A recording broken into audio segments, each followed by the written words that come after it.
Hello everyone, we're back with seriously, the 100. It could be any of those. We are stuck in a killing game, so technically.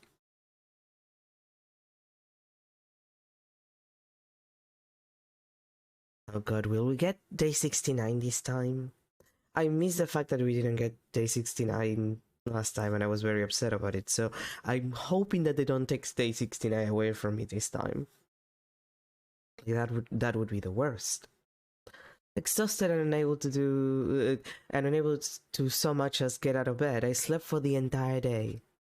Oh. Okay. Please don't take day 69 from me.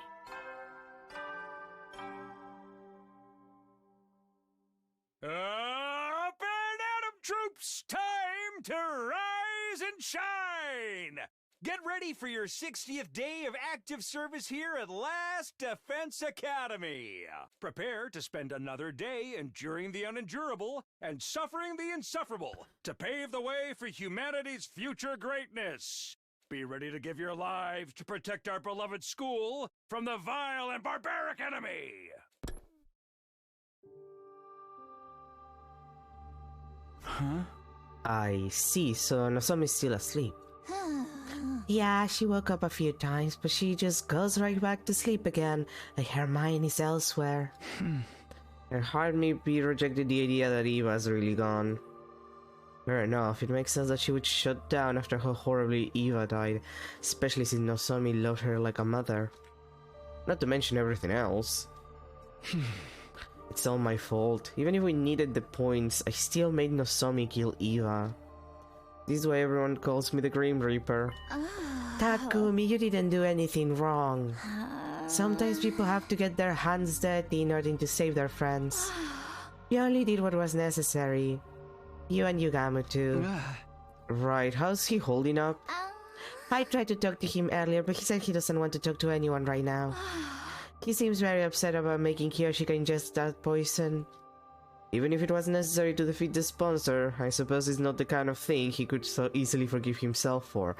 To be fair, they also thought it would work and the sponsor wouldn't have a successor, so there's also that. And she would have died anyway, all things considered. Even though we finally beat them, nobody's in much of a celebratory mood. This room, which had once been such a lively place, was now stale and quiet. Miss seeing them around. I looked at Moko and Kiyoshika's headphones on the desk. Devices left, gazing longingly upwards in mourning of their owners. Right, speaking of devices left behind by their owners, suddenly I remembered the strange item she'd given me. Hey, Tsubasa, do you know what these are? These, they look like computer chips to me. Eva gave them to me before she died and told me these. Decipher the red one once you return to school. Give the blue one to the one whom it is to. Maybe her will is in here? Maybe it's an invader recording device? Then I might be able to extract data from the PC in the war room. Let me borrow these. I'm gonna try to analyze it ASAP. Are you sure? I mean, you must be tired too. I think having something to do will be good for me. You can just sit back and wait. Tsubasa took the chips Eva gave me and headed for the war room. She finished analyzing them the next day.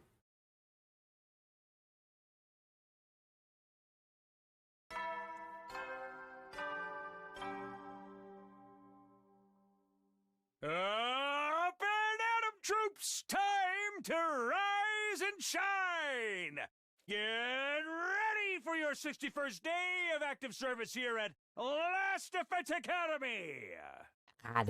Prepare to spend another day enduring the unendurable and suffering the insufferable to pave the way for humanity's future greatness. Be ready to give your lives to protect our beloved school from the vile and barbaric enemy!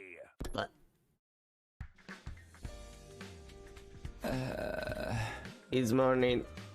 Although it was good to be awake, there was nothing pressing on the agenda today. Waking up early isn't going to do me any good, so maybe I'll sleep a bit more and recover. For a bit more, should I? I closed my eyes to sleep in some more when... Takumi, look at this! Huh? Tsubasa suddenly barged into my room, startling me out of bed.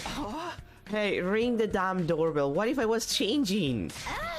You think I care about seeing you naked? Just look already! Tsubasa held out a single sheet of paper. What is this, a map? Yep, I analyzed the red chip and got this map out of it. Eva left this to you, Takumi. Eva? But why a map? She must be telling you to go to this spot here marked by a red dot. It's just like a treasure map. Maybe her mementos are buried there. If she gave it to you before she died, it's gonna be something pretty important, that's for sure. Come on, Takumi, let's go there. It's pretty far off, but if we use a bus, we can make it there and back before the day's over. Oh yeah, we can do that for sure, but why are you in such a hurry? I mean, if we find Eva's mementos or something, it might get Nozomi back on her feet. Right, so that's why Tsubasa's so eager to go right now. She's doing it for Nozomi. She must have been analyzing the chip all night. Her eyes are bright red. Okay, let's get going right away. We stopped by the cafeteria for water and food and made our way to the parking lot. Are we ready to go? Let's hit the road, Jack. Hit the road, Jack. And don't you come back no more, no more, no more. Road trip to Eva's keepsake.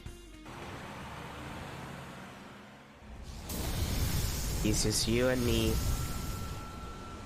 on a bus with a lot of space in the back part of it. We made our way to our destination with Tsubasa at the wheel. After driving for a while, we finally arrived at the place marked on the map. There we found...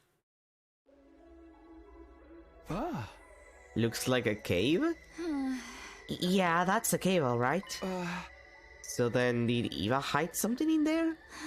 I brought a light just in case so we can go in, but it's not rigged with traps, right? Come on, it's not some RPG dungeon. You go first, Takumi. I'll be a few steps behind. Are you using me to see if it's safe? So what? You're a boy. Besides, you said before. You always protect me. That includes you too, Tsubasa.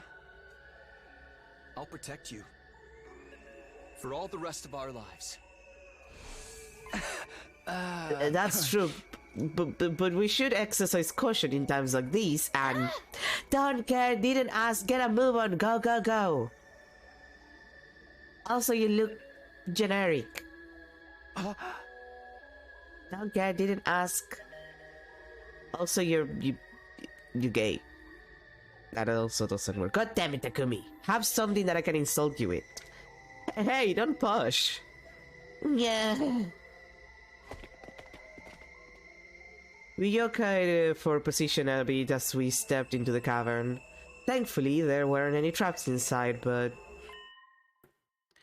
Takumi, look! What? Something far more surprising than any trap awaited us. We hurriedly transported it out of the cave. A child? What's a kid doing here? She's still warm. She's alive! Hey, are you okay? Are you hurt?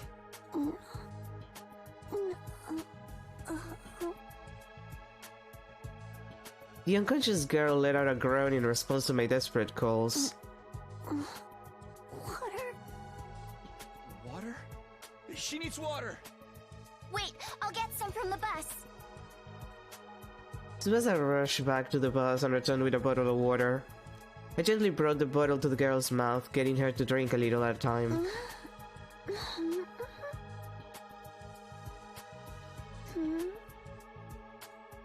The girl opened her eyes and we examined each other's faces. Thank God. She's awake. Are you alright? Are you hurt? You oaf! Oh. But the girl slapped me in the face and jumped to the ground. What are you doing? Takumi was just making sure you're okay. Keep your hands off of me, you dunce. Such disrespect, touching a shrine attendant without purifying yourself. Who do you think I am? And don't you dare say you don't know. Well, we don't know, in this route anyway. But we really don't know. Enough of your lies, everyone knows who I am. You don't know who I am, right? You're just pretending, right? The girl suddenly seemed anxious. Sorry, we really have no idea. No, you don't know me. Look at my makeup. Yes, look closely. The girl pointed at the designs on her cheeks.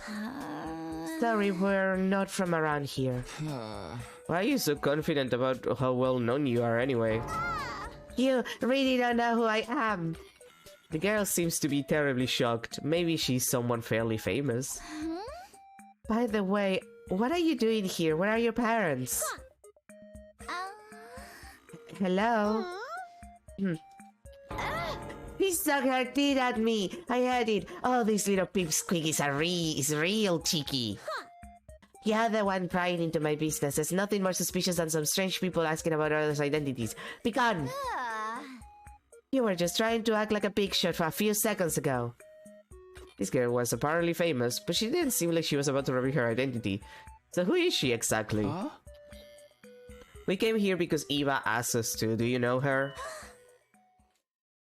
The girl raised her beautiful brows in shock at the mention of Eva's name. Don't you lie to me. Mother would never give away this location. Mother? She may have been a hero in name only, but she wasn't the type of coward who would sell out her own daughter. Mother would never do that to me. Never! She was calling Eva mother, which meant... Commune. You must be commune. How do you know my name? I thought you said you didn't know me. Eva mentioned you. You must be her adopted child. Biologically speaking, you're her niece, right? Who are you? Why do you know of my family's secrets? That's hardly a secret, girl. Before the world got destroyed, there were probably, like, family records. You claim to know nothing, yet you know plenty. There is no trust in someone who changes the story constantly. If you truly know my mother, show me some kind of proof. Proof? How? I can't pull proof of my connection to Eva out of my... Wait a minute. Wait. He had the moment. Eva gave us this. The location of this place was on the map in the red chip. Oh, there's memory chip. Commune ripped the blue chip out of my hand. I'm going to analyze this. You wait here. Commune rushed back into the cave with the blue chip in hand. Wait, should we? We have no other choice, do we? But even after we waited several hours, Commune didn't return. We decided to go back to the bus for a while. Camille's not back yet. Yup. We continued to wait on the bus, but Commune never came out of the cave. It grew later and later into the night, and the inside of the bus turned chilly. The heating in these buses doesn't work so well. Maybe we have blankets or something? I'll check the back.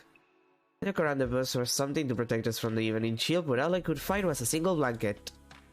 Here, Tsubasa, you take it. But what about you? I'm fine. I can sleep on the seat with my jacket. That's not going to keep you warm. We have to turn off the heater soon, too. What if we freeze to death? We batted ideas back and forth until... we ended up like this. Yeah, that sounds alright. What's a little bit of body heat sharing between friends? That made it sound weirder than it is. This is a quest. This is definitely one way for us to keep warm, but... Hey, Tsubasa. Are you okay with this? Kumi, you're a teenage boy. What's the worst that could happen? You get an erection? You can just ignore that. Or you could ignore it. You could all ignore that happened, if it happens. Not like I have much choice. But I mean, we're a guy and a girl. Takumi, do you think this would be less awkward if it was two guys?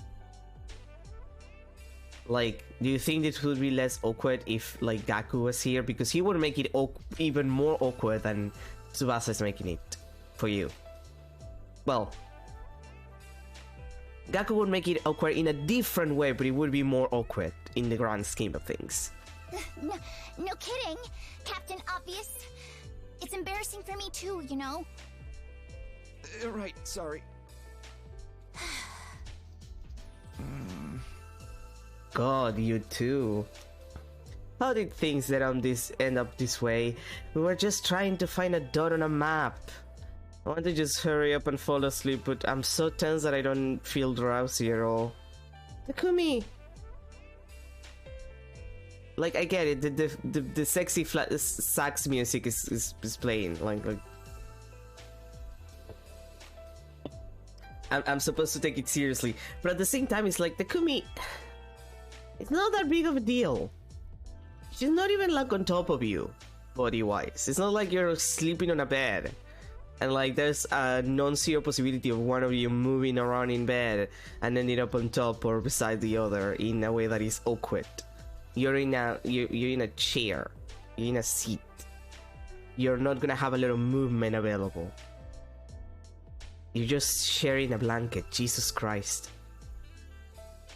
I can hear Tsubasa breathing. I can feel her warmth through the blanket. No, you don't lie to yourself.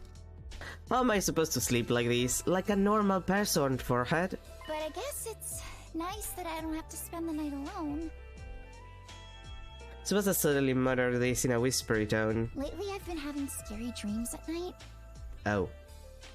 Everybody gets killed off one by the bees and the commanders, and suddenly I wind up all on my own. Which would be terrible, because as much as you're a really broken unit, once I have everyone using Laziel, you're not that good on your own.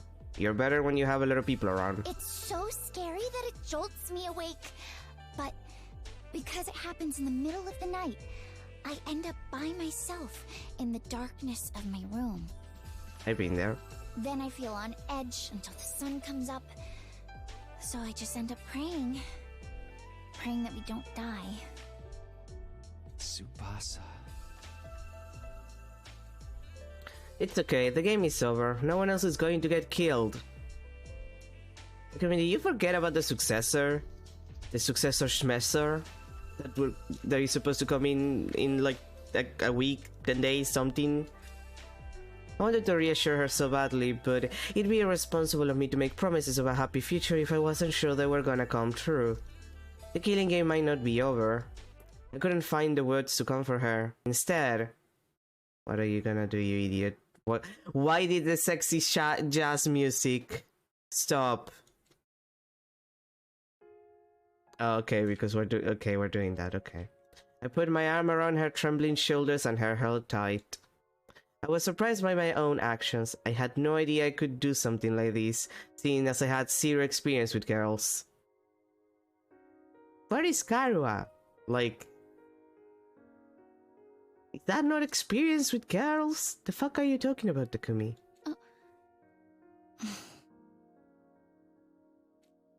Tsubasa seemed to be taken aback, but she didn't sweat me away. Between the heat and the tension I felt from her, my body grew so warm that I started to sweat a little. Dude. Tsubasa, would you be willing to tell me about your life in the TRC? I thought you had already talked about it. The complex? Yeah. I want to hear about your past. We have no idea what awaits us in the future. It might not be all good. But the happiness of our past is always there for us. So, please, tell me a happy story. Tsubasa obliged and told me story after story of her beloved family. Anyway, I love my grandpa's workshop. Ever since I was young, I would just sometimes go there and spend the whole day with him. I'd copy him and mess around with the machines, pretending to be a mechanic. Lathing was my favorite. I'd hog the lathe for the whole day to perfect my projects. Tsubasa's face looked so innocent and joyful as she told me about her grandpa. As I closed my eyes and listened closely, I could practically feel the happiness as if it were my own. Okay, that's enough about me. Now tell me some stories from your past. Now that Tsubasa was done speaking, it was my turn. I recounted my memories of the residential complex. Memories of my mom, my dad, and Karua, who I spent so much time with that she was basically family anyway. At some point when we were trading stories, we ended up with huge smiles on our faces. Hey, when we get to the artificial satellite, you have to introduce me to your family. I want us to have dinner together. Tsubasa, that sounds,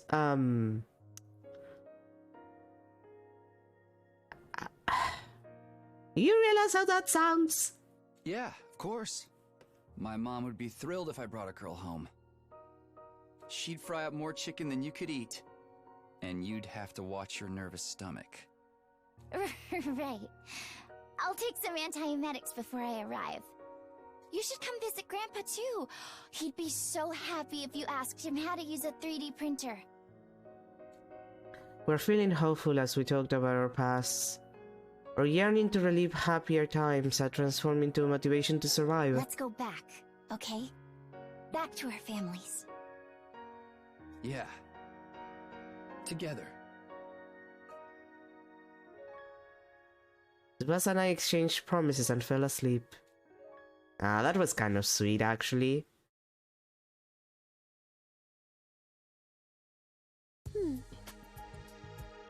Like, it feels a lot more organic than Nozomi and Takumi, even though the entire thing, like, the entire idea is that Nozomi's just, like Karua is unreal and Nozomi's, like, the real Karua, technically.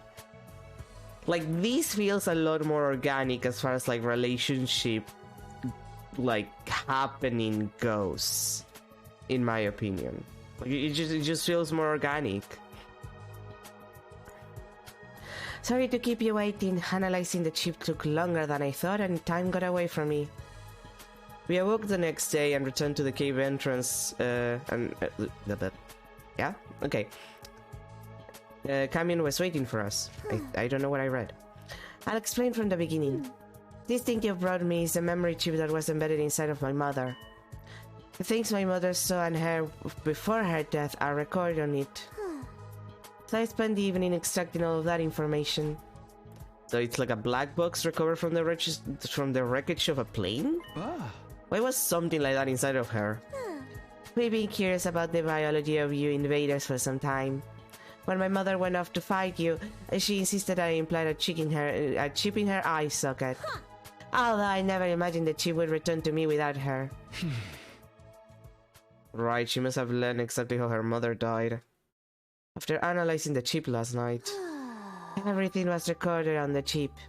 The details on how she became your prisoner, how she was treated, the situation all of you wound up in, and how she got dragged into it as well.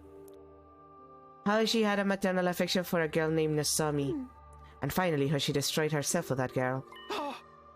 Hihi. My chest grew tight. Eva's death. No, she didn't do it to herself, so I killed her. You don't need to feel responsible for what happened. It was Mother's choice and Mother's choice alone. She was the one who attacked your base, and she was the one who decided to become your prisoner. It was her choice to sacrifice herself to keep this Nozomi alive as well. Which means that I, as her daughter, will respect her wishes. I shall not blame you. The tone of Kamion's voice was dignified beyond her years. I'm sure she must be in a position of some status. But it must have been hard to watch. Now, I don't feel sad in the slightest. To start with, she was my aunt, not my mother. I hated her from the start. An empty-headed soldier as my mother. Spare me. I'm almost relieved she's gone. Now I don't have to hear her nag anymore. We're gonna leave her, like, alone for 5 seconds and she's gonna start sobbing like a motherfucker. This little piece of shit. No, don't worry, Tsubasa. She's doing this thunder thing. She didn't have what it took to be a hero. She was an utter nobody who just happened to be born with divine blood. I mean, she charged right into enemy lines without proper strategy and ended up your prisoner. Such utter stupidity. That's what she gets. Even I could tell she didn't really mean what she was saying. And in the end, she was so obsessed with her enemies, she killed herself for one of them. It's beyond foolishness. Mother, you're so embarrassing. All I can do is sigh. Seriously, give me a break. So I don't feel sad in the slightest. That my stupid mother is...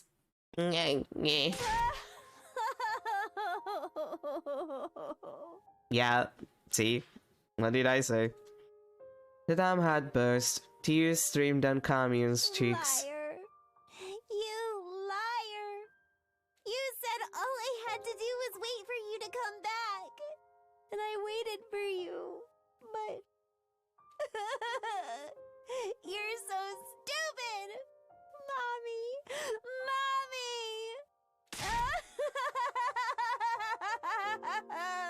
Someone gave this child a hug. And maybe a little piece of candy. It hurt so much to look at Camion weeping that I found myself averting my eyes.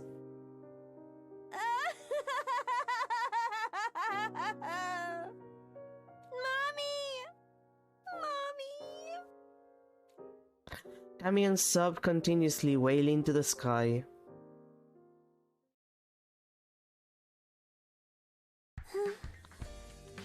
I guess that's enough crocodile tears for now. Camion was back to her impertinent self after crying herself hoarse. Did you like my little performance? I even shed tears as a show of good manners to my dead mother. Don't go telling anyone I cried. You will be summarily executed if you speak of these. Yeah, don't worry, we're not going to tell anyone. Camion nodded, relieved by my promise. Now we're done mourning, so let us get going. Going where? That much is obvious, your school. I must meet her, the girl who shares blood with my mother, Nozomi Kirifuji. Right, I guess that kind of makes Nozomi an older sister to you. Then I must find out if she is worthy of being my sister or not. Show me the way at once! Of course, I wanted Camion and Nozomi to meet as soon as possible. But I wonder if we can really take you to the school. You might set off the alarm. Fear not, your school's alarm is horribly imprecise. For example, if I enter while touching you, then me alone will be not, what? Me alone will be not, will be not be... Yeah, no, that's what, like, there's an extra B there. Then me alone will not be enough to be detected. Why do you know so much about our school's defenses? Let's save that conversation for later. Take me to your school at once. Seriously, can you take me? And maybe bring me some food and water too. I'm so hungry, I'm getting dizzy. Right, she was so hungry she was out cold in that cave when we found her. We helped Camion onto the bus and headed for the school. You can have lunch during the trip. Back at the school, we secretly led Camion to the skateboard hangar. The only ones who know about these rumors were Sagigamu, Nozomi, and me. There was no way Takemaru's group would find out about Camion if we hid her here. Once we had Camion, it was time to get Nozomi. She'd shut down since Eva's death, but meeting Camion might just break her out of that mood. Nozomi, get up, there's someone waiting for you in the basement. I promise it's not a serial killer. Tsubasa and I supported Nozomi on her shoulders. On her shoulders, rather, leading her to the underground hangar. It was finally time to introduce them. The glimmer finally returned to Nozomi's eyes at the sight of Camion. You must be Nozomi. You look like an even bigger fool than I imagined. Nothing to say for yourself? No wonder mother liked you. You're as much as imbecile as she was. Explain your full attitude. I came all this way to... Commune! Aww. Huh? Commune! It's really you! How? What are you doing here? You must have come to see me! Commune! Hey! Give me some space, please! I'm never ever letting go! Nozomi, you're doing so much better! God, we brought Kamiun here. After reliving Eva's life, Kamiun felt more like Nozomi's little sister than someone she just met. Nozomi instantly went from being a lifeless doll to enthusiastically squeezing her little sister. This too is Yuri. Back off! Keep your distance! Who do you think I am? Hey, don't be mean. Come on, let me hug you just a little longer. All that matters is that Nozomi is better. Even if she's weak or unable to fight, so long as she's happy and healthy, then... My thoughts were interrupted. Tsubasa was silently squeezing my hand. Tsubasa, what's up? It just seemed like you were really looking Nozomi up and down. What? No way. I wasn't thinking anything lewd. Really? Not at all? Not at all. I told you, Nozomi just looks exactly like my childhood friend Kara. She's like a little sister I have to look after. Sounds like your flame's starting to burn a little hotter if you ask me. It's not, I swear. Why are you being so persistent about this anyway? I'm gonna do this right. Do what right? Go on. Elaborate. Well, I am... I Frank under Tsubasa's accusatory gaze. My back was up against the wall, and just when I'd accepted that there was no escape... Oh, for the love of murder! When did you two get so lovey-dovey? Yugamu! I thought you were locked up in your room! Wait, why are you so beat up? Yugamu's clothes were splattered with mud and he looked completely worn out. Because you suddenly disappeared on me, obviously. There was no sign of you well after nightfall, so I spent all night outside looking for you in a panic. Surely you didn't just forget about me and run off without a care in the world. Sorry, we didn't mean to worry you. There was something we had to take care of. Well, I suppose we're even on that front, but I expect a full explanation. By the way, Takumi, what is this invader-looking girl doing here? Oh, that's Kamiun. She's Eva's daughter.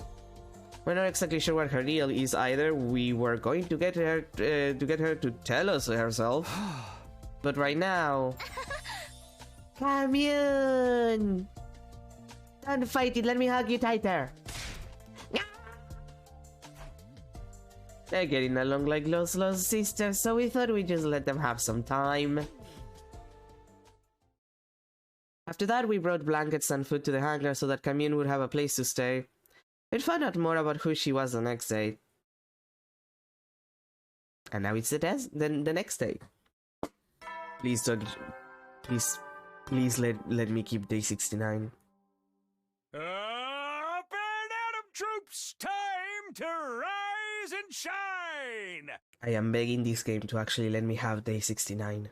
Get ready for your 63rd day of active service here at Last Defense Academy. Prepare to spend another day enduring the unendurable and suffering the insufferable to pave the way for humanity's future greatness. Be ready to give your lives to protect our beloved school from the vile and barbaric enemy!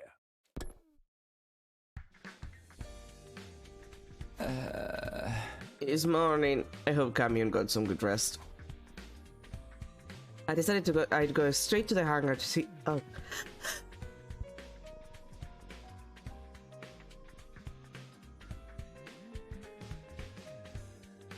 I'm so sorry I had to sneeze.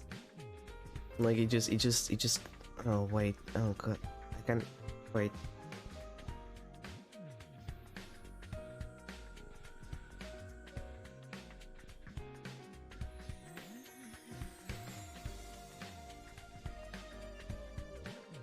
I think it's done.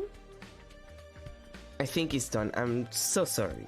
It just grabs me and it won't let me go until I sneeze. I decided I'd go straight to the hangar to see how Kamiun was doing after spending the night there. Then... Fight, of course. Intruder alert. Intruder alert. Unauthorized personnel detected on school grounds. Defense mode initiated. All available troops prepare for battle immediately.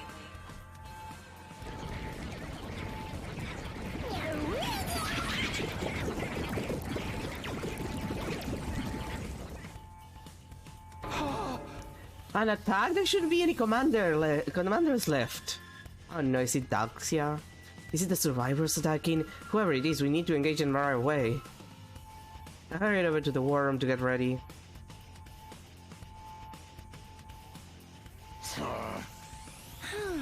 Yeah! You assholes. The Camaros grew awkwardly averted their eyes the moment they saw us.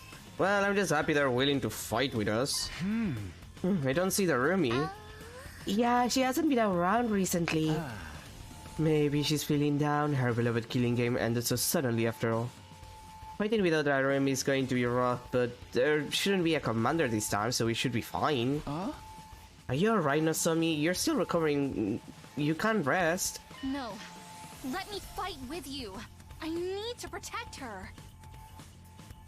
So she's decided to fight to protect Camion. Her little sister is a powerful motivator. These two is Yuri. I'm just saying. And also, yeah, where the hell is Zarumi? And also, Takumi, we're definitely gonna have another, like, commander. Dalxiax still exists. Okay, guys, let's do this. Special defense unit, move out! Like the Autobots. I do that every time. It's just like, you know. I feel like it's clearly referencing.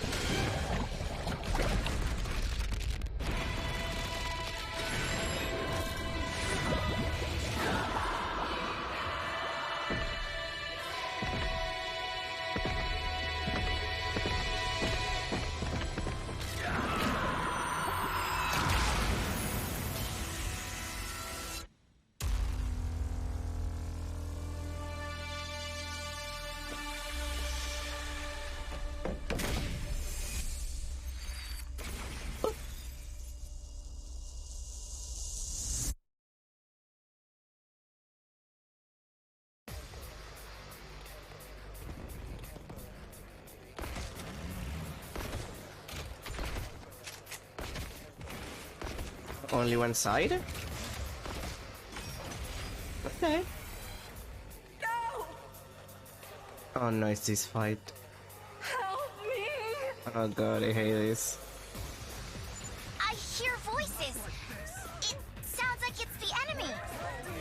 Are they looking for their families? They're crying for their mother. Don't let them distract you. It's obviously some sort of trick. Yeah! Ignore the voices, and let's make this quick!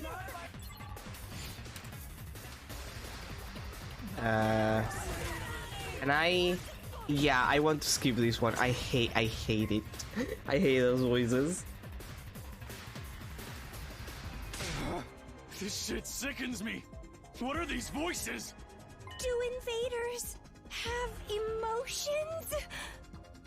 Kako, did Eva not have emotions? Why are you so fucking stupid? Don't think about it, sister dearest. That's right. Empty your minds and take down the enemy. Like, I'm going to point out, Eva, like, Help me! you know, that's like a person. I don't want to fight! Well, thank you, game, for not having me listen to that too much. Fucking hate that. Phew. We managed to get rid of them. Thank goodness there weren't any commanders. It looks like they're really gone. Which means our future fights with the invaders will be a walk in the park. Yeah, but we can't let our guard down. The enemy will do whatever they can to take out the school. Take your own advice, Takumi. I don't know what the fuck you're scheming, but I know it's worse than anything those freaks can manage.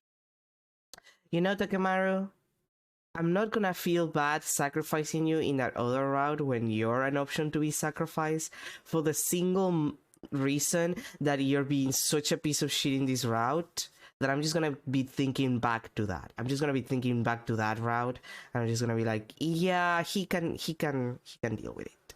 He can sacrifice himself. Takamaru, come on! You're still doing this? It's fine, Tsubasa. Let him say whatever he wants to. But... Ima, Kako, let's get the hell out of here. Takamaru left and took Ima and Kako with him. Even though we defeated the invaders, the unpleasant exchange of words afterward ended the battle on a low note.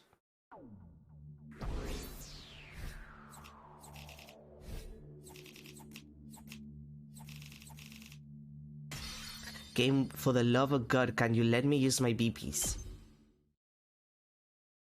After that, we decided to meet up in the underground hangar to hear what Kamiun had to say. Welcome to Last Defense Academy, Kamiun. We're happy to have you here. Indeed, you should be honored to enjoy my company. Why is this rat so snotty? It makes me want to dote on her. You're such a naughty little girl, aren't you? I'm gonna pinch your cheeks. Forgive her, the arrogance is part of her charm. Kamiun was fitting right in. Her self-important attitude had grown on us overnight. Now then, Kamiun, since you're staying here, there's a few things we want to ask. First, why were you hiding in that cave? Yesterday we found Kamiun in the cave starving, dehydrated, and passed out. What was a kid doing all by herself in a place like that? Do you need me to spell it out? I was exiled from my village. Exile? Why? You should know. Because my mother Eva ended up your prisoner, of course.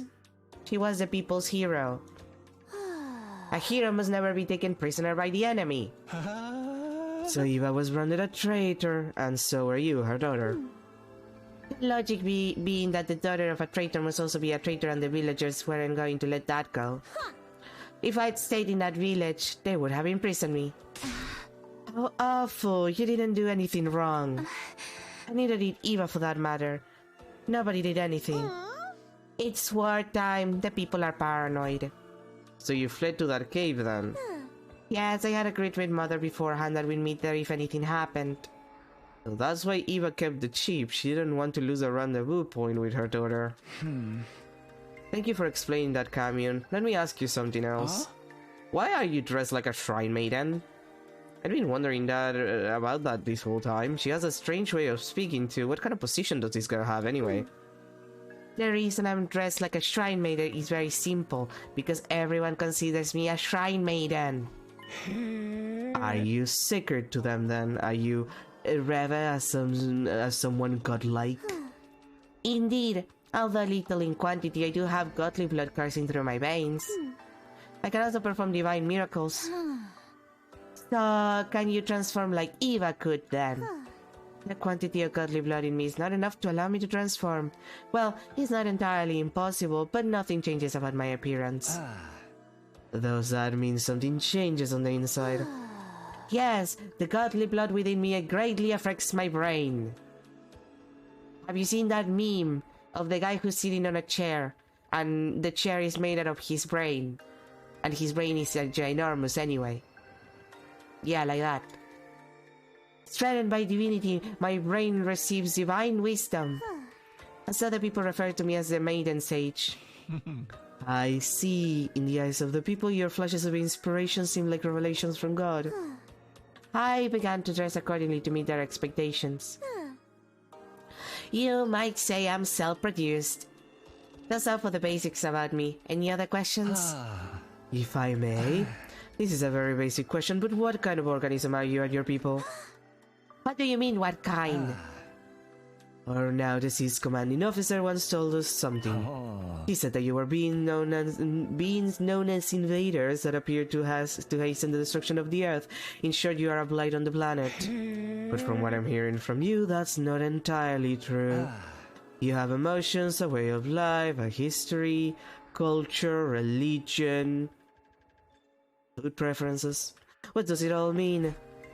I've been wondering the same thing myself. There were obvious contradictions in the story we heard from Siraya and Nigo. If we're under the wrong impression about you, would you mind correcting us? Kamiun, please, tell us the truth about this world. I'm a bit scared to learn the truth, but I can't ignore reality. I want to know too. I want to know more about Eva and you, Camion. I got glimpses of Eva's memories, but I only saw bits and pieces. We all stare hopefully at Camion. My heart was practically pounding out of my chest. We'd been fighting in the dark, completely unaware of the truth. Now at last everything would be revealed. Camille closed her eyes, her expression solemn, and at last she spoke. I cannot say! Huh? Why not?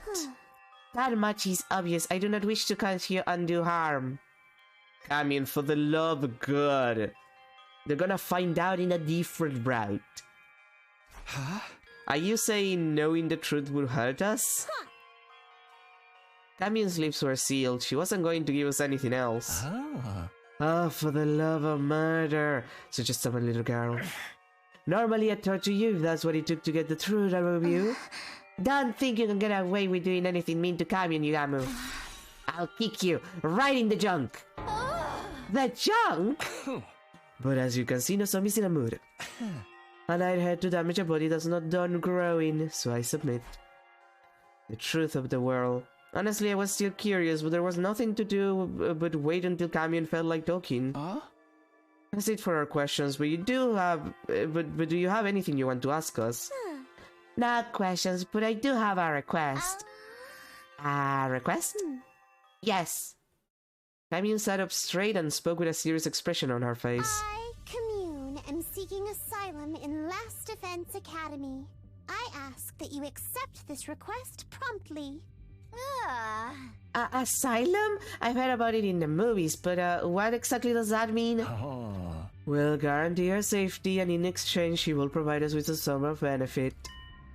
That's what it means. It's kind of a deal. I mean, technically...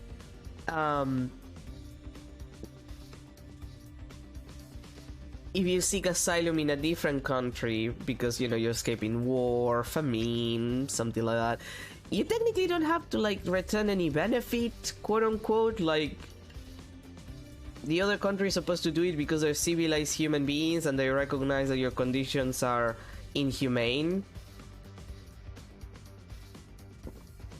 I suppose in some countries it's seen like, oh yeah, we're doing it because it benefits us, but, like, it's supposed to be about, you know, being humanitarian, not benefit. That's a very yank way of looking at things. You mean yank as in, like, the English, or do you mean yank as in, like, Yankees? Both. Indeed, I desire a life of peace. In exchange, I will provide you with knowledge and technology. A fine deal, wouldn't you say? Certainly not bad, but are you sure? Being part of Last Defense Academy means betraying your former allies. It would be a lie to say I don't have any lingering attachment to my homeland, but I have already been exiled. If betrayal will keep me alive, then so be it. I mustn't die. Mother wanted me to leave. No matter how deplorably, you must leave. She once said these words to me. Oh, I see. Makes sense to me. You got another in approval, then turn to me. Well then, team leader, make your decision. Do we accept her request? There's nothing to decide. Camille's already one of us. That's why I brought her here in the first place. Why would I bring her here just for that? Yugama, what the fuck are you talking? Takumi! No way, you're deciding just like that. Even I'm shocked. This is so I can pay Eva back. I can't just throw away our last connection to the woman who gave her life to save Nozomi. Glad to have you on board, Camille. So delightful to have yet another adorable memory in our team. I hope you might someday share the secrets of the world with us. Right. Pleasure doing business. You should be honored to live alongside Camille the maid and say... Commune! God damn, we're back to this shit. Nozomi squeezed Camille with a terrifying enthusiasm. Unhand me! It hurts! Seriously, Nozomi? No! I'm never, ever letting go! Ever! Nasami tightened her arms around Kamyun, holding her even more tightly. This time, I'll protect my family. You see, Ava? I'm protecting her. And I will protect her, no matter what. Even if it costs me my life. Nasami, you say that and that means that it's gonna cost you your life. You already died in other routes. But then... Simpleton, how can you be such a fool as to not understand why you can't do that? Kamyun suddenly shoved Nasami away.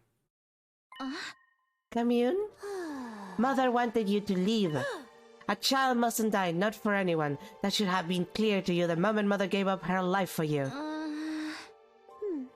Do you understand, Nasami? Kamina spoke with a stern tone, as if reprimanding her. Abandon any future thoughts of throwing your life away. You mustn't die, not for anyone. But Moko and Kiyoshika died because of me too. I can't keep prioritizing my own life over everyone else's. If you both that you won't die under any circumstances, then I will accept you as my older sister. Don't you dare leave me alone in this world, sis. Eva, I mean, first of all, hi Pom. Second, you would probably like Eva. She has big titties. She's a mommy type. Did you just call me? Hey, can you say that one more time, sis? Maybe if I feel like it. Come on, just do it. Here, after me. Sis, there, your turn. Silence, fool! Don't you dare treat me like a child. Please, just say it. You'll make your big sis angry. Angry at me? You're the one acting crazy. There they were, Nasami who would do anything to hear Kamyun call her sis again, and Kamyun who was avoiding doing that at all costs. I mean, I know it would heal you because it's the type of woman that will let you drink blood from her like a vampire. And then she will adopt you. That is a thing that actually happened. Twice. This game is incredible, by the way. We watch fondly as the sisters from two entirely different species bickered. There's also a woman who has sex with her sword. Her sword is also a woman. Just for the record. She's dead in this route though. But she's not dead in other routes. Ori, oh, I'm so sorry. It's a great game. Like, I'm sorry that it got ruined for you. I hope these peaceful times might never end. But of course that was nothing more than a pipe dream. We were about to find ourselves in a new hell the very next day. Like, that's a shame. This has been such a fun experience. Very long.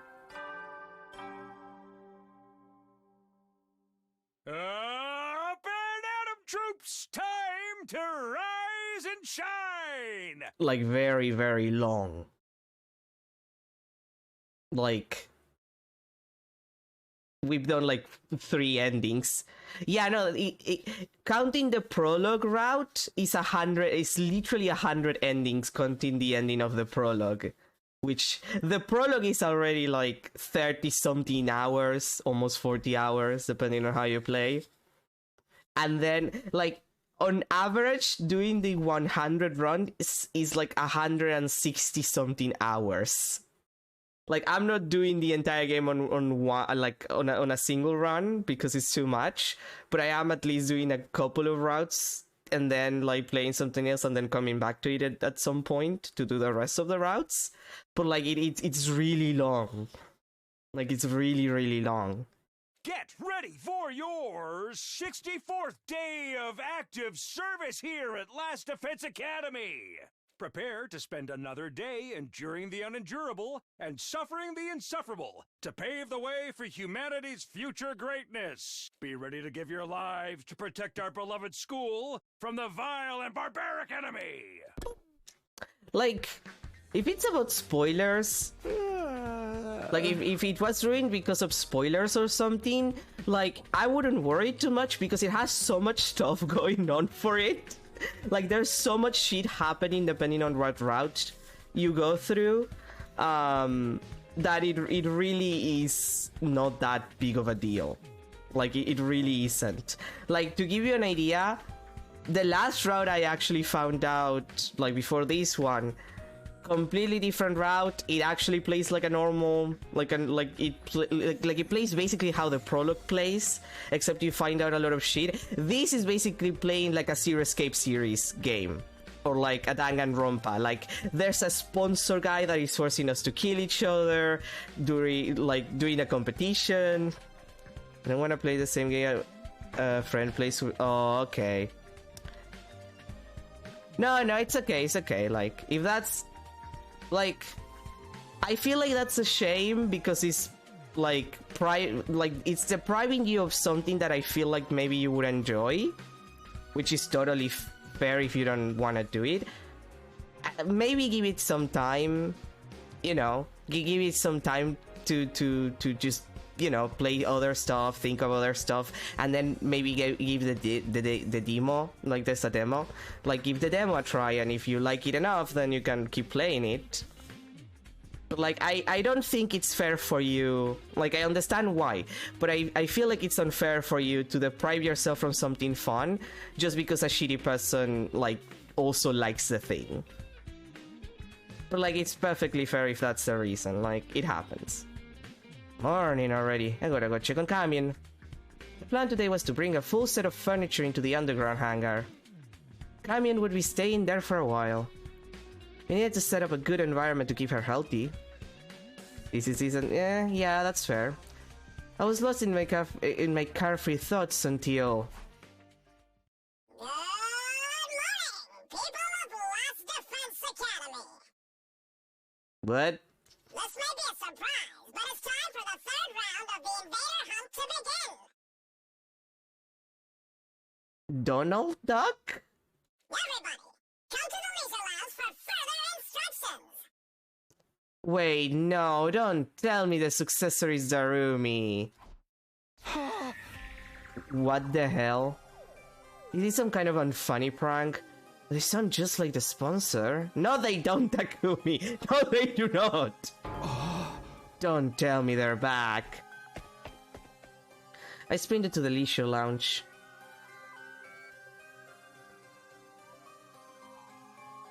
When I arrived, there was the sponsor, clad in their suit. Yeah, this is definitely, like, with that voice, that was definitely Darumi. Another character that I think you would like, for the record, Pom. You have to be kidding me, how? For the love of murder. I had my suspicions, but... No, but then, what did Kiyoshika die for? Why? The sponsors were supposed to all be dead. Killed by Kiyoshika's poison. So how? You're still alive! Nah, the last sponsor is dead as a no now. I'm an entirely different person, and don't you forget it! And whoa, guess what? I'm pretty sure that the successor sponsor is Darumi. They had the same voice as the sponsor, but their way of speaking was completely different. What the hell was happening? Takumi, the fuck are you talking about? The voice is so high-pitched, she sounds like Donald Duck. Good morning again, ladies and gentlemen. I'm the sponsor's successor. You can just call me Sponsor too. You're a freak is what you are. Why do you sound so damn excited? Their personality is totally different. Is this really a different person? The successor? Does that mean they were telling the truth?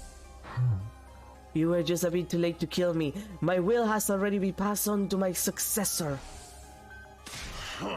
Okay, sit down who this goon is. The problem is we're stuck playing this fucking game. Back in hell again. I really wish this was over already. What does it take to kill this guy? Let me guess, you're immortal too and you have multiple bodies. Nah, that's only one on me. I'm not talented enough to control more than one body. Really? If that's true, you're a lot weaker than the last one. How about we test that theory? Square up and we'll fight one-on-one. One-on-one, I like the sound of that. Don't mind if I do.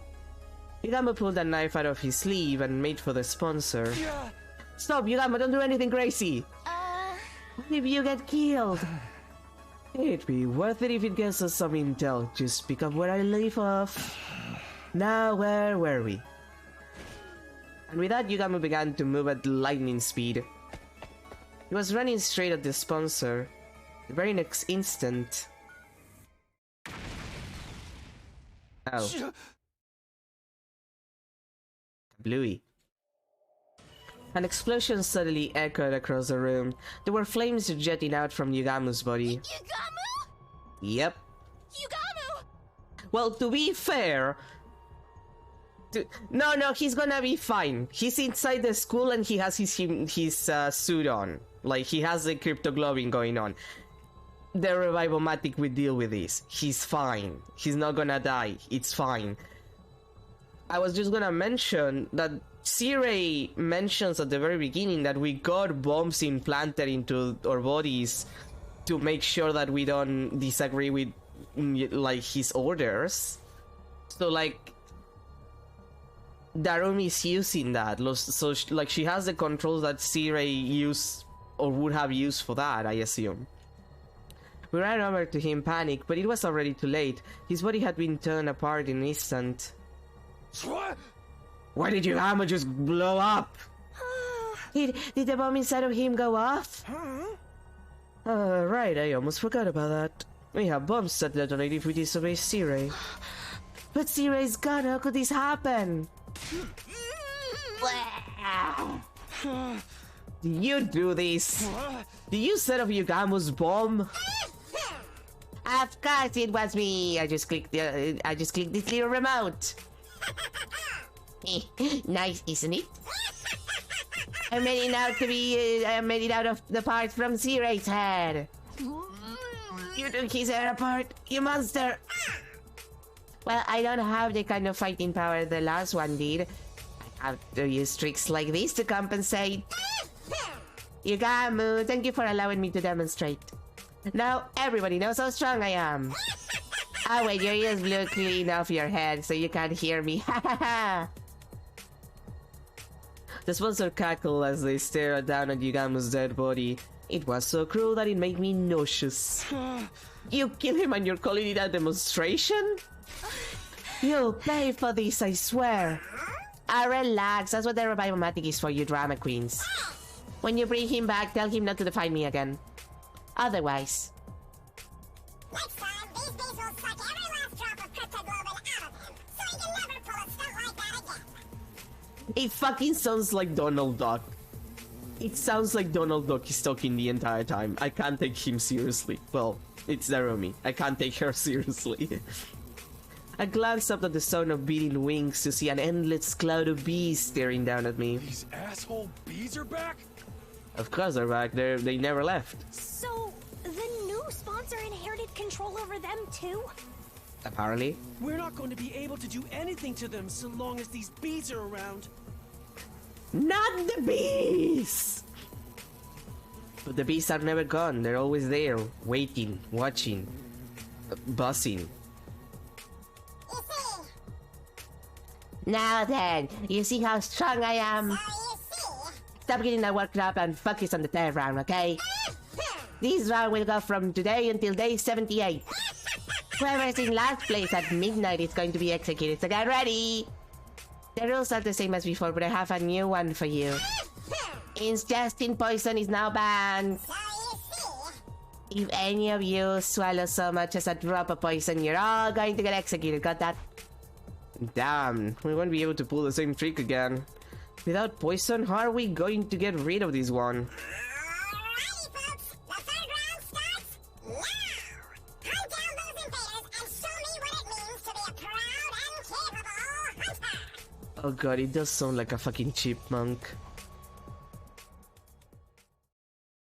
At the new sponsor's command, the invader hunt was back on. We'd found ourselves dragged back into the depths of hell. And just like that, we're back to doing this invader hunt again. Camion, don't leave this place under any circumstances, okay? If anyone finds out you're here, they're going to kill you. You're probably the target of this particular round after all. Hunting us down in this game of death. Such utter nonsense. Who does this insolent sponsor think they are? Camion, you don't know who they are either. I haven't the slightest idea, but I can assure you they're not one of us. Served by fiendish bees wearing a suit that negates the miracle of God. I'd never so much as heard of such a warrior. Eva said the same thing. There really must be some kind of third party in this war. Well, now that this game's back on again, we're going to have to review our objective. Do we participate in the third round of the hunt, or do we try to kill off the sponsor? You tell us, team leader. We'll follow your lead. I couldn't answer immediately. Honestly, I wasn't sure what to do. Continuing this deranged killing game was out of the question, but apparently killing the sponsor isn't enough to end it. My heart was gripped with despair. Yunko Enojima jumpscare. What do we do? What more is it going to take for me to be able to protect everybody? Why do you look so troubled? Camille suddenly questioned me. If the game displeases you, then why not run away rather than join in like a fool? We can't. The bees are monitoring what we do outside. Then simply run to a place where they cannot follow. Camille pointed at the skateboard. Is this rocket just for decoration? If you flee to space, the sponsor person won't be able to pursue you. We were going to do that at first, but that plan fell through. And why is that? The skateboard is broken. It'll take a long time to repair it. I'm repairing the motherboard right now, but with my skills, it'll be another month. I can do it in 5 days. She's so smart. Huh? Camion, what did you say? I said I can repair it in 5 days. Repairing a rocket as simple as this is child's play. You're not joking with us, are you? Did you forget who I am? I'm the Maiden Sage. With my divine wisdom, I will draw your path out of hell and toward paradise. Well, shit.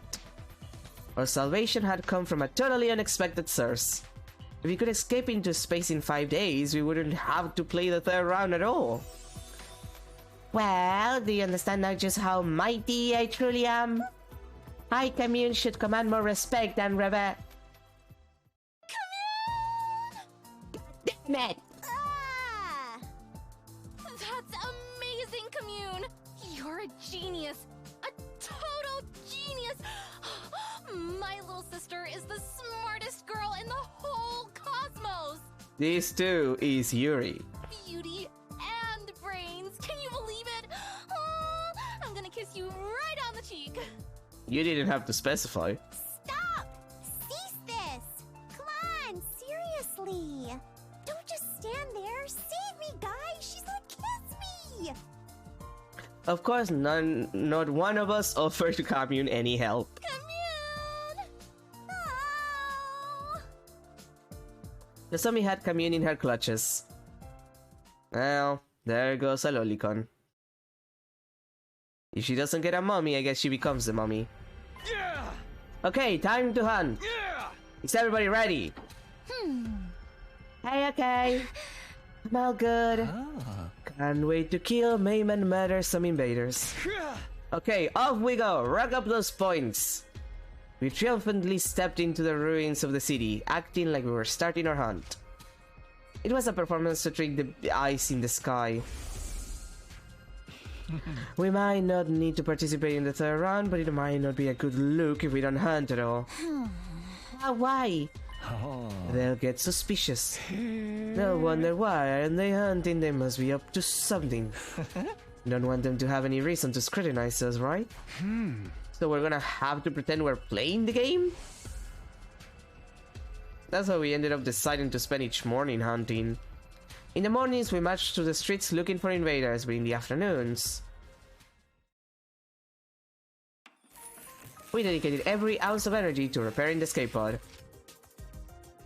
Camille designed a new motherboard from scratch with a state-of-the-art computer, which include RGB! For some reason. Why did you put RGB in your computer? That's completely unnecessary. While Tsubasa made and assembled the parts using electric tools, Yugamo and I ran errands because we were both stupid. We transported tools and machinery in and out of the hangar as directed by Tsubasa. And Nozomi... Everybody! I brought some onigiri for snacks! Food! Okay, Commune. Say ah! Ah! I can eat by myself. Leave him there.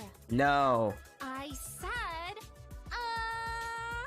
So forceful. I was gonna say, why is she so forceful? Nozomi, give me one too. I've been using my brain so much, I need some calories. Okay, you too, Tsubasa. You really don't have to do the whole big sister thing to me. Nozomi was acting in a support role, or more accurately, pretending to be her big sister. I'm starting to believe she has a kink. All hands were on deck as our team worked on repairs day and night. This went on for several days.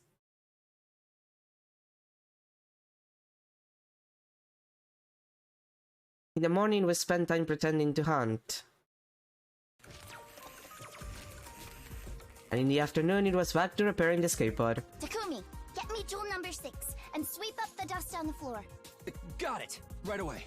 Yugamu, bring the lathe from the metal shop. It's in the corner. I'm gonna need it tonight. Oh, for the love of murder. I hate manual labor. You kill people! Isn't that manual labor? Everybody, snack time! I brought sandwiches today. Open wide, Commune. I told you no lettuce. Why you gotta be so mean? Come here, you need to eat your greens. Picky little boys and girls don't get their nutrients and stay little forever. Say ah. She's got a point. Stupid Nozomi. The lettuce is the best part.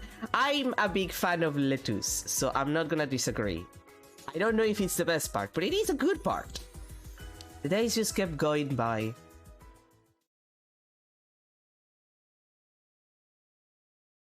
Oh, does that mean that we're not gonna have the day 69 announcement? Oh man, I love the day 69 announcement. Our task was the same that day too. We dedicated the morning to hunting, and in the afternoon, back to the grind. We all pitch in to repair the skateboard. Takumi, come here and massage my shoulders. Oh, they're so stiff. Okay, but are you sure? What are you worried about? Just hurry up. Oh, Yugamu, take the lathe back to the metal shop. It's in my way. I need it gone ASAP. Oh, for the love of murder. You're not even trying to hide your favoritism. Well, obviously, they had a moment in the bus. Yugamu? Energy drink. I need an energy drink. One just loaded with caffeine. You're too tiny to have caffeine. You're too young to be drinking that. Drink the soup your sister made for you instead. Actually, that looks like a good soup, but actually, Nozomi, just give her like a normal cup of coffee. That's probably enough. The days just kept going by. Like the energy drink, no. A little bit of coffee, probably fine. In the morning, we pretended to hunt. And in the afternoon, we work on the skateboard. Like, I started drinking coffee at like 11 or 12. Like, she'll be fine. Takumi, compliment me so I feel motivated again. Treat me like a princess. Tsubasa, you're the most beautiful woman in the world. You're as radiant as ever today. Incredible. Oh, come on, don't make it about looks. That kind of flattery is so transparent. But, thanks. Oh, Yugamu, sweep up over there. Chop, chop. You know I have feelings too, right? You're also adorable, honey. I said no salted plums. It's so sour. I hate it. They're perfect for a pick-me-up. Eat up, eat up. They're so silly. Oh, please give me the announcement. Please give me the amount. Yes!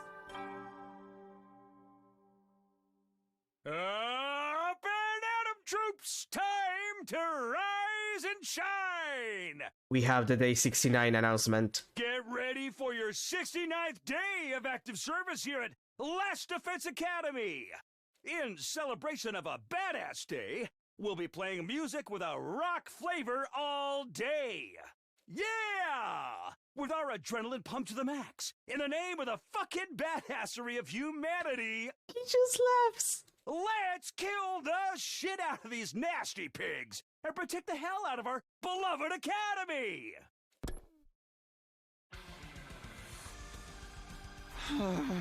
What's with the freaky music first thing in the morning? It's day 69, Takumi! It's the most important day! It's a funny sex number day! It has to be the worst possible way to wake up. At least I don't feel tired anymore.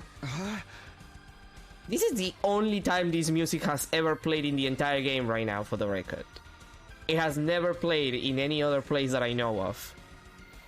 It's just day 69 music. If things go according to plan, we should have the repairs on the skateboard done by the end of the day. I should ask Commune how things are moving along.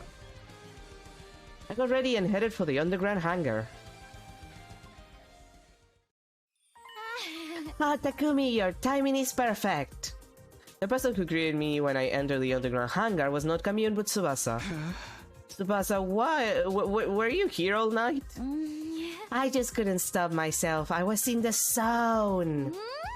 As a result, and you might want to hold on to something before I tell you, we're finally done repairing the skateboard. Really? We work ourselves to the bone to finish that circuit board in 5 days. Whew, I'm completely burnt out. That's amazing, Tsubasa. You did it. I can't believe it really only took 5 days. You gotta tell everybody. I'll get you Gamu and... Wait, Takumi.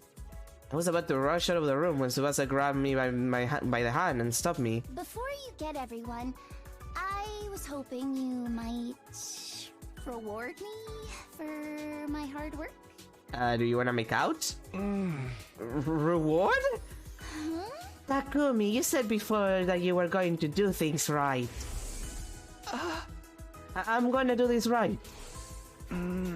I guess I did, didn't I? If you want to do things right, then do this right. Right? You said you would. Just make out. With a vulnerable expression on her face, Tsubasa closed her eyes and tilted her head up. I might be slow, but even I know what she wants. Takumi, this has been the most normal relationship you'd had in any route up until this point that I played. Like, perfectly average build-up, generally pleasant, you guys like each other. There's no weird, you're the person that I like from like a different universe, sort of, kinda, but not really. Just make out with this woman. It'll do you good. Also, when you look to the side like that, you kinda look like a lesbian. Takumi, no offense. Like, he looks like a butch, you know what I mean? But this is really okay, we're in the middle of a war. Takumi, this is the one moment where you should be doing this. You won't have any other chances. Staring at Tsubasa as she waited nervously, I couldn't help but feel a swell of affection. Come on, do it, forehead. I quietly made a decision. I'm going to do it. I'm going to do things right with Tsubasa here and now. I leaned in close to Tsubasa's lips and... Blast! I've really done it this time.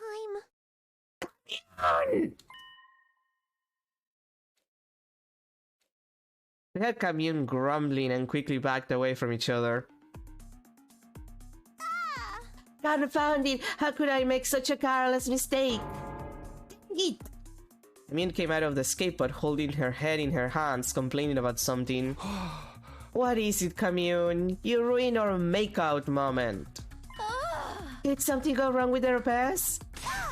Fools! The repair work is impeccable. Who do you think you're speaking to? What's with all the yelling then? What did you do? No matter how perfect the pod itself is, a machine can do anything without fuel. You have to be kidding me. Not at all, I'm afraid. There is a hole at the bottom of the tank. It's completely drained. I hurriedly called Yugamo and Nozomi over and explained the situation to them. Well?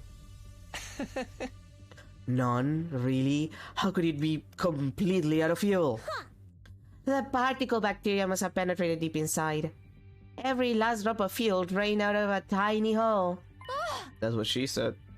But the tank god didn't say anything. It should have been full. The meter is only for the aviation fuel. I'm talking about the propellant tank. Of all the things to run out of. Propellant? These types of rockets require two types of fuel. Aviation fuel and propellant. Aviation fuel provides simple energy. Propellant is used for thrust or acceleration, literally to propel something. Is propellant rare or hard to find? Not at all. It's very familiar to you, in fact. Familiar? Divine blood, what you call cryptoglobin. They were storing preserved blood in the tanks. Cryptoglobin as fuel? How did you think a rocket of this shape, designed with no concern at all for aerodynamics, could safely make it to space? Because it's being protected by the miraculous power of cryptoglobin. Without it, it would immediately fall apart midair. If it just needs cryptoglobin, we can just fill the tank with ores. You fool! You don't have enough. He would need every last drop of cryptoglobin from the body of the strongest class of our heroes to launch his rocket. Someone like Vashna's, but she's gone now. I blew her up. Maybe Dalxia would do, or... Dalxia? A former hero, commander as you call him. He has as much cryptoglobin as Vashna's did. As much as her. I had no idea an enemy that strong was still around. But I've never seen or even heard about him. Good enough, welcome back Mephistopheles from Olympus. Well, yeah, I guess, yeah. Of course, he fought Vashnas and would have been imprisoned. He'd just still be locked up somewhere, although I don't know where. In short, the escape pod didn't have enough fuel to fly just yet. Which means that our early escape from the school is postponed yet again. And that also meant we'll have to go back to hunting. If we can't escape, that's the way it has to be. We need to play the third round till day 78. Are we destined to be trapped in this game forever? If that's the plan, let's go check the rankings first. None of us can end up in the last place. We headed to the leisure lunch to check everyone's current ranking. And...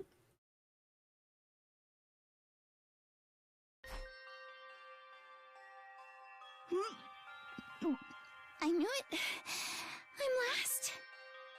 Yeah, makes sense.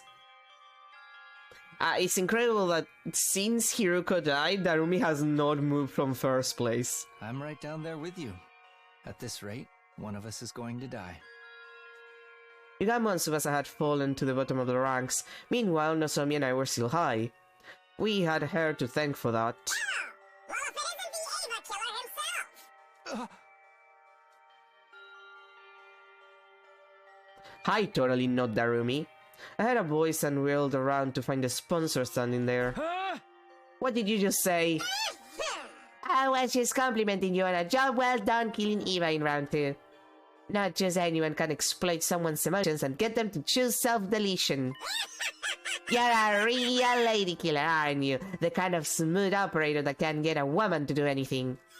How did it feel when you killed Eva and got her points? Come on, tell me. I'm not going to stand here and allow you to mock her. And what are you going to do about it? If you use violence against me, you'll be in violation of the rules. They were outright trying to goad me. They were nothing like the last sponsor. I shielded Nozomi as I glared at the sponsor. What do you want from us? I just wanted to chat with you. I love human beings like you. Like me?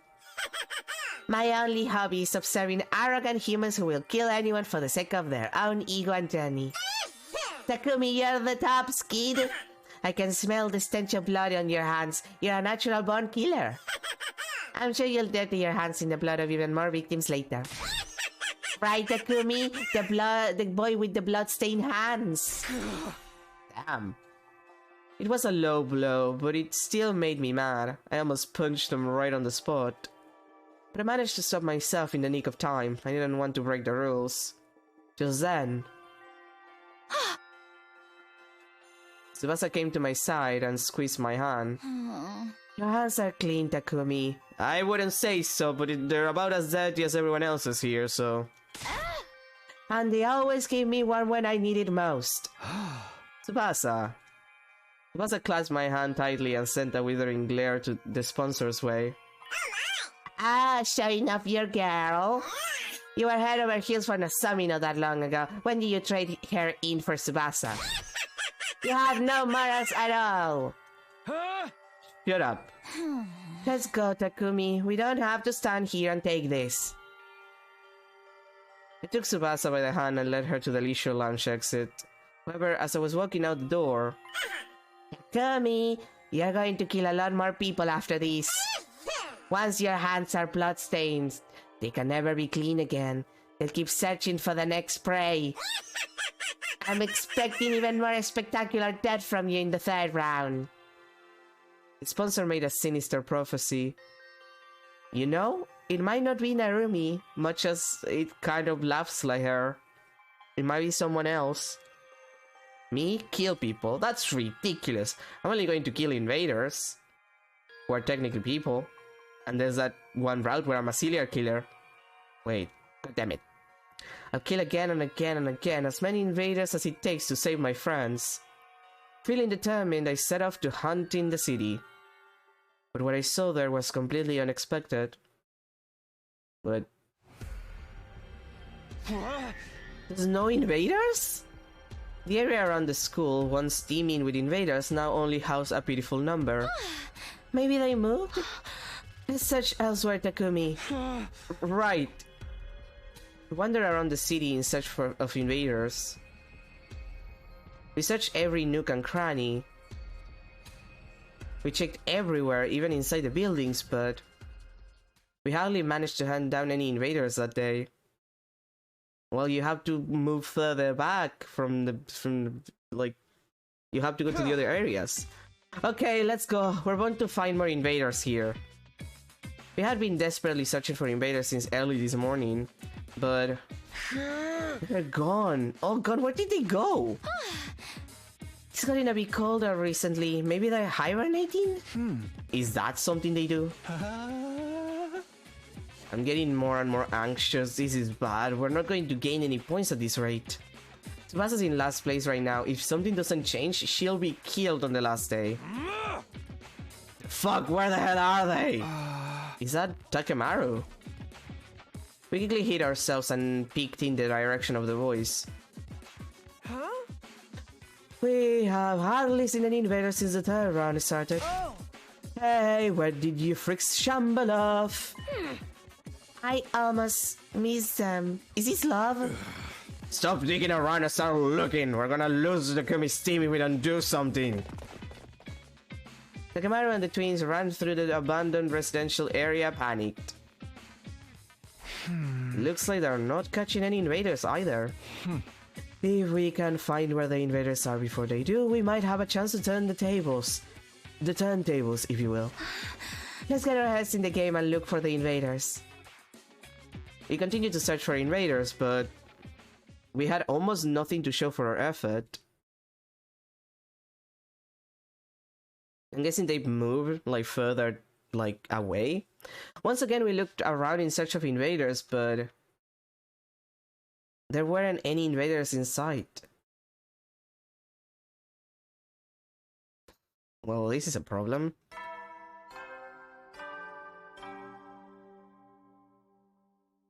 Up and at 'em, troops! Time to rise and shine! Get ready for your 72nd day of active service here at Last Defense Academy! Academy. Prepare to spend another day enduring the unendurable and suffering the insufferable to pave the way for humanity's future greatness. I just like how he says it. Be ready to give your lives to protect our beloved school from the vile and barbaric enemy. Hey! Gotta go looking for invaders again. My body was exhausted, but I don't have time to take it easy and sleep in. Gotta find the invaders before Takemaru and the twins do, so I can boost Tsubasa's rank. Oh. Intruder alert. Intruder alert. Mob. Unauthorized personnel detected on school grounds. Defense mode initiated. All available troops prepare for battle immediately. Okay then. Hello, marketable plushies. No, seriously, when are we getting marketable plushies of these guys? Really, an attack right now? Where were they hiding? No, there's no time for complaining. I need to hurry to the war room.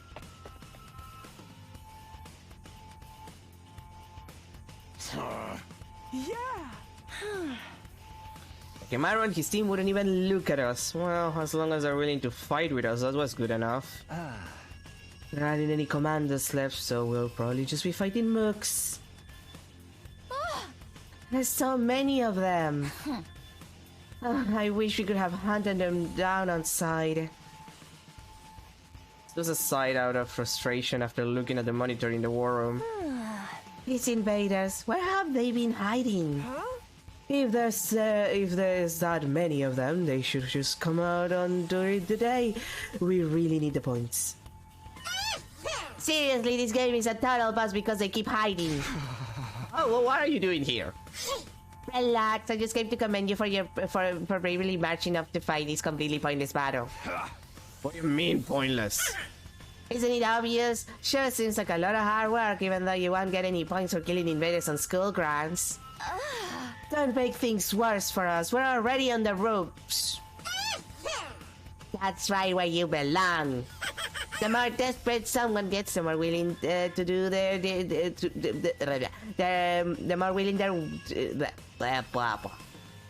they're to dirty their hands to change the situation. How exciting! Ignore them, guys. Special defense unit, move out! Like the Autobots. Again. I always say that. Just turn the nose. I love my magical gun transformation.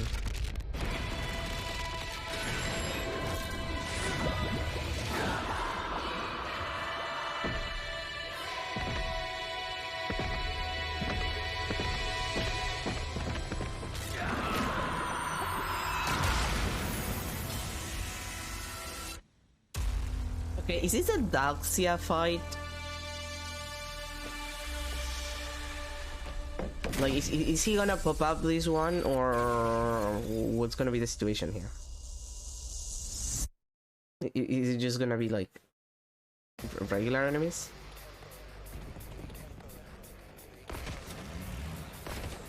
Oh, it's only one? It might be a Daxia fight. Help me! Oh god, not this one again. I don't want to fight. Oh god, I hate this.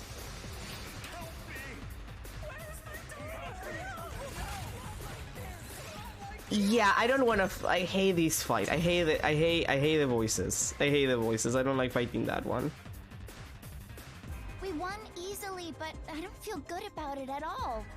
I really wish we could have hunted them on the outside. What if you just blow them out of the school and then you kill them right by the door? It's technically outside the school, so. Seriously, we would have gotten so many points out there. For once, I agree. This shit's demotivating me. Don't let your guard down or we'll be in trouble. Everybody focus!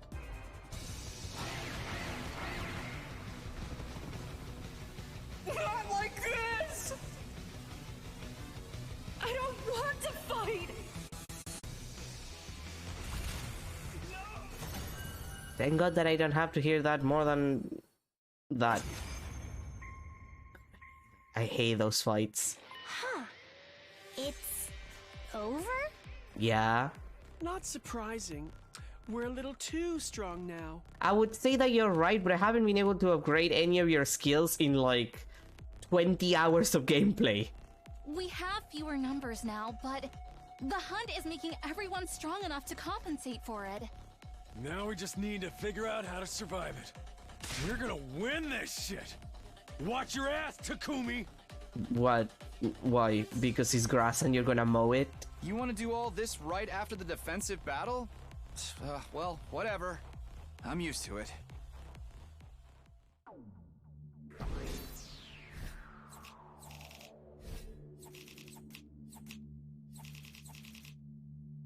Like, look at this shit. I have over 100k of BPs and I haven't been able to use them to upgrade anything. I'm trapped in BP hell. After a defensive battle, we went to the hangar to discuss our future plans. I don't think we're going to get any points if we keep blindly looking for invaders. Yeah, there's a lot of ground to cover and we have no idea where to look. If only we had some kind of clue. Hey, Commune, do you have any idea where we might find an invader base? I don't want to make you sell out your friends, but if we don't do something, Tsubasa's gonna die. Alas, because I was secluded in the cave for so long, I'm not well informed about the war. Sorry, I can't be of any help. Alright. The whole reason you're in this dilemma is because I failed to repair the escape pod. I'm terribly sorry. I apologize. You didn't do anything wrong, Commune.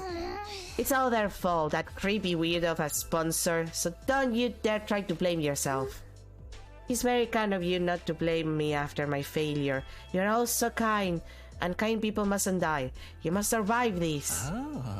That's definitely the plan, but we're gonna need more than just a motivational speech. We need information, intel, if only someone knew where the invaders were. Was there anyone around who had any idea where to find them? For what we saw yesterday, Takemaru and the twins weren't having any luck either. If none of us are catching any invaders, there's no way for either of us to get ahead. That's when it hit me. I suddenly thought of one of our comrades. Right, if anyone might know. Darumi might know where the invaders are. Darumi? Ever since she took first in the middle of the first round, she hasn't slipped even one position in the rankings. She's a brilliant hunter. She might still be able to figure it out. She might know where we can find the invaders. Takumi, surely you're not planning to add her to our alliance. You haven't forgotten what a horrible mistake that was before, right? It was true that we lost Hiruko because Darumi couldn't control herself. I'm pretty sure she would have died anyway, but okay. And also Hiruko told her to kill her. Normally we'd be better off keeping our distance from her, but... Can't make an omelette without breaking a few eggs. Let's accept the risk and invite Darumi to join us. She really loves Hiruko. She might not even need that much convincing. For the love of murder. Well, who am I to object to our dear leader's decision? But I haven't seen her around lately. She hasn't been joining the defensive battles either. She wasn't at the closing ceremony for the second round, nor the opening ceremony for the third. I wonder where she is and what she's doing. I saw her not that long ago. I went to the cafeteria for a late night snack and ran into Darumi just after she'd returned from outside. I was so freaked out. She was totally covered in blood. In blood? I was worried she was really hurt or something, so I called out to her, but it was all invader blood. Which means she was fighting a large enough group of invaders to end up covered in their blood. Our team needs Darumi's strength. We need to make sure we get her to join us no matter what. She's probably a night owl. I'll stop by her room at night. After that, I went to rest in my room. Takumi, she has outright told us that she doesn't sleep. And then once night fell,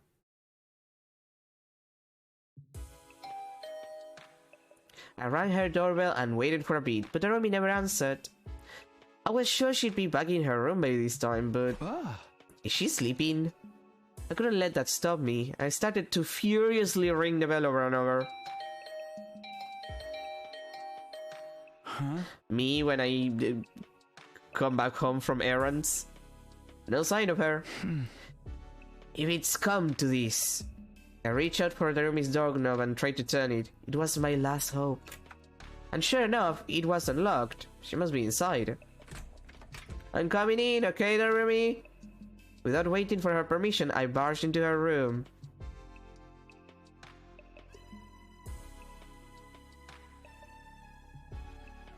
Yeah. Bitch lives like this. Narumi was sitting beside her bed, staring up at the ceiling in a daze. Huh? Hey, long time no see, Narumi. Your door was unlocked, so I just let myself in. So, I wanted to talk to you about something. Do you have a minute? No answer. Maybe she was so obsessed with Hunter that she'd forgotten how to communicate with other people. I started inventing all kinds of theories until... So bored. Huh? Barn.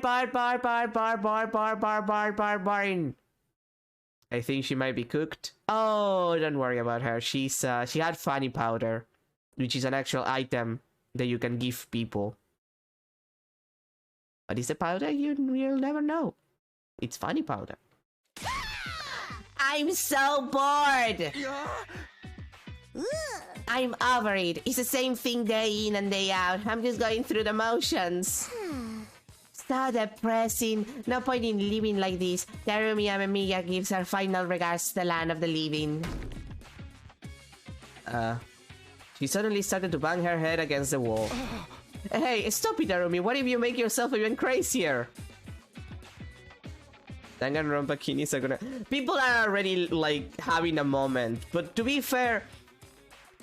She's gay. She's a puppy girl. Like, there's literally a scene where she barks. Like, her entire dialogue is barks. She literally has bipolar disorder. Like, a writer confirmed that she has bipolar disorder. She's a mood. One of the characters of all time, really. I pinned her arms back in a full Nelson to get her to stop hitting herself. What? Takumi? Why are you touching my boob? First, I wasn't expecting her for that to be spoken. Second, I need to hear that again. What? Takumi? Why are you touching my boob? My boob. Incredible. I wasn't, it just happened! Huh. What are you Wait, I know you're here to use me, violate me, and kill me? Well, go right ahead. I'd sooner die in an erotic, grotesque, miserable, glorious way than suffer with being bored in a killing game. I don't think that's good, actually. But I'm so bored, Takumi. I don't know how to spend these empty days anymore. Huh?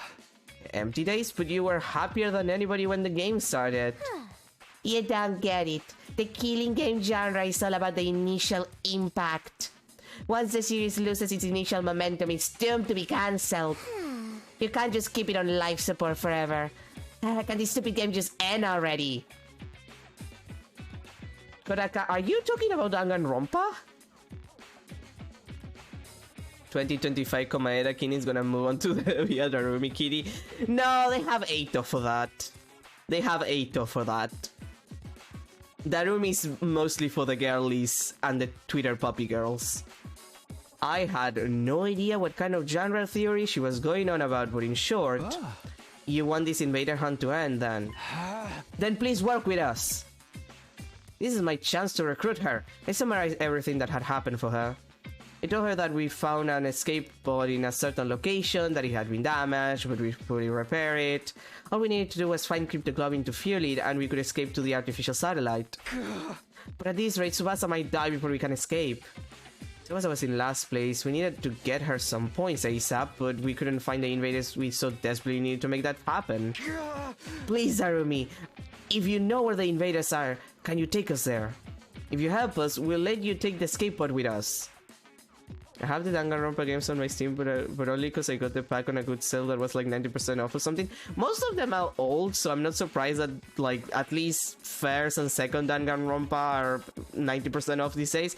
Like, personal opinion, no matter how much the Tumblr Kinis and like all of the early era Tumblr like memed and cringed the shit out of the game, Danganronpa is a good series. Like, sincerely, I think Kodaka is a good writer. He has his issues, like any writer, but I think Kodaka is a generally good writer. Like, this game has very good writing, and most of the routes, like the main route that I did was Kodaka primarily writing it, and it was good. Like, Kodaka is a good writer, and Danganronpa is a good series. I think that it has just a really, really shitty reputation because of some of the fans. Yeah, that kind of shit. Like, don't get me wrong, I'm not denying that the fandom is what it is, or what it used to be. I feel like a lot of them are grown. They're not as like that as they used to be back in the early 2000s. But personally, I think that if you take the fandom out of it, Danganronpa by itself is a good series. It's fun, it's campy, like it's a killing game, it's funny. Like, it's an entertaining series to go through. It's not perfect by any means, but it's fun. And it's generally well, like, written. Like, the mysteries of each killing is usually very interesting how it's done. But I get it that a lot of people have an issue with it because of the heavy association with a particular group of people. Which I don't agree with in general. But like, Danganronpa is good. Like, it's a good series. It's worth giving them a try. It's my opinion. Like, it's entertaining. But I completely understand why people have like issues because the fandom was always very loud, especially back then. These days, it's, from what I've seen, it's calmed down. But like back then, I remember what it was like, and it wasn't fun. The location of the skateboard was our most powerful bargaining chip. If she's sick of this killing game, then this is an offer she can't refuse. Hey! I think 90% of the people don't agree, but it's like a car crash, you can't look away.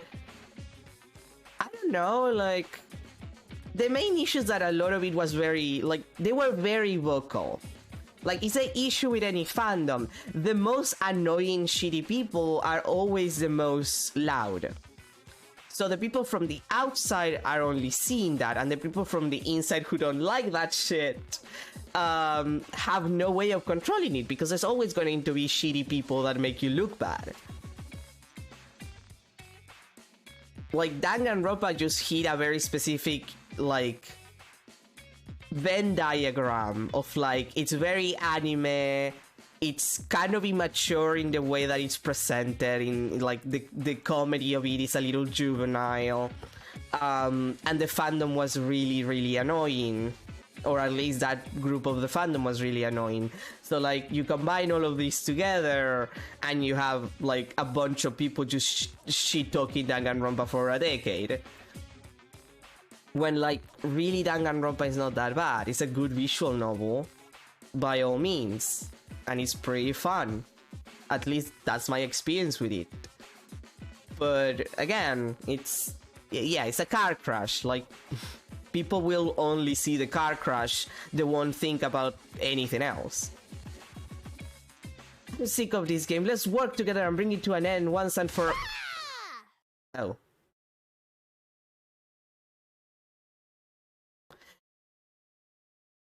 Yeah, no, I know. Like, I've seen... That is why I don't mess with certain fandoms. That is why I keep myself in my little corner with the things that I do. Because I recognize that what I do is already unpopular. Like, people don't like me and have never liked me in general. Like, I know how it is. So I keep to myself and I do my stuff and I enjoy what I like with the people that I know will support me and like me. But like, that's sadly the issue with a fandom that is very loud and popular. Like, if your fandom is big, you're sadly gonna be saddled with like that kind of people. the only thing that you can do is just block them and move on with your life, because you're not gonna like, they're not saying what they're saying because they want you to change their mind. They're not trying to have a conversation with you. They're just trying to impose their ideas onto you. So the only option that you have is just to block them and move on with your life, which sucks because that means that you end up blocking like 90% of the fandom more often than not. But it's sadly part of the process. Like, you have to, if you cannot let people have fun, you shouldn't be in the space, but they're gonna be in the space anyway, so you might as well just, like, not look at them. But sadly, that's just kind of how fandoms are these days. Like, there's no respect for a lot of things. Yeah, no, that's perfectly fair. I understand. Like, I'm not in a bunch of servers myself. I keep myself pretty, I don't know if isolated, but I keep my privacy for the most part. It's just, like, I'm an artistic person, I guess. Like, I'm a writer. I'm gonna interact with them incidentally no matter what. So I have to think of myself first. And I do like looking at the pretty art and shit. Like, it's just very difficult when you have like 14-year-olds when you're an adult, and then you have like people who act like 14-year-olds. I mean, that's fair. Sometimes I feel like sometimes it's difficult because you don't know if people want to be reached out. Like, that's the main reason why a lot of people don't reach out. It's a kind of thing of like, it's not that you don't care. You don't know if the other person wants you to reach out. Like, you don't know if that person actually finds you like a presence that they like, or if you're important, like if they feel like they want to be bothered by you, quote unquote bothered by you. So like, that is an experience that is difficult to, like, it's difficult through the internet. Like, there's a lot of stuff when it comes to internet friendships that is sometimes difficult to measure certain things. But, like, it's understandable. Yeah, no, that's fair. Like, that's fair. Like, it'd be like that. Like, it's understandable. You yell at me so loudly, I thought my heart was going to leap out of my mouth. And again, don't play with me. You want to take everything away from me. Hey, Jeremy. Don't play with me. Don't fucking play with me. Don't fucking play with me. It's all I have. I won't let you destroy it. Isn't that exactly the opposite of what you were just... Get out! Asshole! Damn. You want to take away the only thing that matters to me? Then die! Damn.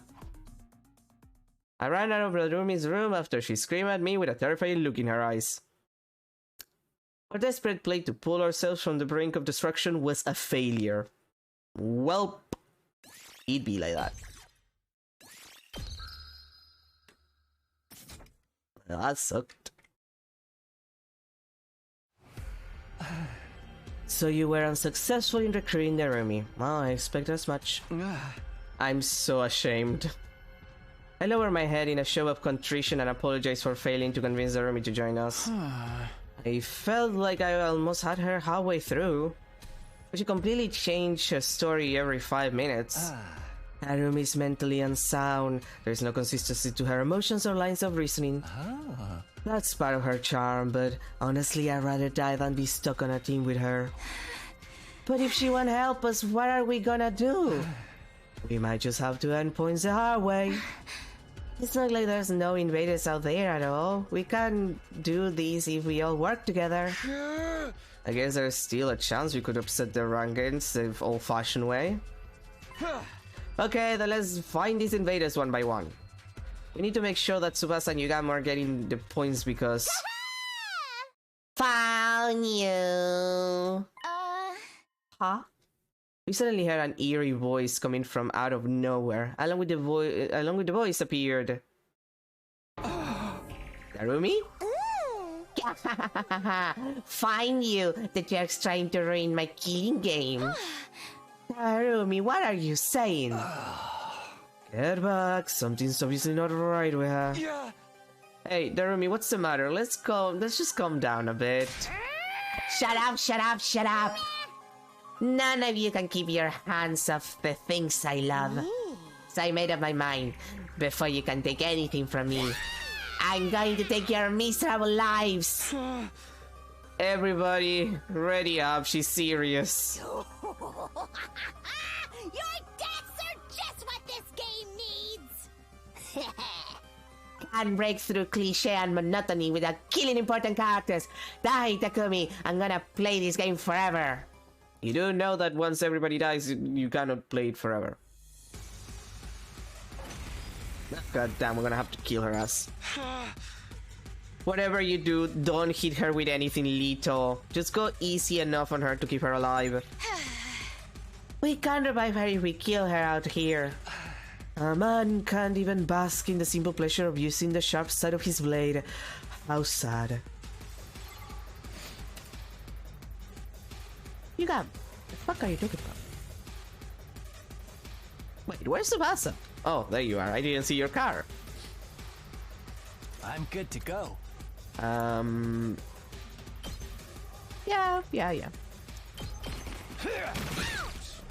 out of mana. Time for action.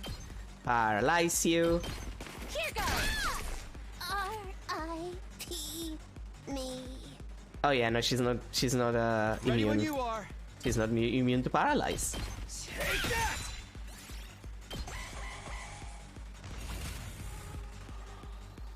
I'm good whenever. Up. Are you okay? I owe you one. Here we go. Guess I'm screwed. I'm good to go. Taking the My shot. body. I owe you. Like, this is so easy. Let's get to the killing. This may hurt. Like, Darumi, you're overpowered by sheer numbers. Wait, what do you mean, wave 1? Oh. Oh. Oh, I thought that was only one sound, okay. Hashtag sex sounds. She's finally settling down. What was she even trying to do? Kill you? It's not worth trying to think about. She's basically an animal right now. Yugamo, that's a little rude. I know she's a puppy girl, but like, she's domesticated. She knows how to go to the bathroom by herself. Hey, Takumi, what should we do with her? We can't just leave her here like this. We're just gonna have to bring her back to the school. Yugamu, do you have any rope? She might wake up on the way, so we should tie her up for now. Kinda feels like we're transporting wild game. We hauled the unconscious Zaremi back to the school and laid her down in her bed. After that, we went back out to hunt. We searched for invaders, but in the end, we hardly managed to find any. Well, this was useless. Useless! Yesterday we had a pretty wild setback, but today we'll get those points. Determined, we set out on our search. We couldn't afford to waste a single second. We're going to hunt those invaders, get those points, and save Tsubasa no matter. Found you! Again? Darumi, are you here to slow us down again? This is so dumb! How did you even find us? No one was following us! Loser! Don't think you can run from me. All I need to do is follow your scent a little, and I know exactly where you are. She really is like an animal. This life for cruelty must have sharpened her wild instincts. Darumi, please calm down. We need to go find invaders. I told you, right? If we don't, Tsubasa's gonna die. And I tell you, let her die. All of you should die, then your escape plan will be ruined and the game will be good again. And I will have everything I ever wanted. So let's do this, Takumi. We began our fight with Darumi just as we did yesterday. Are we having another fight with her? Are we actually doing this? Oh my god. Why don't we just kill her already? The only cure for stupidity is death. We can't do that. There's no coming back if we turn this into a real killing game. Tsubasa's right. Narumi's an annoying idiot, and frankly, I wish she was dead too, but keep her alive. Takumi, that wasn't very nice. Yeah, that wasn't very nice. Leave it to me. Pulling the trigger. R.I.P. I can't wait. Experiment time. My turn. And boop. I can't believe that the game is actually doing this. Screwed. Like, this is so Leave it silly. to me. Oh, no, not that one. I'll protect you. Here we go. Take that. This is bad. Narumi, you need to give up. Like, it's fine, girl. Really. She's having a bad time. Mayonnaise reaction to that. It's done. The only thing done here is Narumi's humanity. What happened to her? Hey guys, she's foaming at the mouth. We need to get her back to the school. Damn it, you're a real pain in the ass sometimes, Narumi. We hauled the unconscious Narumi back to the school and laid her down in her bed. Again. Then we went to my room.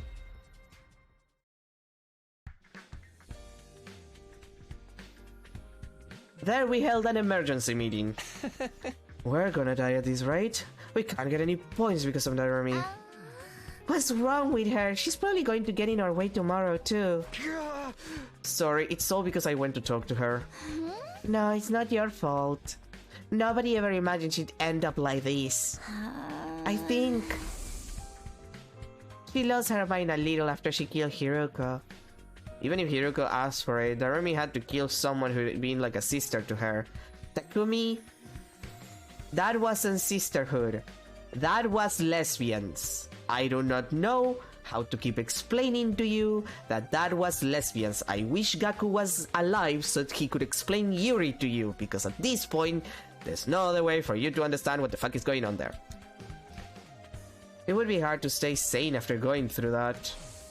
We might not have any choice but to lock her up. Lock her up? We should put her in one of the courtyard cages. That'll neutralize her humanity, and she won't be able to get out without our help. I mean, that's pretty...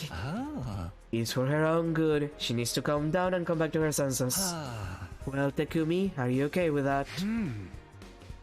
It would be a lie to say I was completely on board with the idea of looking up a comrade, but... I guess we have no other choice. Let's look her up. Are you sure, Takumi? I mean, what else can we do? If she keeps interrupting our hunt, someone from our alliance is absolutely going to end up dead. If that's settled, then we know what we have to do. Let's restrain her right away. Now's our chance if she's knocked out. Should we really do this? We went back to the Narumi's room, rope in our hands, but when we got there... Huh? The Narumi's gone? The place was completely empty. Her animal senses must have detected danger rather. Why do you read anger there? She would basically have to be a mind reader. This isn't time for jokes. We can't have someone like her on the loose. Let's go search for her. She can't be far. After that, we searched around the school, but in the end, we've never found Narumi. Oh god, please tell me she didn't went to the hangar. Well, no sign of Narumi. Back to the hunt, guys. Let's get those points today. Early in the morning, we used the school bus to go hunting, to go to hunting grounds farther out. There was no way Narumi would attack us out here, so we could concentrate on hunting. There, invaders. Tsubasa, Yugamu, take them out at one at a time. Right. My pleasure. The dying cries of the invaders echoed across the desert ruins. Thank you for letting us have them, Takumi. I'll pay you back for your kindness. No worries, Nozomi and I are fine. Nozomi and I didn't need to worry about falling into last place. It was Yugamo and Tsubasa who needed to worry. If something needed change, it would be one of them who... likely Tsubasa. Yeah! On to the next one! We need more! I'm not going to let Tsubasa die. She's the most important girl in the world to me. More! More! Everybody, we need to get our heads in the game and look for this invade... Found you! His honest reaction to that. I couldn't so much as squeak in surprise or panic. No way. All the way out here? How did Narumi get here? How did you follow us? We used the bus. Sucks for you that I'm so fast on my feet. These cows could carry me halfway across the world. Not even a rider, a cheetah could outrace me. Knock this off already, Narumi. We're in a really tight spot right now. If you keep getting in our way, we might have to stop going easy on you. Oh, please, please. All I ever wanted is for us to kill each other. E-girl Majima? Oh god, she kind of is a little. She kind of is, I'm not gonna lie. Let's just do it plain and simple. Forget everything that's not death and killing. If you don't kill me now, your precious little friend will end up dead. The blood rushed to my head. I couldn't take this anymore. If it would save Tsubasa, then... Let's do this, Narumi. Wait, Takumi, calm down. We can't start killing each other. It might be the only option left. If we don't get rid of Narumi, we're doomed to die. No! There was no time to hesitate after I made up my mind. I readied my weapon and stood opposite Narumi. Yeah! Here we go! I stepped forward, ready to cross blades. And then it happened, as if on cue. I didn't expect to see you out here, invader children. Oh, it's Daxia. As soon as I heard the voice, a chill jolted down my spine. I stopped in my tracks. I turned to face its owner and saw... What? Who are you? It doesn't matter who I am. Prepare to fight. You fancy yourself warriors, do you not? When two warriors meet, they are obligated to cross blades. That mask, are you a commander? I thought they were all gone. A commander. It has been many moons since I last led an army. I am no more than a wretched criminal. Criminal? Long ago, I was stripped of my title as a hero after challenging Veshnas and imprisoned for quite some time. But all of the other heroes were killed by you, so the military in utter panic quickly released me. A hero who didn't get along with Veshnas. I feel like Kamune mentioned something similar earlier. Something about a hero with the same level of cryptoglobin as Veshnas. If I recall, his name was... Are you Daxia? Indeed, that's my name. I suppose I have not yet been completely cast aside if youths like yourself know it. I remember Kamune told us. Daxia is nigh invincible like Veshnas. This is the worst possible timing. Having to fight a commander out here is bad enough, but Narumi's decided she wants to turn on us too. Are we going to be able to face off with both of them at the same time? Takumi, let's kill him. Huh? I'll dart around and cause a scene. You guys aim for a clean hit from the other direction. His defenses smells high to me, so it's probably gonna have to be a really strong attack. Suppose it's gonna be hard for you to for you because of your strength. So you wait at the back, provide covering fire. Narumi, you're gonna fight with us? Just get ready. Right. Narumi was so calm and rational that it was hard to believe she was ready to attack us just seconds ago. What's going on with her? I'm an old-fashioned man. I need to find someone to understand what they're about. Show me your spirit. It is I, the paragon of warfare, Dao Sha. Invader children, I have come. Clearly. Also, hi Sire. It's Sire's voice actor. Dalksha transformed and charged at us.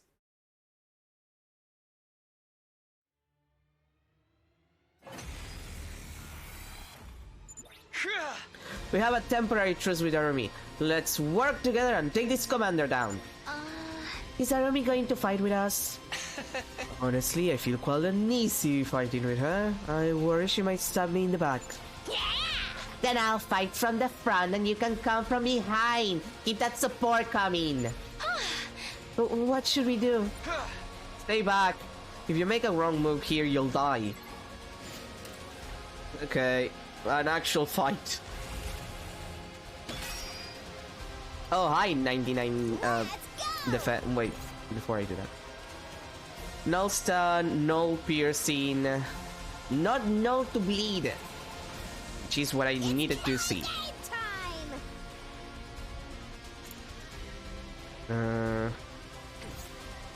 Time for me to move. Stinks, doesn't it? Let's do it to it! Does it hurt? I've got this.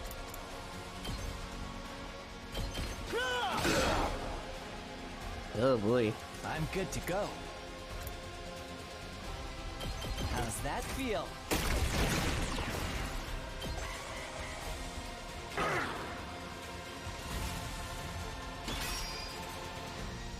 Let's get to the killing.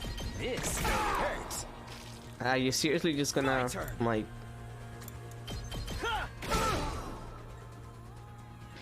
I mean, to be fair, there's not a lot to do here. Like, he's, yeah. Here we go!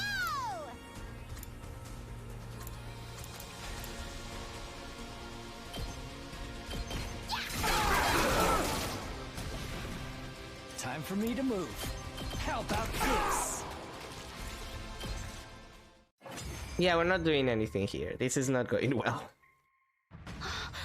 The fence is too strong. Our attacks aren't doing anything. Tough guy. He's not taking any damage at all. We can't lay a finger on him. He's toying with us. Don't give up, guys. We'll find a way to defeat him.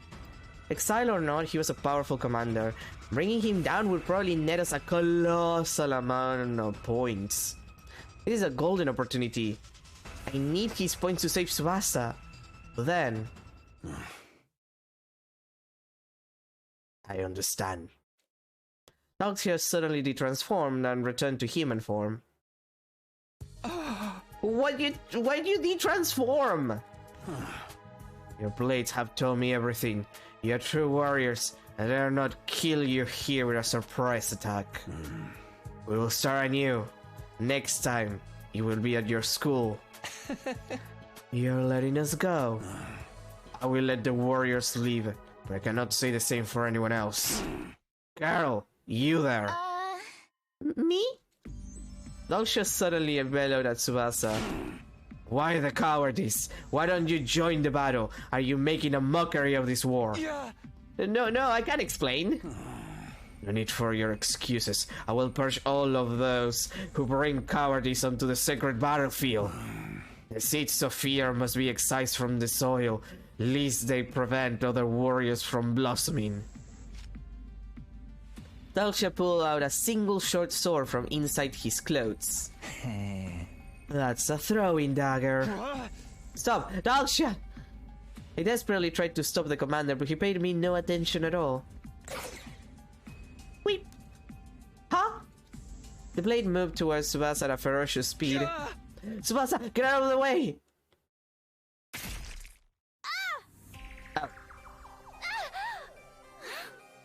Thanks, Arumi.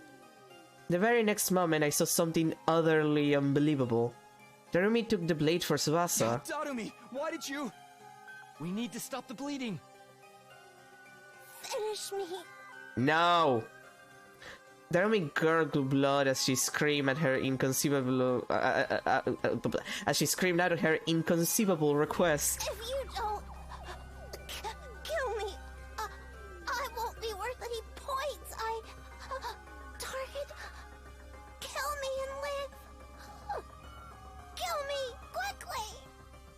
Stop talking or you really will die. Stay with us, Darumi. Darumi! He's scared, I swear.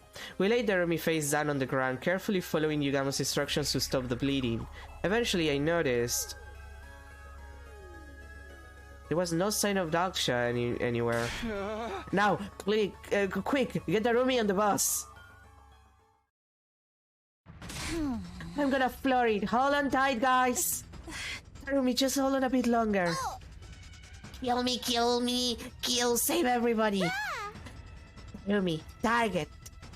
Even after we had her on the bus, Darumi was still demanding we kill her and her delirious rambling. I was utterly confused. What was she trying to do? I thought she was there to kill us out of pure spite. But she worked with us to fight Daksha and even risked her life to protect Tsubasa. Do you want to kill us or help us? Despite Yugamo's best efforts, Darumi passed away on the bus. We just barely made it to the school in time to revive her, saving her from true death. Oh, it's a room again. Darumi, talk to us. What were you trying to do? After the fight with Daksha, we all gathered in Darumi's room to ask her about her intentions. Why did you protect me like that? Please tell us, Darumi. Use your words and tell us what you really meant to accomplish. Huh? What I really meant to accomplish? All I want is for us to kill each other. You think I'll let that commander take my prize? As if. So I decided to help you out just these once. Anyway, we're enemies again. I'm gonna come kill you all, so be ready. Ha ha ha. His honest reaction to that. And hers. And hers also. Darumi, can we move on from this already? Come on, Darumi. You've been following us around because you really wanted to help us, right? Help you? Why? Don't go saying stuff with no proof, okay? We have proof, actually. You said it yourself. Kill me. Kill. Save everybody. Darumi, target. Something about you being a target, about how killing you would help us. What exactly was that all about, dear Darumi? For the love of murder! The silent treatment. I suppose I share our theory then. Or game theory. And so Yugamo began.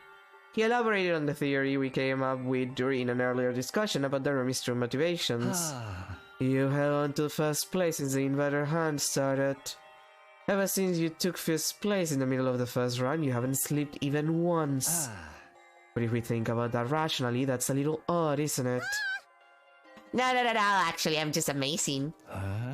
No, it's very odd. I mean, you blacked out in the middle of the first round and spent 4 days out of commission, right? After absorbing Hiruko's cryptoglobin, Darumi fell unconscious and didn't wake up for quite some time. Normally, that would result in a drastic fall in the rankings. What the fuck was that sprite? Oh, don't worry, there's a lot of sprites like that. It's a shame that Gaku isn't here to do his silly faces. He also does faces that are weird. And even at the end of the second round, you were the only one who didn't join the raid on the enemy base. You were the only one who threw away the opportunity to gain a large number of points, and yet you still remained in first place.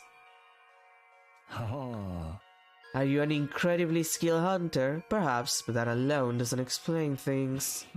So it's only natural to make some assumptions. In the early stages of the game, you hunted down a target worth an incredibly large number of points, and you maintained the edge it gave you ever since. A target worth an incredible amount of points, which meant... Hiruko Yasuhara was the target of the invader hunt. And not just her, either. It's likely we're all targets in this game. Darumi must have realized this after she had to kill Hiruko during the first round. She must have realized that all of us are targets of the hunt as well. Darumi, you were the first to notice the hidden rule of this game. That's why you attacked us outside and constantly tried to provoke us, right? You were trying to get us to kill you so we could get a ton of points. Darumi hadn't lost her mind. She was saner than anyone here, and more compassionate too. She just has a weird way to express that. Darumi, why are you trying so hard to help us? Please tell us. After we pleaded with her, Narumi remained silent for a while longer, but eventually... I wanted to be like Mistress Hiroko. Aww. Speaking in a tiny voice, she had finally told us her reason. Huh? Like Hiroko? Mistress Hiroko was a true martyr. She was okay with dying if it would save everyone. And in her last moments, she sacrificed herself so that we could survive. She's so freaking cool. I have to be like her.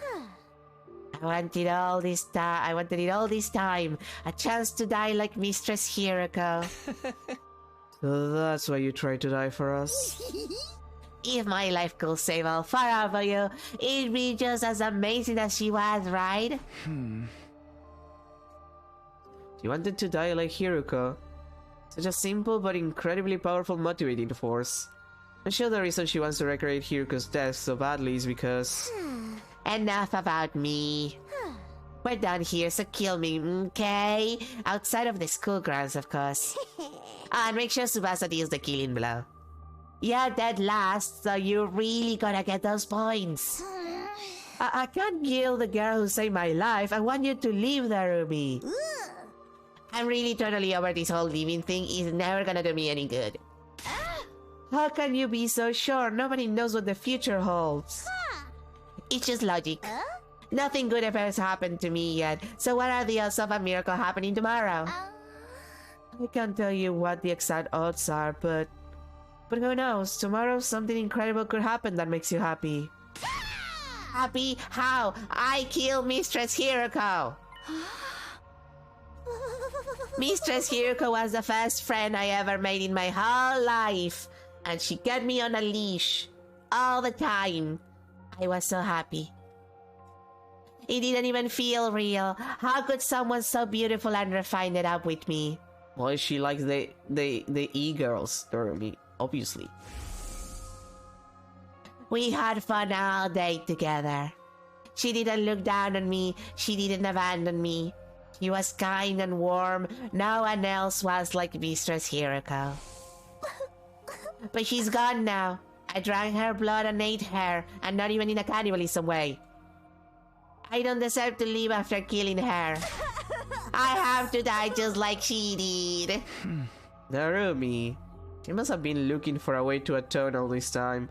That's how deeply she regretted killing Hiroko. Anyway, I'd really like to just die. I can't keep up living without Mistress Hiroko. There's just no way. I would have never made friends with her if I knew things would end up like this. Well, Tsubasa enthusiastically grabbed Narumi by the hand. I'll be your friend. I might not be as dependable as Hiroko was, but I can stand by your side.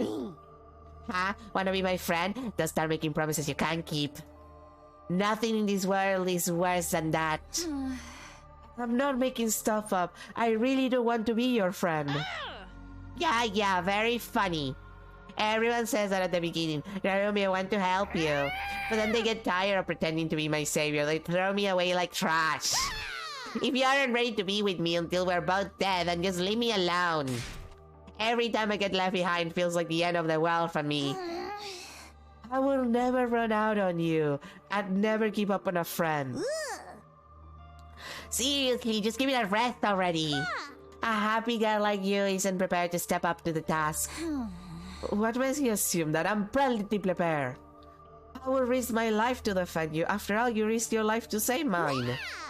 Talk is cheap, honey. Stop talking and start killing me. Narumi stubbornly refused to take the hand Tsubasa extended to her.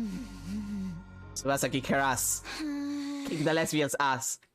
Fine, I get it. I'll show you. I'll show you exactly how prepared I am. Are they gonna make out? Tsubasa reached for Narumi's face with both hands. Are they gonna make out? This is important. Is this gonna happen? Is it gonna happen? It happened! Fuck yeah! Fuck yeah! Fuck yeah! Thank you, Date. We needed 3 dates. This is very important. We needed 3 dates. Tsubasa? Let her be a bisexual Takumi. Tsubasa half forced Narumi's lips against her own. Damn. Oh my god. Thanks, Nozomi. You can also be bisexual with them if you want. Very good. Full marks for artistry. Thanks, Yugamo. I love your support of the lesbians. Well, I guess bisexuals in Tsubasa's case. Takumi, shut up. You're getting cucked. Takumi, this is very important.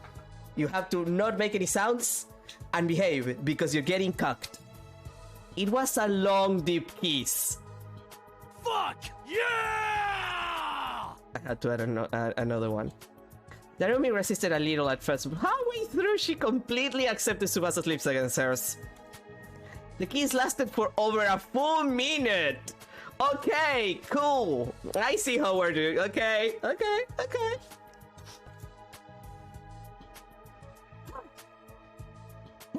Hashtag sex sounds! And then when they reached the ends of their lung capacities. Well, how do you like being my first kiss? Did it taste like innocence? Do you believe me now? I'm ready to get hard for you, Narumi. He's having a lesbian moment. Well, Narumi? Come on, say something. I'm getting embarrassed. Mr. Tsubasa. Huh? Mr. Tsubasa! What's going on? Mistress Tsubasa, I'll follow you for the rest of my life. She's so easy. I'd cross the ocean for you. So please, please. I was not joking when I called her a puppy girl. Kiss me again.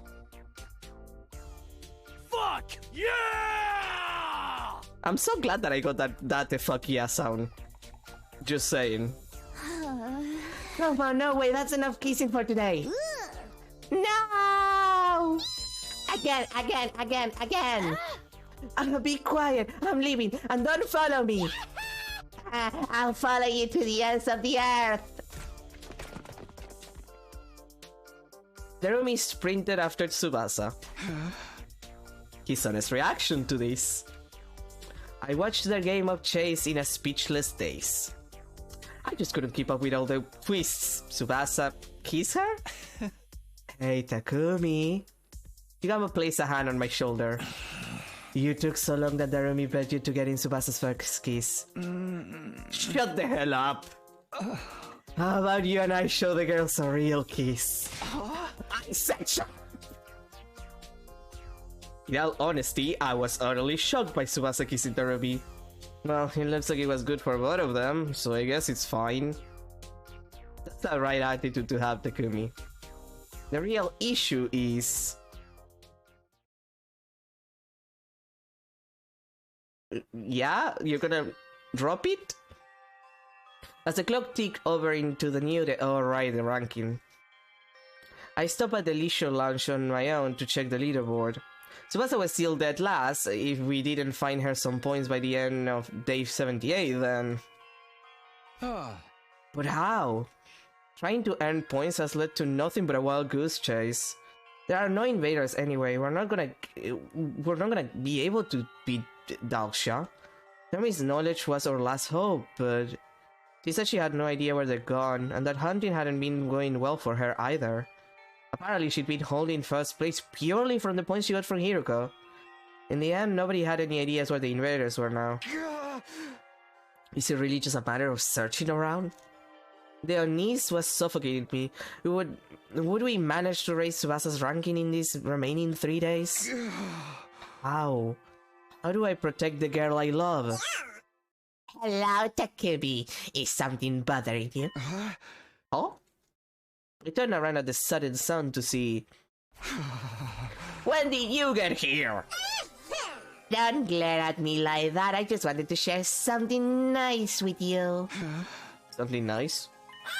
You desperately want to know where the invaders are, right? Do you know where they are? I sure do. My B-Recon squad found where they've been hiding. If you're curious, I'm happy to tell you and you alone, Takumi. Because you're my favorite.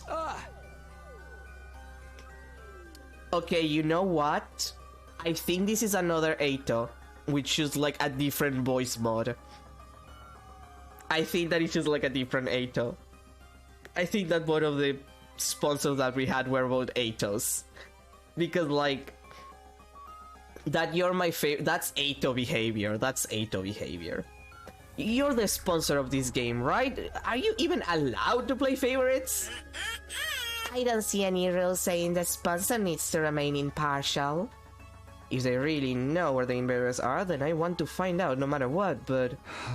Are you up to something?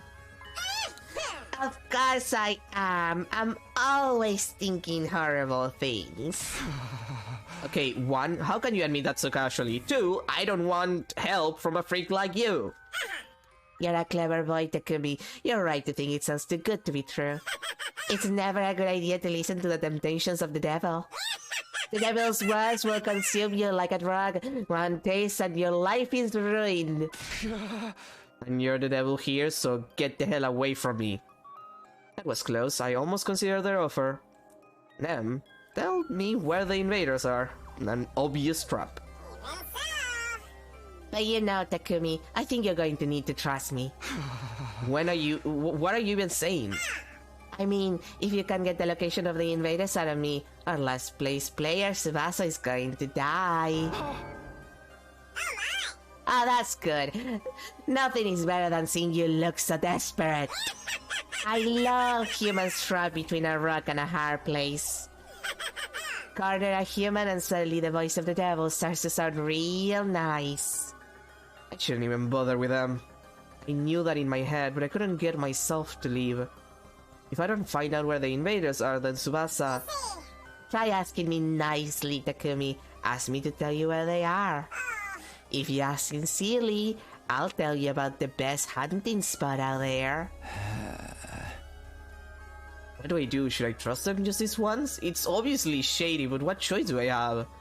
No, it all sounds too easy to me. There's still a slim chance I could find them on my own. Oh, okay. This is a route. This is a route thing. I wasn't expecting that.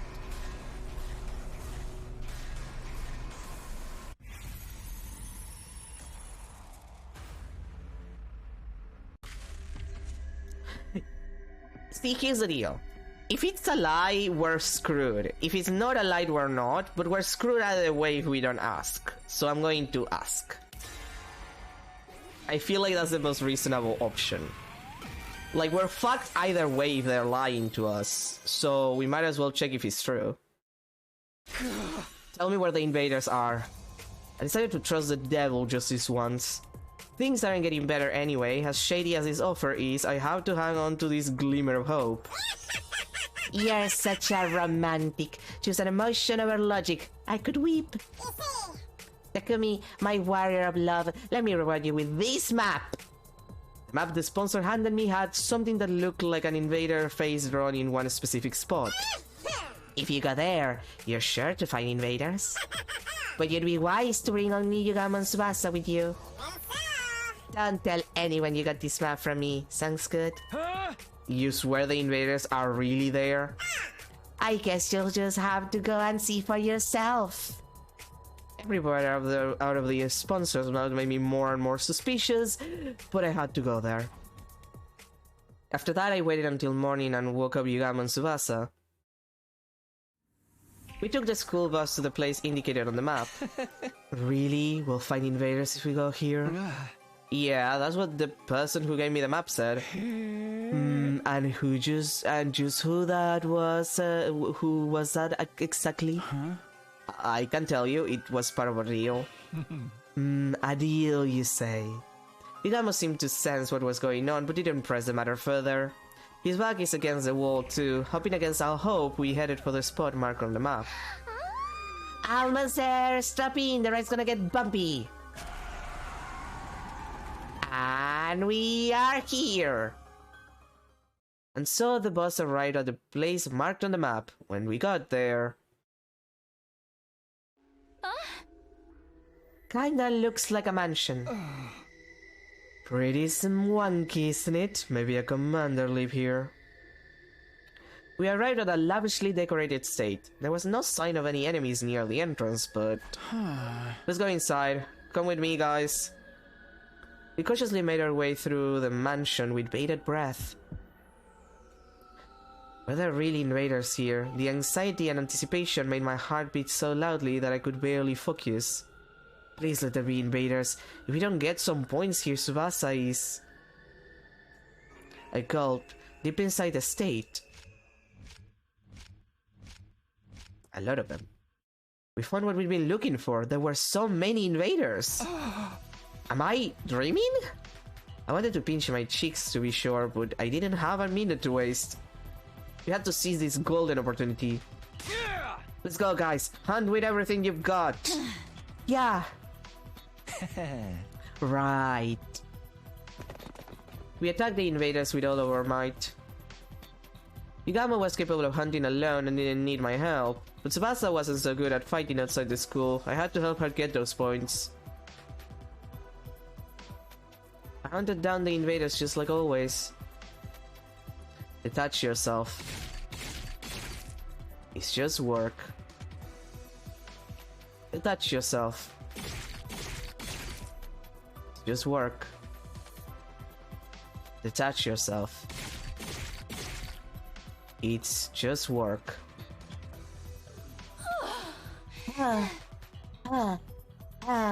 Success noises. I feel like we've really racked up points. Yeah, but we can't stop yet. The Camaro and the twins had gained a huge amount of points for finishing off the Squad 4 commander at the outpost. We have to keep getting points here if we want to close the gap. I decided to keep hunting without taking any time to rest. Detach yourself. It's just work. Detach yourself. It's just work. Detach yourself. It's just work.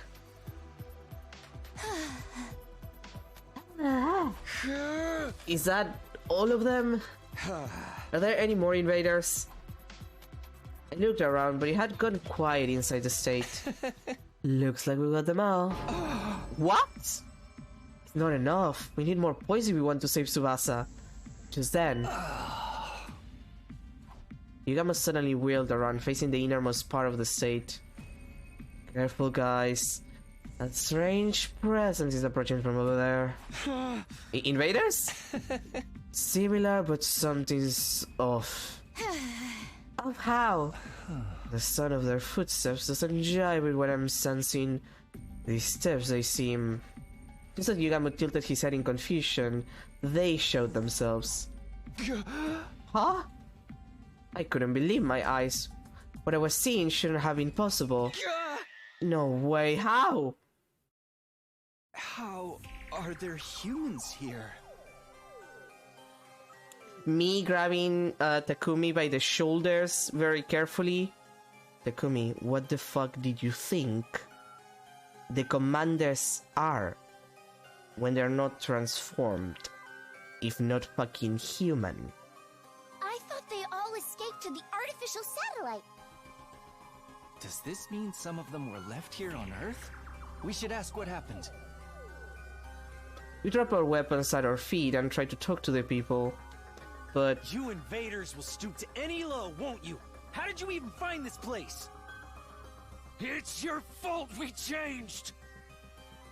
I'm gonna kill you right here and now! Why are they so mad? I wish Kamyun had told them the truth. I don't think they're in the mood to talk. Yeah, clearly. The air was tense. We weren't going to be able to avoid a fight. Let's run, before they can attack! We turned for the exit so we could leave the state. But at the very next moment... Are you sure about that? Live now and Tsubasa will die, you know?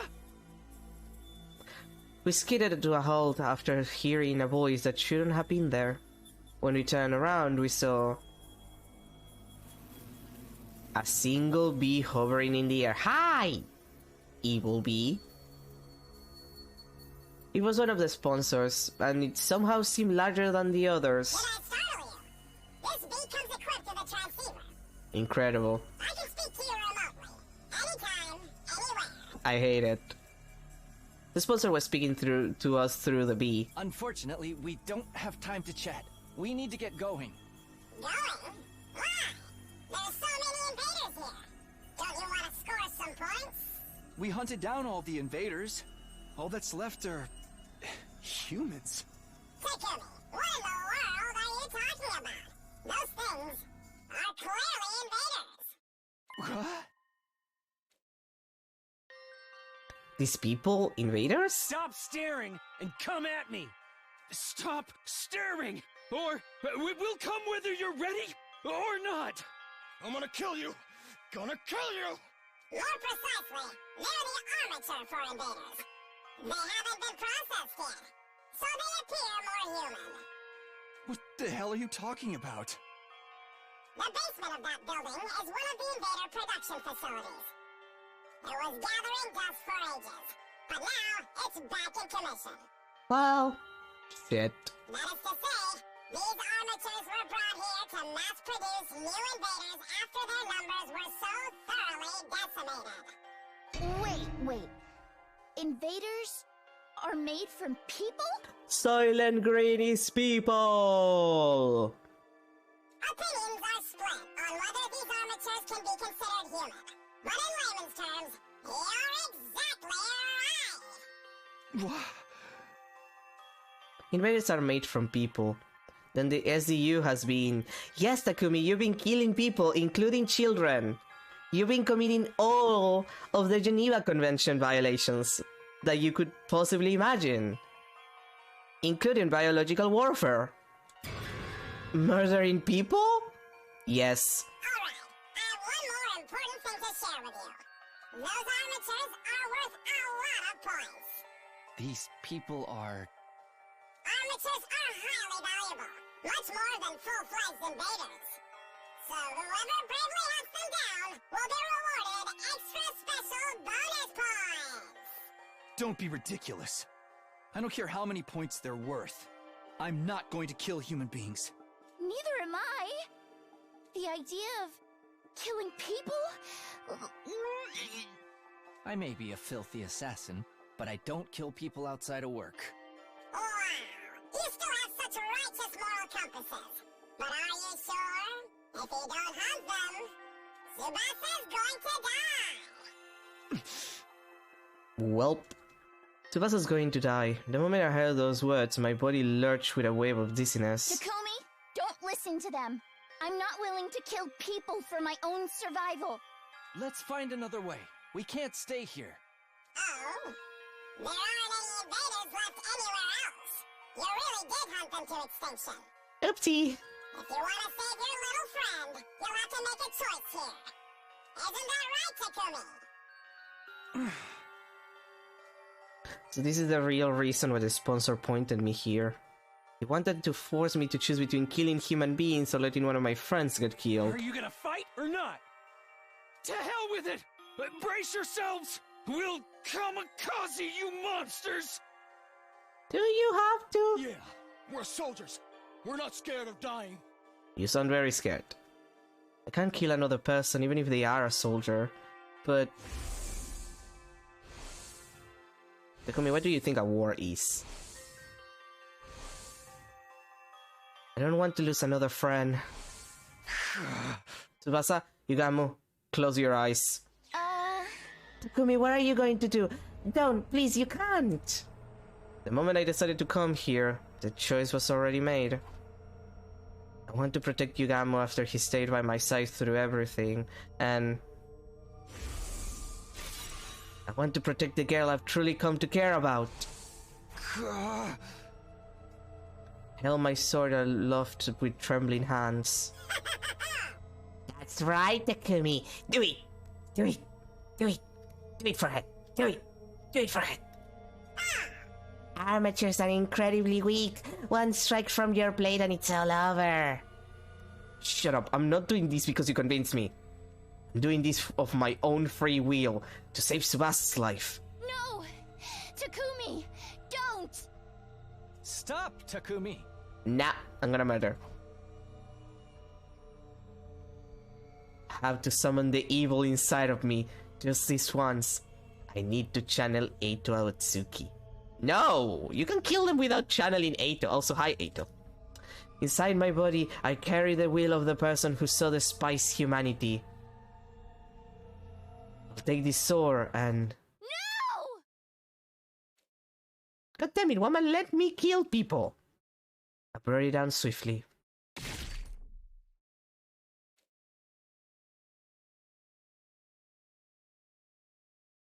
I assumed all of that detach yourself is just work thing was gonna end in something like this, but I wasn't expecting it to be like this. Exactly. If you get what I mean. Ugh, I can't. No matter how hard I try, I can't forget. I kill human beings. Takumi, you've been killing human beings the entire time. They just didn't look like it. They look like marketable plushies. I committed an unforgivable crime. You committed a lot of crimes, Takumi, according to the Geneva Convention. Unable to confront what I've done, I was hiding from reality under the covers in my bed. How could I? Who were those people? What were they doing there? Why were they so hostile towards us even though they were human just like us? Why are there still people on Earth? I thought they all evacuated to the satellite. Nothing makes any sense. Nobody who knows the truth even tried to tell us what's going on here. But one thing's for certain. Those people, I killed them. I can still feel the weight of my sin in my palms. That was all that mattered. Enough of this. I don't want to think anymore. Okay. What happened?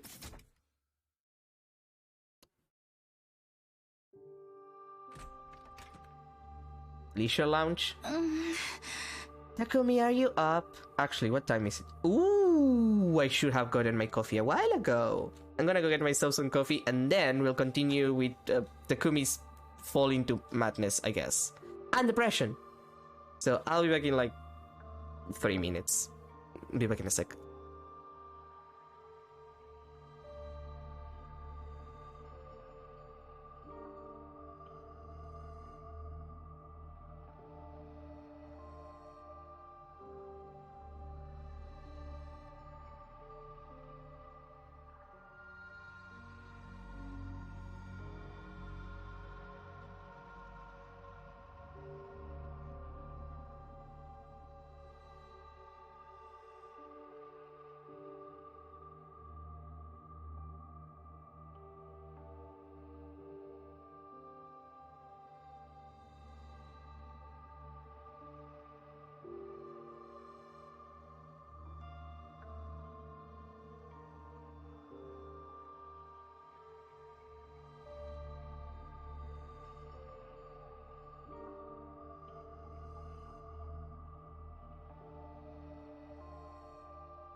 Okay, I'm back. Sorry for the wait.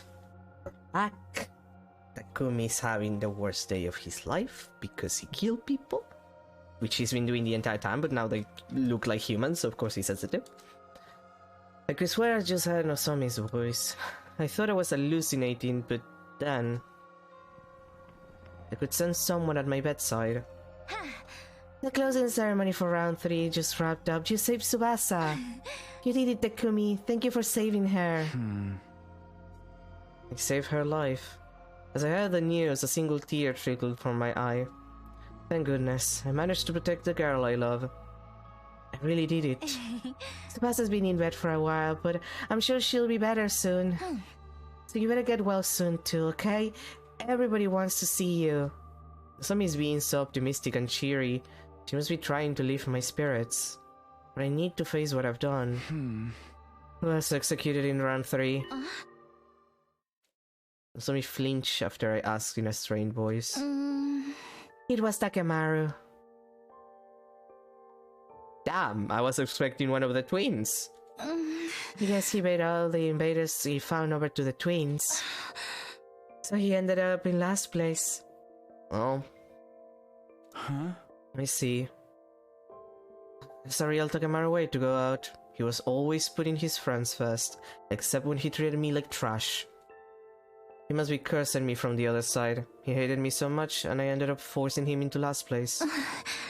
No, just before he was executed, he suddenly got so calm. He said he wanted to tell you he was sorry. Sorry? To me? He gave me a letter. I'll read it to you. Takumi, I'm sorry for all the horrible shit I did to you. I just hated you so damn much. But when I thought about it with a cool head, I couldn't even remember why I felt that way about you. Maybe I was using my hatred for you to avoid confronting reality. Sorry I made you my scapegoat. I'm the only one to blame for everything. You don't gotta forgive me, but you gotta forgive Ima and Kako. Adios. That's the end of his message. Damn. Takemaru. Takemaru! He was such a good guy. Except when he wanted to kick my ass. I always knew that, since we'd already survived 100 days together once, but... Why did things have to end up this way this time? Takemaru.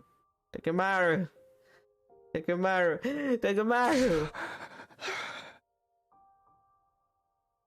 Ah!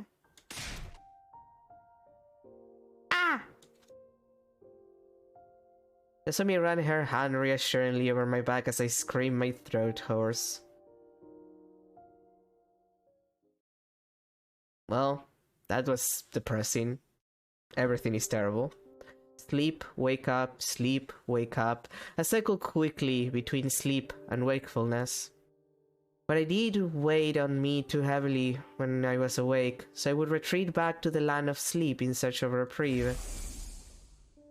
But whenever I fell asleep, I dream of the day I killed those people. The memory of my hands covered in their blood would return. I flew out of bed, soaked in sweat, but even awake, I was still in hell. It was agony after agony, whether I was sleeping or awake, but I didn't try to pull myself out of the cycle. I can't run away from this pain. After all, this is what I... just then. Yaha, Takumi, still being antisocial in there. Evening, Takumi, the two of us decided to sneak into your room in the dead of night. I could hear Yugamo and Narumi in the darkness. The two of them sat beside my bed and launched it right into some casual small talk. You were probably hoping for Tsubasa. You were probably hoping for Tsubasa. Unfortunately, she's not feeling so well right now. The mental shock caused her to develop a fever, but she's getting better, so don't worry. Mistress Tsubasa is getting 24-hour personalized care from me, so there's nothing to worry about at all. I dab every nook and cranny of Mr. Tsubasa's body with a damn cloth. The left side of Mr. Tsubasa's body flushed by fever. Ah, it was crazy heretic. Takumi, you're the only one who can protect Tsubasa from the clutches of this perverted succubus. You'd better get up before something horrible happens. You can just call me the room with the cold maker. Wait, I need to, Fuck! Yeah! I support her. They kept directing the conversation back to me. I wanted to answer, but I desperately resisted the urge. We brought Darumi to meet Commune yesterday, but it was a total disaster. Darumi got way too excited by how cute she is. Who could possibly keep that cool after seeing a cute little shrine maiden girl? Ah, Commune, light of my life, fire of my loins. Oh my god, that's a Lolita reference. That's literally from Lolita. She's a lesbian. She's a puppy girl. She's a lolicon. We love this bitch. Best character. 10/10, no notes. I grabbed her and munched on those cute little ears. Even when she tried to fight me off with tears in her eyes, I munched without mercy. Darumi was all over her, so Nozomi got jealous. Of course Nozomi got fucking jealous. Hearing them talk made me want to return to normalcy. But I can't go back. I can never go back. I took the lives of those people. I robbed them of the days that lied ahead of them. They would have died anyway because of the bombs, Takumi. It wouldn't be fair if I just kept living a life of joy and pleasure. I can't allow it. I'm not going to get out of this bed. I'll stay here until I die. That's a little dramatic. I need to wallow in the anguish of hell and die a dog's death. After all, this is the only way I can atone. God damn, Takumi. You need therapy. Clearly. You're in an awfully sorry state, Takumi. I heard another voice. It was Kamiun. Did she leave the hangar to come check on me? Yagama told me everything. No wonder you're so worn out. You must have been quite shocked to find out the truth behind what you referred to as invaders. Shock didn't even begin to cover it. My whole world had been turned upside down. Twisted even. I had to be sent to Bel Air. Takumi, as you've discovered, invaders were once human. The truth of the invaders is that they are combat organisms created from wounded soldiers and veterans, and children, according to another route. I never wanted to tell you this cold, painful truth. Huh? So we've been fighting other humans all this time? Yes, in a sense. Which means the destruction on the surface isn't because of world death. It's the scars left from the ravages of war. The Tokyo residential complex we'd all been living in before must have been some kind of underground shelter then. Even if it is a war, we can't kill people. It's true that you kill people, but you could view it as an act of salvation. The people you kill were poor soldiers fated to be turned into combat organisms in the near future. You allowed them to die as humans. You freed them from their fate of being turned into monsters. That's compassion, not evil. Not in the context this happened, sweetie. Like, I'm all for killing people, you know, to put them out of their misery. But, I don't know if it counts this time. All things are ordained by God. Our scriptures say there is no such thing as destiny. Kimiun tried desperately to reason with me, to free me from my guilt. And while I appreciated the thought, I didn't want to be freed. If I let myself forget what it felt like, I'm sure I'll just end up doing it again. I just had this horrible feeling that's what would happen. So I clung to my guilty conscience and decided to rot away here. It was only right. God damn, Takumi, are you gonna stay in bed and rot? You're completely depressed, aren't you, Takumi? I heard another voice. This time it was the sponsor. Even the sponsor fucking Zero from the Zero Escape series just came here and he's like, you're pretty depressed, huh? Do you want me to give you some pep talk? Huh? Let me tell you, this time I killed a bunch of people in a, like, desert complex. It was funny. Fair enough. I mean, you've been tainted by the act of murder. But it was splendid the way you killed him so mercilessly. The noble knight, dirty in his hands to protect the one he loves. You really are quite a romantic. It gives me life so much it gives my life so much meaning to push romantics like you to commit mortal sins. You should see the look on your face. You look like a prisoner locked up in a dungeon. Prisoner? Well, I am a criminal, so I deserve to die a miserable death in a filthy cell. The knight awakes from his illusions of romance and confronts his crimes to discover that he is no more than a mere murderer. He must find himself hideous. He must be repulsed with himself. It must make him wish he was dead. Well, I'm glad at least someone is having fun. A murderer pretending to be a knight in shining armor. That describes me perfectly. I don't regret my choice, but I wish I was dead. They're right. I only wish I could torture you now that you're so weak and fragile. But I can't. It's against the rules for the sponsor to touch you unprovoked. Damn it! Who made this ridiculous rule anyway? I want to play with you, Takumi. I guess that leaves me no choice. I'll just have to toy with your mental state.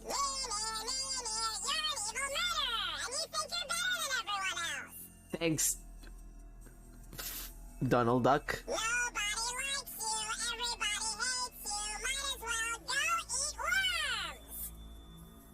Why worms? The sponsor kept childishly insulting me. Okay, sure. I guess we're doing that. Every time I fell asleep, I dreamed of the people I killed. They were ghosts, glaring at me in the darkness. And when I awoke, the ghosts will vanish. In their place was endless darkness. I'd go back to sleep and the ghosts will hover in the air once more. I'd wake up and they disappear. Every day repeated itself. Gradually, I started to be unable to discern if I was dead or alive. Maybe the night I killed them, I died with them.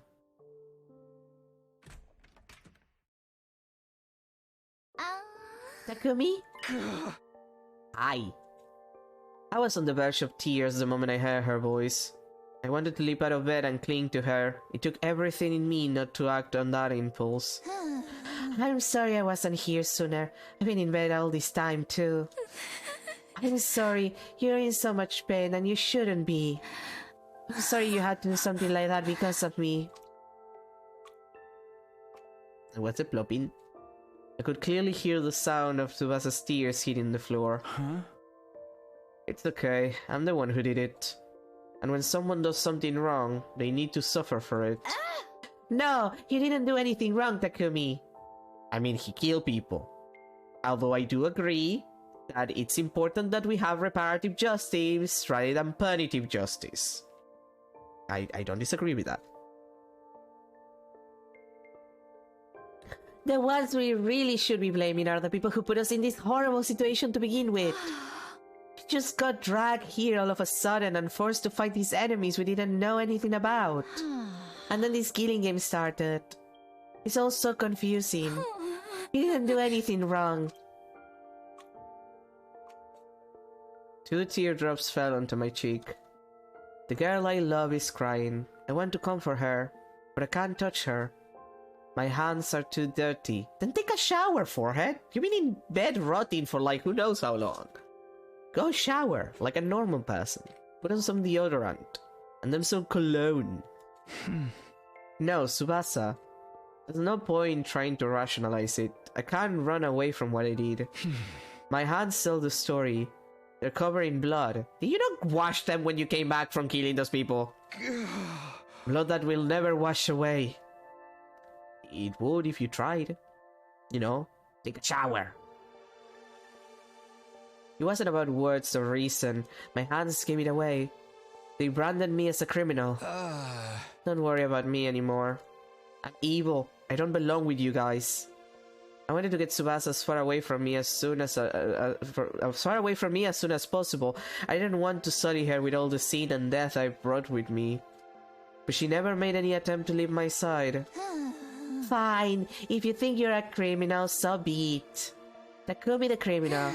I'm fine with this new level of yours, so at least hear what I have to say about our future. Our future? I talked with Yugama and Narumi earlier. We're never going to be able to go back to how it was before.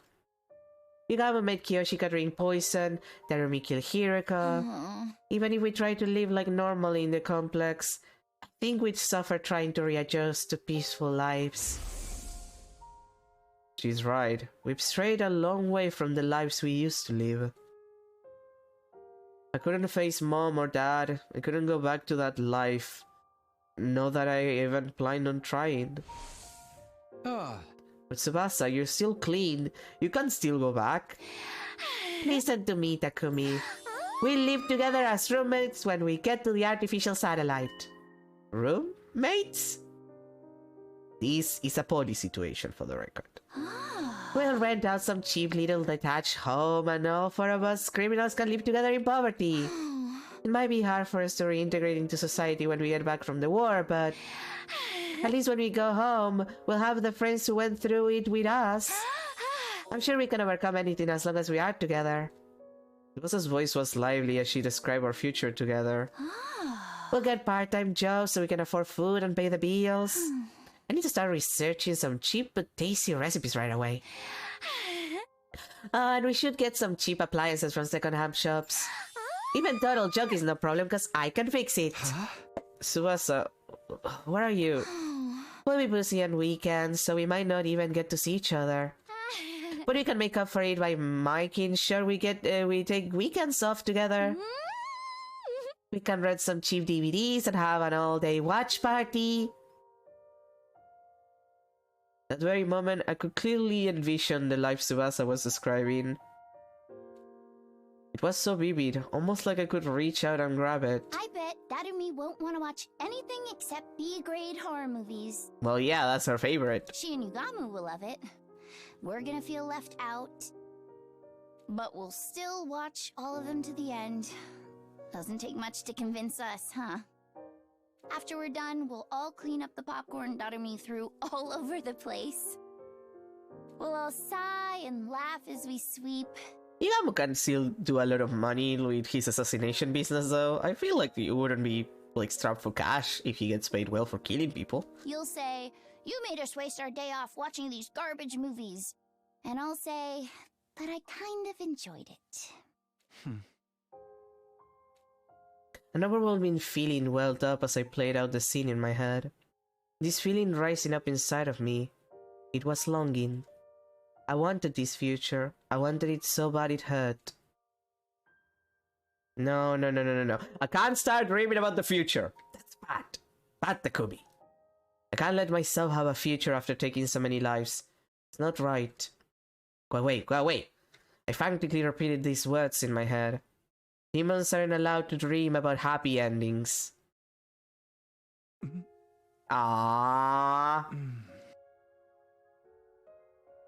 Takumi, act like you care about the fact that you're getting kissed. You being, like, paralyzed is for a different route. There was a warm sensation on my lips. Tsubasa's lips rested neatly atop mine. Her breath, her warmth, her hopes, her life. I felt all of it in my soul. I just took half of your sins, Takumi. Guess that makes me a criminal too. It's incredible how this route is not that long, all things considered. I would argue that the route that I did before, which follows the main plot more properly, is longer. But I'm surprised how much better of a constructed relationship these two have than Takumi with Nozomi in the other route. Like, I find these much more natural as a relationship.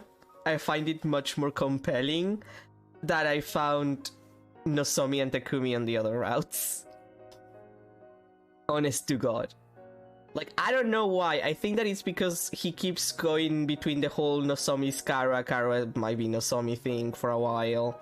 And it gets really tiring. And here's just like, Takumi's just treating this person like she is. And Tsubasa is just Tsubasa. And Tsubasa's more entertaining of a character, if I may say so myself. Like, Nozomi's fun when she's having mommy issues and being a little bit of a lolicon, but otherwise just like... Well, technically is more of a cis-con, but counts both ways. So like, I don't know, these relationship road for these two is actually pretty compelling in comparison. I find these much more compelling. It's actually kind of incredible. At the very least, Nozomi tends to die a lot at the end of routes, so her and Takumi doesn't, like, they don't get together very often. So it doesn't really matter. It's practically a ghost for Takumi in a way by the end. But like, this is actually so much more compelling to me. And in exchange, I gave you half of my life. The moment I heard those words, I truly felt like I'd been reborn. There was a faint warmth in my chest. It's okay. You can make things right. I know you're a kind person, Takumi. So please, make my dream come true. Let's all be roommates. After giving me another kiss on the cheek, she suddenly jolted back. Ah, no, I did it again. I kissed two people practically back to back. Am I just easy? Anyway, Takumi, get well soon. I'm out of here. Tsubasa rushed out the door. The sound of her briskly shutting it behind her echoed in the room. The moment I heard that sound... Huh? I'd unconsciously risen to my feet. My body was moving. My heart was telling me it still wanted me to leave. It was as if I'd never lost the will to keep going in the first place. I felt almost as if I wasn't myself. That's because you haven't washed yourself in like 10 days. Go shower. Right, I guess I'm half Tsubasa now. Tsubasa had breathed half of her life into me, and she'd taken on half of my scene, which meant... Okay, Tsubasa. Let's do this. Okay, we shower first. You haven't showered in 10 days, Takumi. I'm the most horrible person to ever exist. A complete villain who kills people. Scum that doesn't deserve to live. Trash. The Grim Reaper. A demon. But that's exactly why I have to fight for my friends. I'll use these filthy hands to cradle Tsubasa's beautiful dream and keep it safe. And in order to do that... I'm gonna finish this invader hunt. Once and for all. Okay, but shower first. Would he kill him to take a shower? I'm begging, Takumi. I'm begging you to take a shower. Sorry for worrying you guys. I'm fine now. The next morning, back on my feet, I called everyone to the hangar and apologized for being in bed for so long. Takumi, thank goodness you're okay. You were so sad. There, I'll make you some porridge with egg later, okay? No, thanks on the porridge. No thanks on the porridge. I get the feeling Nozomi's been turning more and more sisterly ever since she started looking after Kamiyun.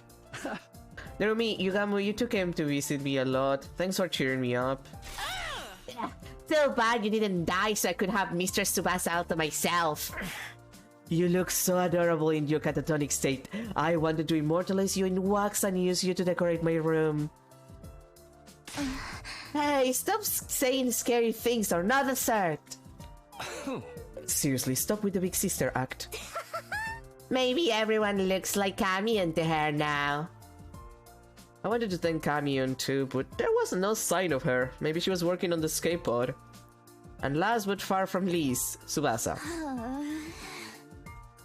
She awkwardly averted her eyes. I guess she must be feeling embarrassed about what happened. I decided I would talk to her about it later, and then looked to Yugamu. He urged me to keep talking with his eyes. Takumi, sorry to do this when you're just getting back, but we need to discuss what happens next right away. If we take too long, round 4 will start. Round 4 will last from day 86 until day 100. Right now is our break. There's no way we're going to do this. There's no way we're going to do this a 4th time. Absolutely not. We're all in agreement then. We're not participating in this invader hunt again. But if we want to leave the game, we're going to need to procure fuel for the skateboard somehow. Fuel as in a large amount of cryptoglobin. Kamian said before, we need the cryptoglobin from the strongest class. We need the cryptoglobin from the strongest class of commanders. Strongest class of commanders. That looks just surely fits the bill. If we can beat him and take his cryptoglobin, we'll definitely be able to launch the escape pod. But he was insanely strong. Our attacks didn't do anything to him. I have PTSD from almost getting killed by him. You are right, Mr. Tsubasa. If you need somewhere to puke, aim for my face. Tell me why you like this. I can relate to your nausea. Dalksha is beyond powerful. How is it fair that his offense is enough to nullify every attack? He's the only one we just can't beat. Alone, there is. Alone? I wonder what he was implying. And just then... Alright, Kamian. Please, allow me to handle Daksha. Whoa, when did you get here? Oh my god, the jailbird shrine maiden! Tell me, you're not allowed to say that, but also... Fuck! Yeah! It's so cute when you just show up like that. My sister's the cutest girl in the cosmos. True enough, but more importantly... Kamiun, do you know anything about Dalksha? Dalksha is one of the most renowned warriors in all of history. Naturally, word of his abilities spread throughout the land. And do you know how we can get through those impossible defenses of his? Dalksha, he's permanently cloaked in a mist of divine blood. Cryptoglobin. The blood he spells is a true form of his impenetrable defense. In order to damage him, you must first destroy his cloak of cryptoglobin. Destroyed? How do we do that? It's quite simple. Use poison. Pure divine blood is weak only to poison, even more so when it's exposed like that. So we need poison that works on cryptoglobin. We'd better figure that out. Wait, hold on. I could swear we already... The cryptoglobin the absorb courses through their bodies, so I simply need to develop a poison that acts on cryptoglobin. Hey, Yugamu, you made a poison that works on cryptoglobin when you killed the previous sponsor, right? Could we use that to beat Dalksha? Yes, I was thinking the same thing. I've already given Kamiun the poison I made. Yugamu's poison is quite well made. After I make a few improvements to it, you'll be able to break through Dalksha's impenetrable defenses. Yay! Things were moving smoothly and quickly. If we keep this momentum going, we'll be able to take down Dalksha and get his cryptoglobin. But don't celebrate just yet. We have another foe who's a far bigger nuisance. Let me guess, the sponsor. I can get a read on them at all. It's highly likely that they'll insert themselves in our battle with Dalksha. They might even have a more evil trick in store for us. Knowing them, they definitely do. Maybe we should take out the sponsor first? I want to kill Dalksha first. If you keep letting Grandpa wander around outside the old folks' home, it's not gonna be pretty. In short, we have two options right now. Target Dalksha or target the sponsor. And making the decision falls to me as the team leader, I suppose. It so pains me to force you to make a decision while you're convalescing, but I would prefer it if our leader chose our course of action. Whatever you choose, we'll see it through to the end. Do we take care of Dalksha as soon as possible, or do we take out the sponsor first? If we get Dalksha's cryptoglobin, we can escape, but it's entirely possible the sponsor will throw something at us to stop us. Maybe we should start with the sponsor then. But I really would rather avoid a direct confrontation with them. We already know how to deal with Dalksha, but we don't even know who or what the sponsor really is. Dalksha or the sponsor? How to make a choice. What am I going to do here? Okay, route decision thing. The thing here is that,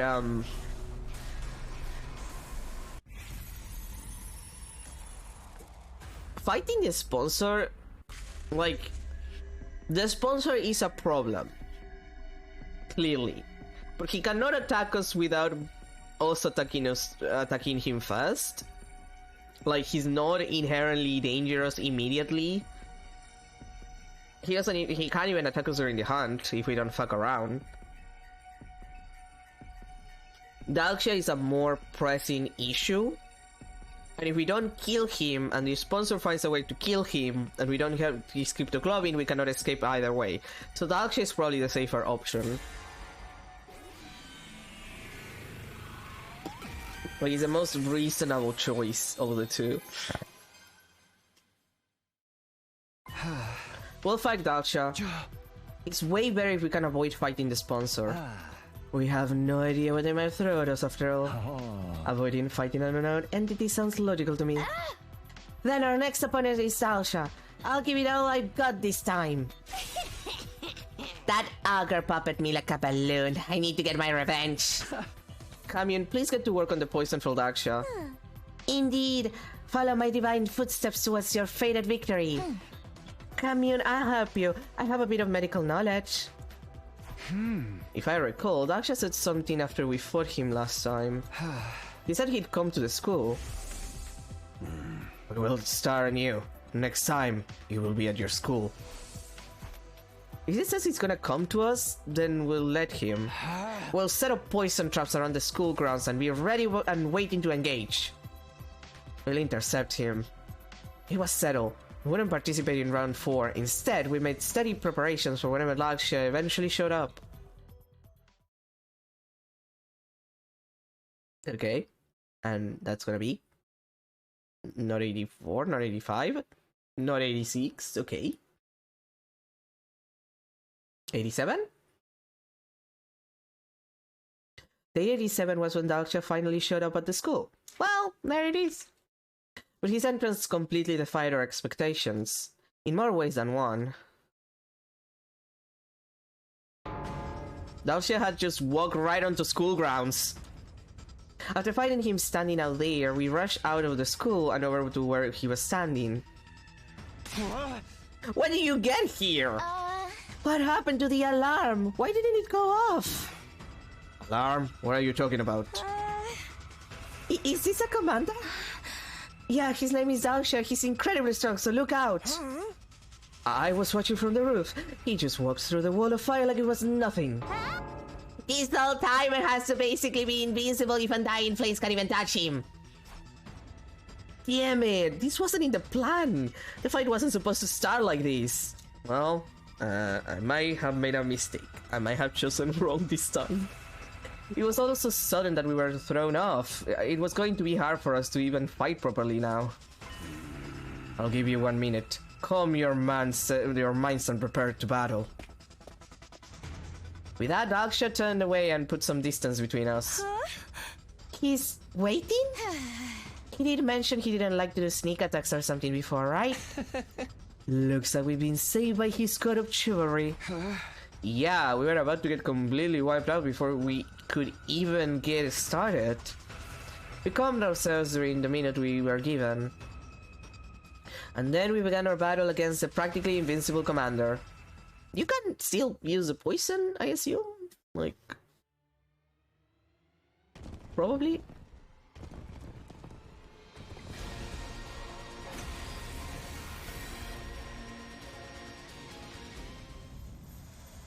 God of the planet, hear my plea and lend me thy strength. Blood of my bond release!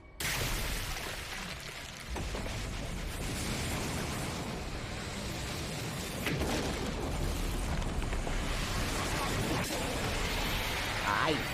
It is I, the paragon of warfare, Dalksha! I have come! Yeah, we know. You said that last time. Let us begin.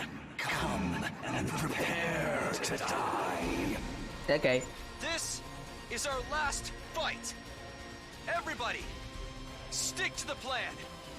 What plan? Nobody told us anything. Yeah, because you guys are suckers. We have traps buried around the school grounds. We just have to get him to step on one. Reckless attacks will get you killed. We're going to need to use our wits for this fight. He talks it with the poison trap. Let's keep it, okay.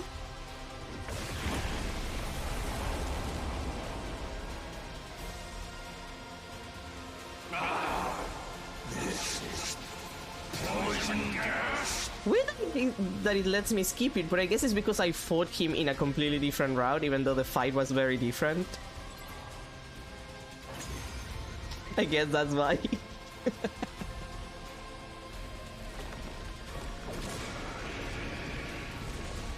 I never would have guessed there was a poison that could work on me.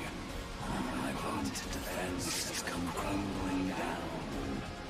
Don't turn tail and run just because your invincibility's gone! We urgently need you to die for us! Now why would I run? I have been waiting to be cornered like this my entire life. Okay, he's getting off on this. I always fought to die in battle. To die? To die on the battlefield is the fate of all true warriors. Do you not also long for the pleasure of an honorable death? No, not really. Absolutely not. Because all we want is to live. Life and death are two sides of the same coin. For you to live, you must put your enemy to death. Now that the time has come, kill me to gain the life you so deeply desire.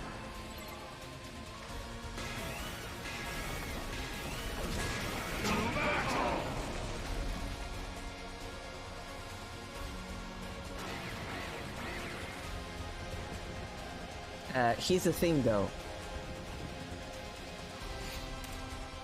Here's the thing. I won. That skip is so funny. The way the game skips makes it funny. Yeah, you're suffering. So I've lost. The time of my destruction is upon me. Yep. But I have no regrets. I die a warrior. I still don't get it. Deep down, doesn't everyone want to keep on living? No, not really. In this world, sometimes death is more constructive than continuing to live. When I defied that woman, I was ousted from my position as a hero, imprisoned. I despaired of dying in that emptiness. I am truly grateful you all appeared. Because now I can die on the battlefield as a warrior. Thank you for fighting honorably. You could have massacred us if you'd opted for a sneak attack instead. Yeah. I'm glad you were the last enemy we had to face. It was an honor to have you as my last opponents as well. You are all true warriors. Now, finish me off like the warriors you are, and enjoy your reward of life. If we could get Dalshia's cryptoglobin, we could take the escape pod to the artificial satellite. Held my sword over my head, ready to end Dalshia's life. But I could say anything in response. God damn it, the beast! Sponsor's bees descended furiously from above. These insects! I lifted Dalshia's body high up in the air, and before I could so much as blink, it sucked all of the blood out of him. Bravo! A truly incredible victory! Oh, god dang it! Beating an unfair boss like that means you really are top-class hunters! Suddenly appearing out of nowhere, that sponsor took control of the scene. Oh, great. You're always just in time to ruin things. Get out of here! I don't even want to look at you! What are you doing here, sponsor? This isn't your scene. Yeah, this isn't your vibe. Drop Delshaw's cryptoglobin and get lost. Oh, Takumi! It's so glad to see you're feeling better! Shut up, bitch. But if you're not sick anymore, you should really be hunting. An invader hunt without you is hardly worth running. Turns out, every good game needs a villain. A savage murderer like you! Shut up and give us the cryptoglobin. Do you want me to kill you right here? Okay, settle down. I'll give your prize back to you. The sponsor cleared their throat and began to imitate their previous sponsor. I shall divide this mighty prize among only the most excellent of my hunters. I'll split Dalshaw's cryptoglobin between the current 3 top players. In first, Gary Amamiya. In second, Takumi Surino. In third, It just sounds like Donald Duck. I cannot... Like, I have the mental image of fucking Donald Duck inside that suit. Not even any Donald Duck. Kingdom Hearts Donald Duck. He's wearing the outfit and everything. These three will receive the reward. Now then, please accept my gift! The sponsor uses the bees to distribute syringes filled with Dalxia's cryptoglobin to the top 3 hunters. All of Dalxia's cryptoglobin ended up in the hands of our team. In other words, we'd be able to launch the escape pod. I desperately fought to keep the smile off my face. I was so happy on the inside that I wanted to dance, but I couldn't show my emotions in front of the sponsor. I need to tread carefully until we launch the escape pod. With joy in our hearts, knowing without whether the sponsor or team left the schoolyard.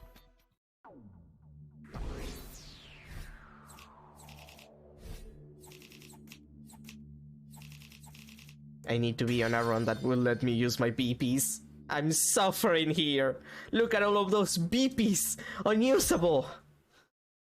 Because of this run. With Dalxia's cryptoglobin in hand, we headed right for the hangar. We ran down the halls at full tilt. We arrived at the gym. Then through the hole hidden under the loose floorboard. We went to the escape pod hangar. Commune, we got Dalxia's cryptoglobin! We finally did it! Commune, give me a high five! We held up our hard-worn syringes of cryptoglobin and announced the good news to Commune, but... Huh? Commune? Maybe she's taking a nap. Hey, little shrine maiden girl, come on out already! We called out, but Commune didn't come. She must be focused on her work inside the pod. I checked inside, but there was no sign of her in the escape pod either. Why? Why isn't she here? God damn it, old jailbait shrine maiden is gone. I told her it was dangerous, so she needed to stay put. Maybe she noticed we were fighting Dalsha and went to see how it was going. She was really worried about whether we'd be able to win. Let's look for her. We can't let the twins find her. I swear to God, if the twins kill her, she's more than likely a target of the invader hunt. If the twins find her, they might go after her in hopes of getting her points, like what happened with Eva. We sprinted out of the storeroom and looked all over the school. In every classroom, the infirmary, the war room, the rec room, but no matter where we looked, there was no sign of her. We regrouped in the gym. She's not here. We can't find her anywhere. Commune, where did you go? Stay calm, Nozomi. It's okay, we're gonna find her. But if we still haven't found her, it's possible someone took her. What? If it was Ima or Kako, they might have already taken her outside the school. Since there's no point if you don't hand them outside. Then we need to hurry. We should all search outside. We ran through the entrance into the schoolyard in search of Commune, but we found someone blocking our way. The sponsor. What's the rush? Is it track and field day? No, we don't have time for you right now. We squeezed past the sponsor and started to run for the wall of fire. Are you perhaps looking for someone? I skidded to a halt in the dirt and wheeled around to face the sponsor. Don't tell me. You take Commune? Commune? Do you mean that shrine maiden looking girl? Oh, you motherfucker. How? Of all the people to find her, why the sponsor? Where are you hiding her? Give her back! Give her back right now! No, Nozomi, if you attack them, you'll break the rules! Tsubasa just barely managed to restrain Nozomi from grabbing the sponsor. Sponsor, you abducted her, didn't you? Oh my god, you're such a little girl, you big freak. You better give her back. Make it quick and I won't tell everyone you're a sick pedo. He actually said the word. And we leave words like abducted and pedo out of these. I guess it's better. I was just doing your job of capturing a stray invader loitering on school property. You should be thanking me. I knew it. She must have realized we were fighting and gone to check on us. Unfortunately, she must have run into the sponsor. Give her back! Give Camion back! Please! Get me back my sister! The sponsor silently stared at Nozomi as she screamed. They must have found it amusing. They love toying with people's emotions. What do you want, sponsor? What do we have to do to get you to give her back? Tell us what you want right now. Can you stop accusing me of kidnapping? I swear I didn't snatch that invader girl. Liar, then where is she? What a strange question. She's been with you this whole time. With us? What are you even saying? I mean, I just handed her out to the tip throw players. What? Handed her out? You mean the syringes? What does those have to do with... Then it hit me. I'm going to kill this bitch. A vicious chill ran down my spine. I immediately pulled out the syringes out of my pocket. No. No way.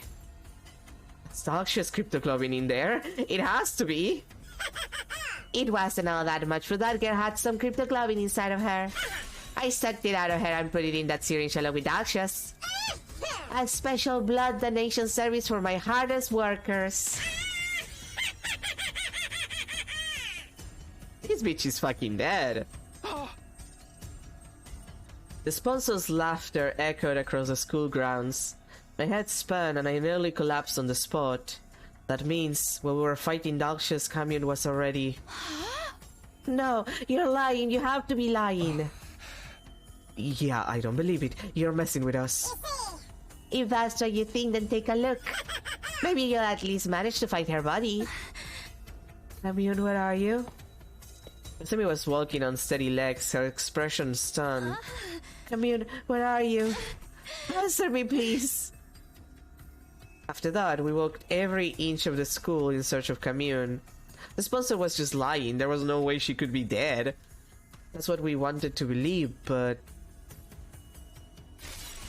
After night fell, we found a body in a corner of the schoolyard. It was drained of cryptoglobin and completely desiccated. But we were sure it was her.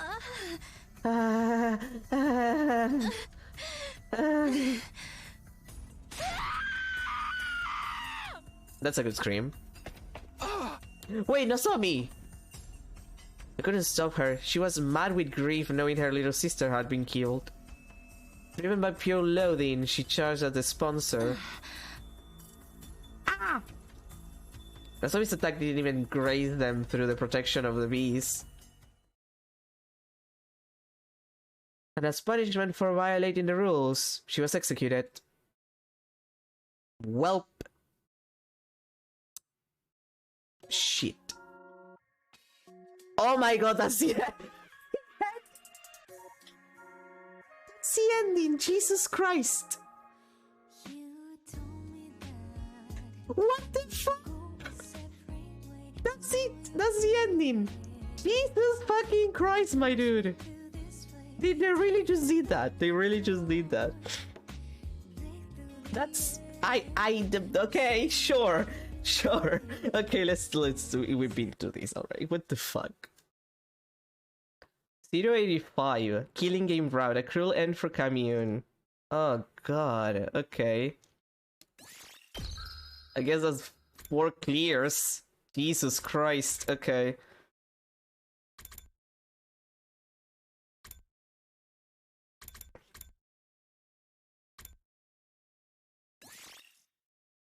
Start of date is right, because the game starts with a decision. Okay, makes sense.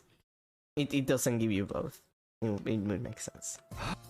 Okay, let's speed up and see what happens if we do the opposite idea. Hello, jailbait. I cannot believe that's the fucking ending of this route. That's incredible. Sucks ass. truly ass-sucking situation.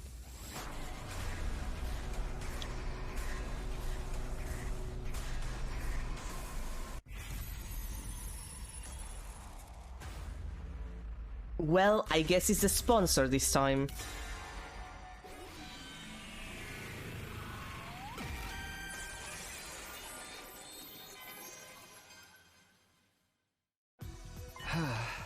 I still want to defeat the sponsor. They're the embodiment of evil. Unless we eradicate them from this world, they'll come back to haunt us again and again. I fell for their ruse and became a murderer. I can't let anyone else make the same mistake. I totally agree with Takumi. I'll never forgive the sponsor for toying with us and exploiting our kindness. Never! Nobody gets away with harming my dear Takumi.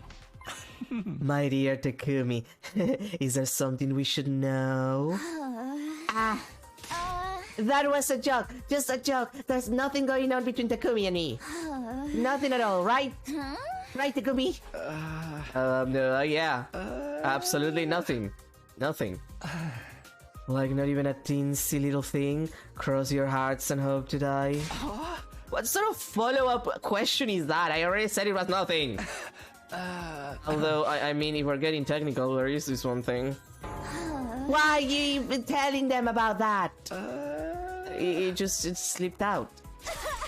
Blow up and die, you dumb normies! Only Takumi, though! Well, what is happening? Why are Tsubasa and Takumi fighting all of a sudden? This is more of an expression of love. You'll understand when you're older. Stop it! We have better things to do than tease me right now! I think we should be talking about this even more. We all want to see you happy, Takumi. What? See me happy? You've been suffering all this time because you took on the toughest role among us. Among us. So when we see you happy, it gives us a sense of relief.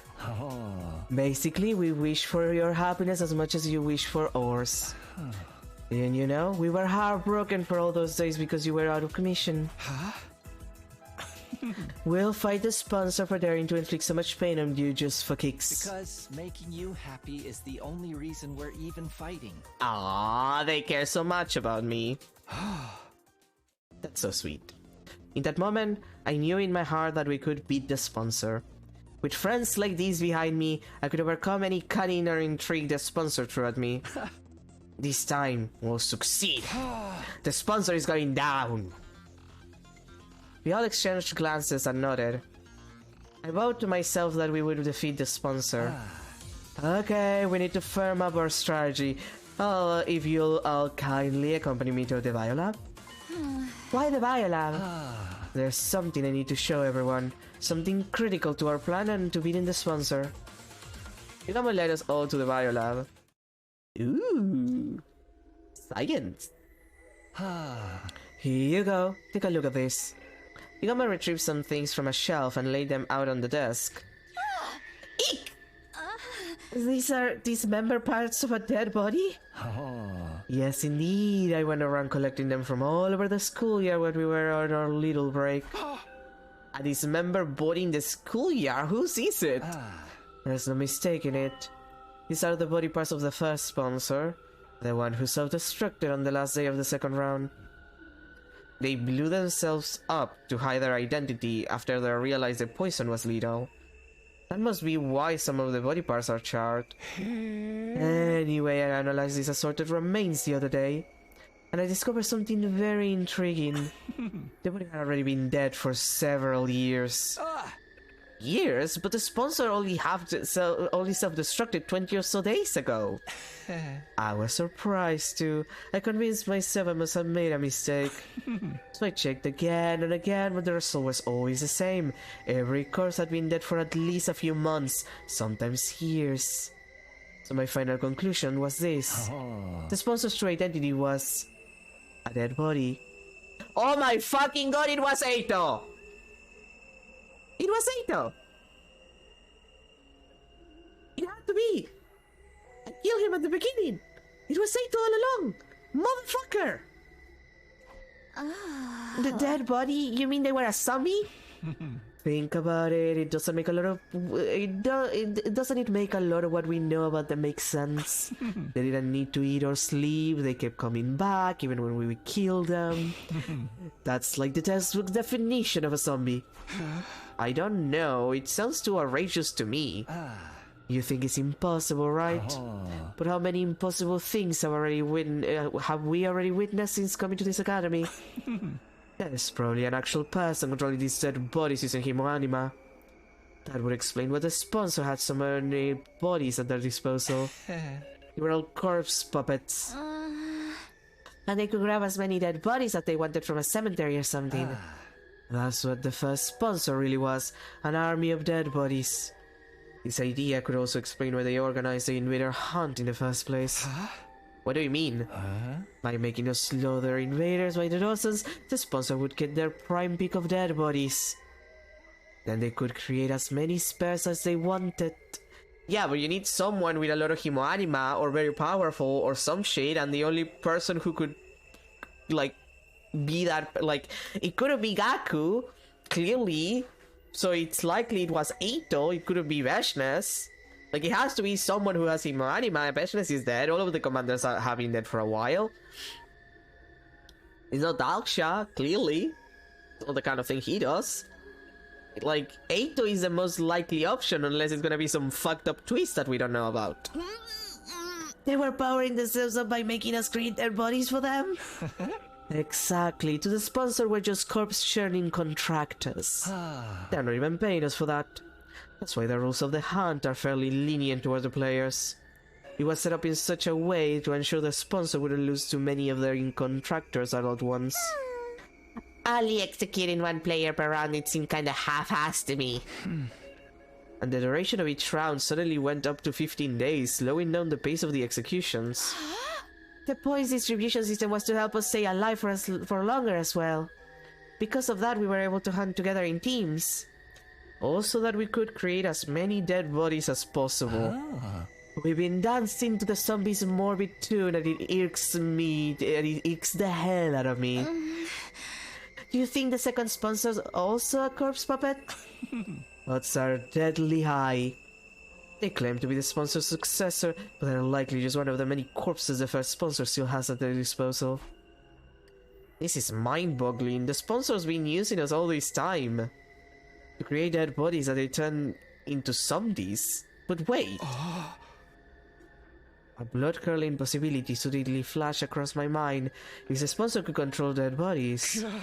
Yugamo, if the sponsor's ability is to control corpses, could they use our friends' bodies as well? What if they raid Kiyoshika's grave or steal Kurara's body? Gaku and Eito's bodies are in danger as well. We've left them in the morgue. The sponsor could have easily stolen them from under our noses. That's just inhuman. Isn't their bodies even after they've died? Ugh. Let's go check the graves and morgue immediately. We need to make sure the bodies are all accounted for. We all turned at once and started to dash out of the lab when... Whoa, chill out, guys. Yugamo stopped us, his arms outstretched across the doorway. I've already secured our friends' remains. Secure them where? In their undignified coffins in my room. Since we're on the subject, come and pay your respects. You put them in your room? We hesitantly headed to Yugamo's room. Inside we saw... Yugamo's room was packed from wall to wall with coffins. It looked more like a morgue than a bedroom now. Well, that's nice of him. Where's your furniture? Your bed? I dismembered and disposed of them. Oh. I figured these guys' eternal sleep was more important than mine, you know? Go get a bedroom, you asshole! They're dead! Steal one of theirs! Thank you, Yugamo, for protecting their bodies all by yourself. I'm so glad they're safe. Yeah. You did great. Once the invader hunt is over, we'll give them a proper reburial. I'm so sorry that my chair is like squeaking right now. It's ruining the immersion. Yugamo, what are those things on top of the coffins? The bombs from inside their bodies. I surgically removed them when I brought them here. Oh. It didn't feel right to leave something so sickening inside them, even in death, you know? Fair. Yukamu. I could feel my tears welling up at Yugamu's kind consideration. He was probably more repulsed by the bombs than ever, having been blown up by one himself the other day. We all stood before the coffins to pay our respects before leaving Yugamu's room. The moment we stepped out of Yugamu's room onto the rooftop, we heard an unexpected voice. Oh. Hey, do you guys have a minute? Long time no see, everyone. Iman Kako, what the fuck are you up to? Well, you two are an unusual sight around here. To what do we owe the honor? I could already feel tensions rising. We exchanged knowing glances and prepared ourselves to fight if we needed to. Nobody could tell what these two were thinking. They even injured Nozomi during the Eva incident before. No need to be so wary. We're here to offer you our unconditional surrender. Right, like a white flag. Kako raised both hands as a sign of surrender.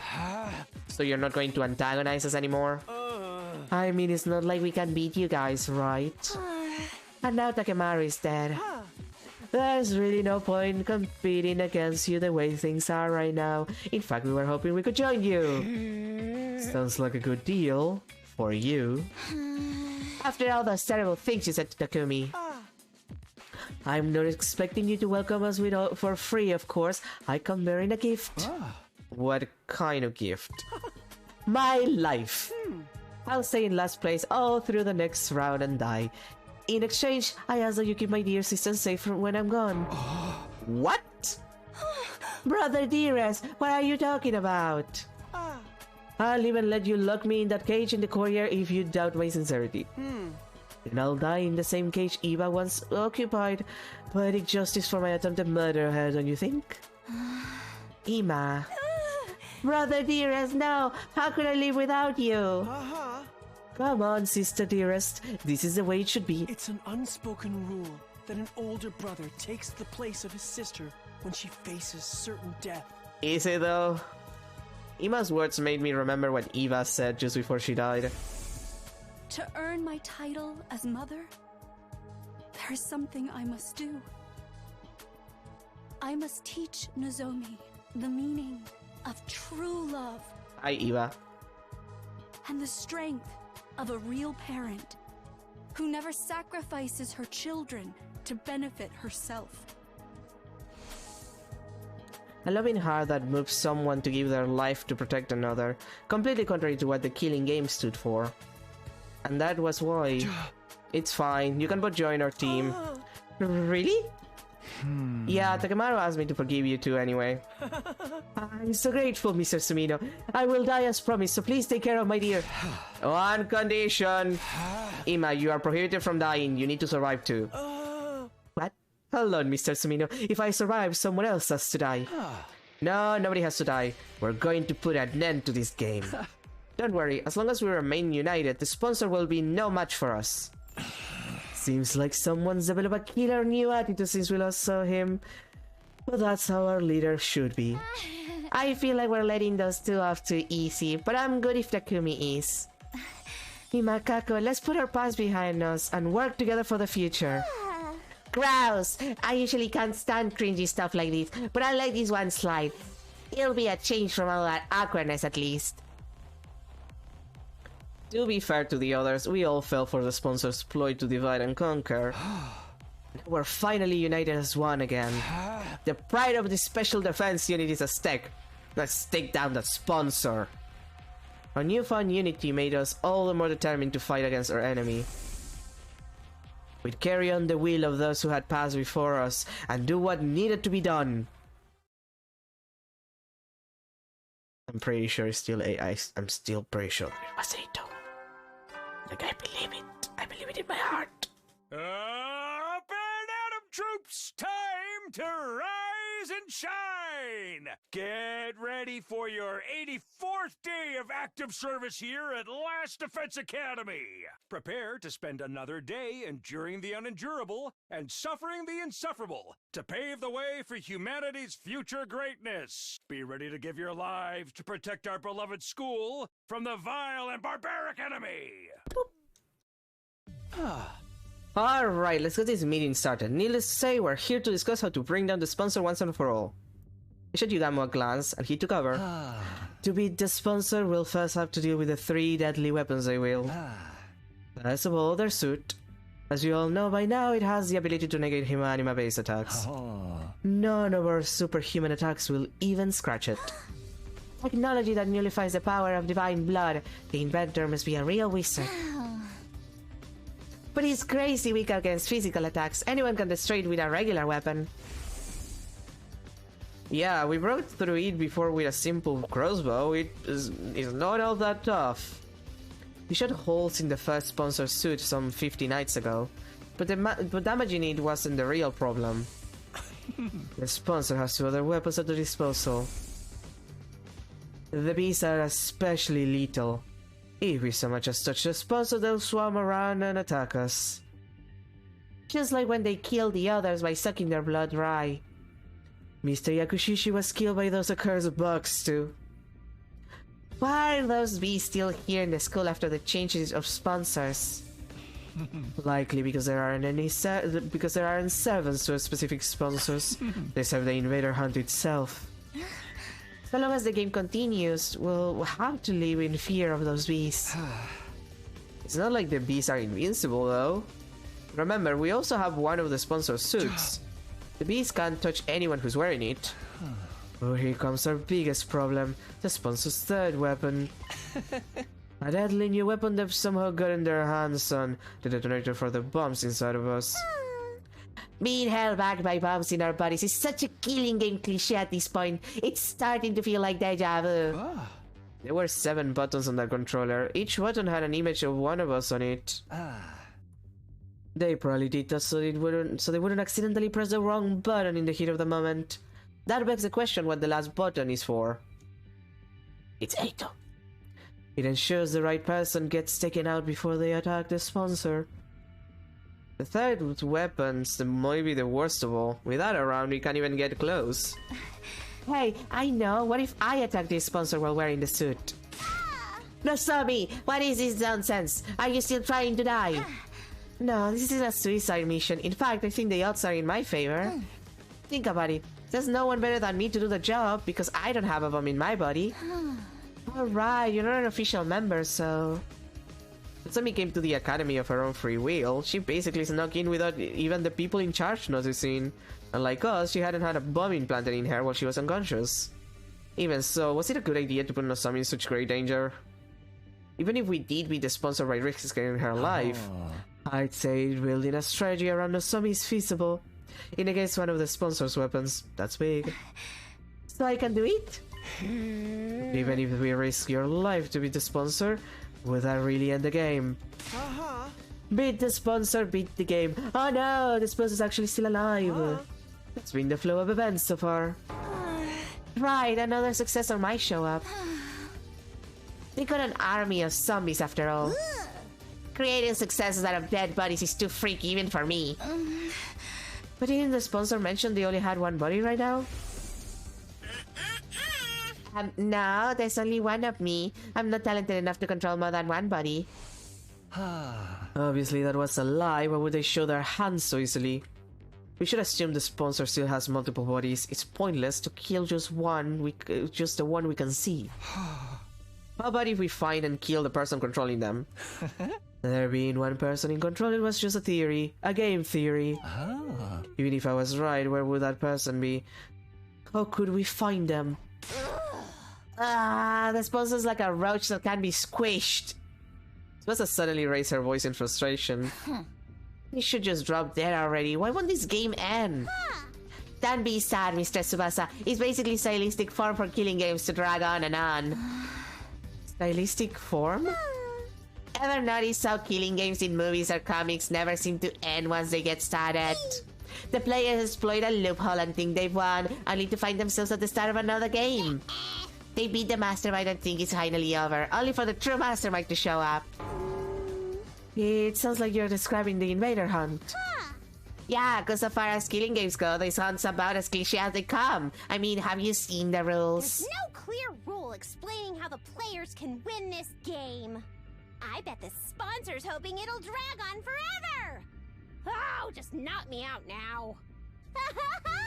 I prefer killing games that start and end with a bang. My recent recs include... We proceeded to go on a tangent about killing game reviews and theories, and I'd already turned out but then. There was something she said earlier that I couldn't get out of my mind. There's no clear rule explaining how the players can win this game. She was right, there was nothing in the rules about us winning. For some odd reason, that statement stuck in my mind, even though I couldn't figure out for the life of me why it seemed so important. Takumi, are you okay? Oh, yeah, I'm fine, just thinking about something. I ignore the odd sensation and focus on continuing the discussion. Let's put our heads together to come up with a way to beat the sponsor and prevent another one from showing up. We talked over different ideas right until nighttime, but still couldn't come up with anything viable.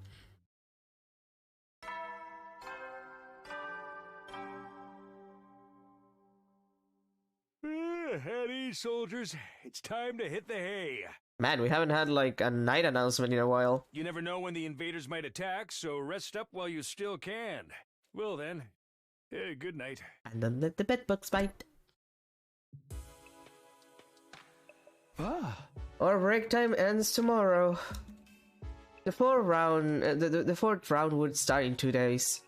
I didn't want to play this game anymore. I'd been hoping we could take out the sponsor before it started, but getting flustered now solves nothing. I should just go to bed. I slipped into bed and lay down with every intention of sleeping. But it was not to be. My mind was still actively thinking about Darumi's words from this afternoon, and sleep had all but fled from me. There's no clear rule explaining how the players can win this game. I bet the sponsor's hoping it'll drag on forever. Oh, just knock me out now. I didn't know why I was so hung up on that one point, and I still couldn't find an answer no matter how hard I thought about it. Eventually I finally started drifting off. Because I fell asleep with the lights on, my sleep was shallow that night, but I did dream. In those dreams, I relived the events that had occurred ever since the sponsor showed up. Don't worry, I will not lay a finger on any of you. The game will immediately cease if the sponsor harms a participant without just cause. The game will immediately cease if the sponsor harms a participant without just cause. The forceful ending of the game was the one thing that could be construed as player victory. Maybe that was why I got so hung up on what Darumi said, because a player victory condition actually did exist. The next scene to flash across my mind was Yugamo being blown up by the Sequor sponsor. The invader hunt didn't end then, even though they'd murder a player. That was because Yugamo attacked the sponsor first, so punishing him for what was considered was considered just cause. The current sponsor carried that terrible remote capable of blowing us up anywhere they went. The scene changed and I saw the bodies of our friends that Yugamo had secured. The bombs on top of the coffins, Yugamo had surgically removed them post-mortem. He was blown up by one himself. He must have abhorred their very existence. This terrifying weapon was tucked away in the bodies of all my friends. It's an unspoken rule that an older brother takes the place of his sister when she faces certain death. Next, the memory of Ima and Kako asking to join our team surfaced in my mind. Ima declared that he would die on behalf of Kako. His determination touched me. Just then... He had a thought. I sat up in bed, suddenly wide awake. I found it! I found it! I had an epiphany while sifting through those memories in my dreams. I found a way to end this game! I ran out of my room and went to wake up Yugamo and Narumi. What is it, Takumi? It's the dead of night, you know. Yeah, what do you want? I was just about to go visit Mr. Tsubasa in her room. Listen, guys, I finally found it. I found a way to end the invader hunt. You mean you found a way to definitely kill the sponsor? No, we're not going to kill the sponsor. We're going to end the game. What now? Is there any difference? As different as chalk and cheese. Conflating the two was our first mistake. I share my new strategy with my friends. Their reaction... That does sound like it could be worth a try. But it's Yugamu's handiwork that'll make or break the whole thing. You sure it's gonna work? I'm sure. He's already taken out 6 of those things. You can probably do it blindfolded by now, right? I've never done it on a living patient before, okay? Don't come crying to me if I end up killing you instead. It doesn't matter. We can keep coming back with the revival-matic until you get it right. You're making this sound like some peaceful picnic. Well, I'll give it a try. It's the job of a leader's aide to pander to his every whim and fancy, after all. We don't have much time, so let's get started right away. I need you two to come with me to the biolab. We quietly and stealthily made our way to the biolab, taking care not to be discovered by the sponsor. Take off your clothes and lie down on that table over there. Narumi and I complied with Yugamu's instructions, stripping down with our backs to each other. I have to let 2 boys see me naked? Gross! I might as well got the whole 9 yards and start making the O face now. Come on, this is an emergency. It's not like we got any ulterior motives. So says the pervert, trying to sneak glances at my boobs. I love Narumi. I'm gonna tell Mrs. Tsubasa about this. I wasn't looking, I didn't see anything. You ready? Then let's do this. Oh, but first, some anesthetic. Yugamu poked a syringe into my neck as I laid on the table. There was a sharp pricking pain for a moment, and then my vision turned blurry. I began to feel lightheaded and...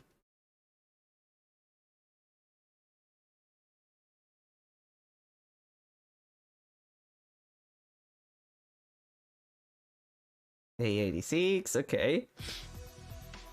You did it, Yugamu. You did it. Okay, Yugamu, you need to learn to stitch better. Those stitches are shit. Those stitches are fucking shit. Thanks for the naked Narumi though. Great! Now I'm damaged goods. She's so good. On the bright side, this scar makes it look like I was in an epic sword fight or something. A scar on the back would have been a swordsman's shame. Removing that thing from a living body was certainly different. I was out of my element. You need to learn better suturing techniques, sweetie. That's the one thing that I have to tell you. Anyway, better put your clothes on. The opening ceremony for the 4th round is about to begin. We quickly got dressed, hiding the large scars on our chests under our clothes, and then, like, I get what you want to do.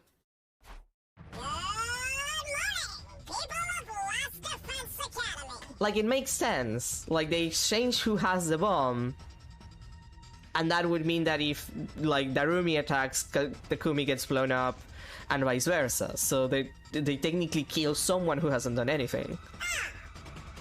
The 4th round of the invader hunt will now begin! Gotta have the leisure lunch so I can explain the rules. This is it. It's do or die time. Yugamu and I'll go ahead and tell the others about the plan. Come join us when you're ready, Takumi. Yeah, I'll be right there. After parting ways with Narumi and Yugamu, I went back to my room and got changed. Once that was done...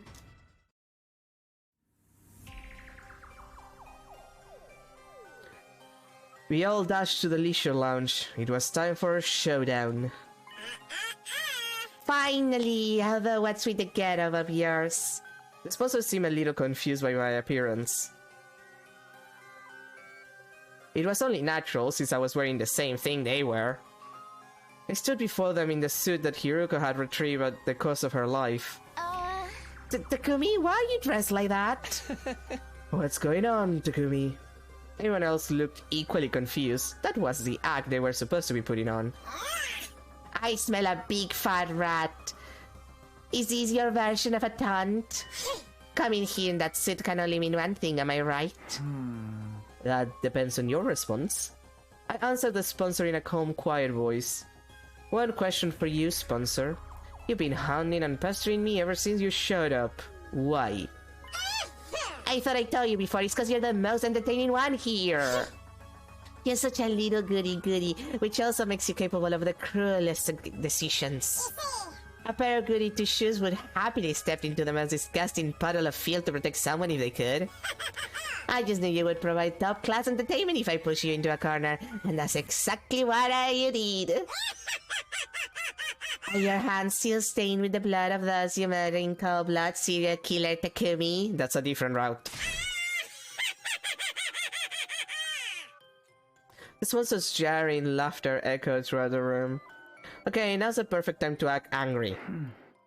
I'm glad you were so entertained, and I hope you're ready for more. Let's see how funny you find this! Wait, Mr. Sumino, what are you thinking? That's against the rules! The doo-doo! Down, Takumi, down! You can't be serious about this! Don't do it, Takumi! Everyone tried to stop me. Of course this was all part of the act, too. We needed to make it seem like I was acting on my own, totally independent from the others. That was the scene we were trying to present to the beast hovering above. Let's go, I made up my mind. I have to do this. I shook off the beast of the others. The sponsor has to pay for what they did. For making me kill other humans. I charged at the sponsor full speed, a knife in my hand. The beast swooped toward me with a familiar cacophony of beating wings. Obviously they meant to suck the blood of the rule-breaking dry. But their stingers couldn't penetrate the suit I was wearing. I raised the knife. The suit could repel any cryptoglobin-based attacks, but was weak against physical attacks. Even a knife should be able to break through it. You really didn't think this through, Takumi. Have you forgotten my other weapon? The sponsor took out the remote control.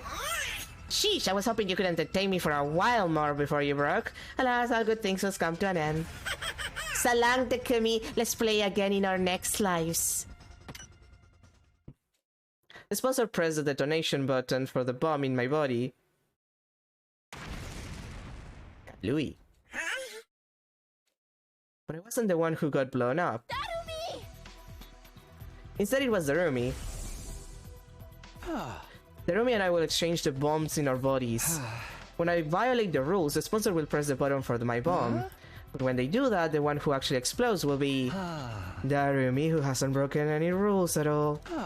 Right, that will fulfill the victory condition of this game. The game will immediately cease if the sponsor harms a participant without just cause. That's how we'll win. Will the sponsor really honor that rule, though? They could just change it on the spot. Between the two of them, the sponsors have tampered with the rules of the hunt plenty already. That's true, the rules seem more like guidelines than anything else, but I have a feeling this one is set in stone. When I was laid up in bed before, the sponsor came to my room. I wish I could torture you myself, but alas I would be against the rules. They sounded genuinely sad when they said that. So this is a rule not even the sponsor with all their authority can change. I think so. The moment they blow up the room instead of me, something will happen. I didn't know how, but the sponsor would be heavily punished.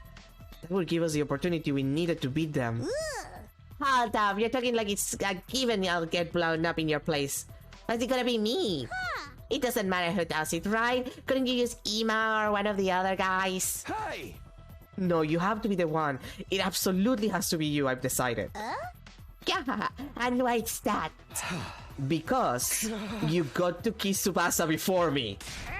So it's just a personal grudge? You're a normie who needs to blow up and die. Why do you care? We'll bring you back with the revival magic right away. Of course I care. This mouth that kissed Lady Tsubasa's delicate lips will be destroyed. Could you, homewrecker? Those lips are mine. You're killing me, Takumi, but in a good way. That's a sort of high-handedness I'd expect from a successful leader. Once I ascertained the bomb had gone off, I took off the suit and stormed towards the sponsor. That was against the rules, isn't it? Screw the rules, I have money. You broke the rules, sponsor. Blowing up the roomie when she didn't do anything at all. That's a grave violation.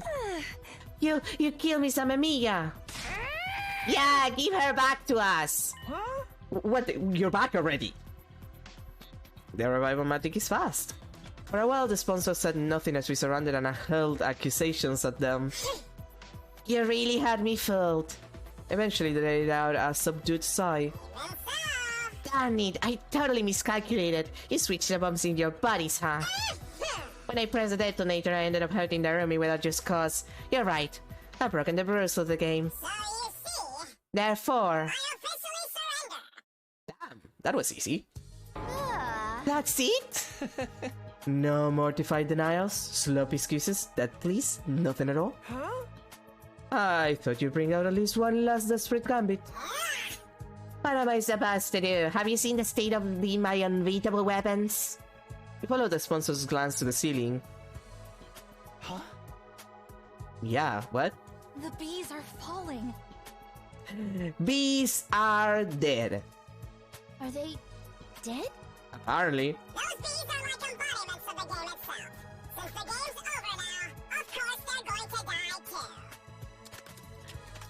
Well, that was easy. One after another, the bees dropped to the ground.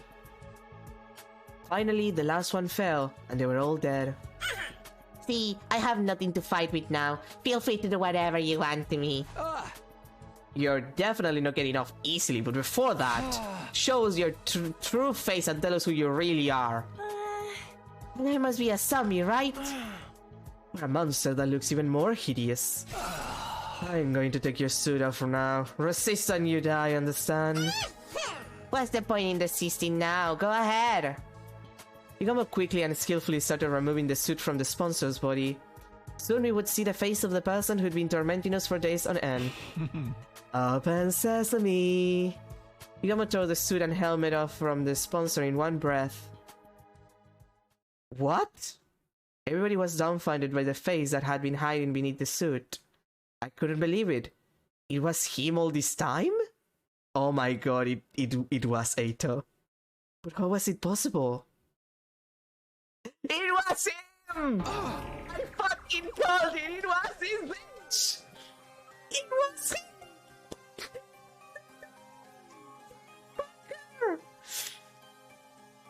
Hello, baby girl! How the fuck did you do that? Eito, you're still alive? Hello, Takumi. Guess my secret's out. That's good work, but that's good voice work. I was really hoping I could play the sponsor for a little while more. No way, Eito? Huh? Don't tell me you're a zombie. Did his dead body revive somehow? No, his body's still secure in my room. He couldn't have come back from the dead. Is this someone else disguised as Eito?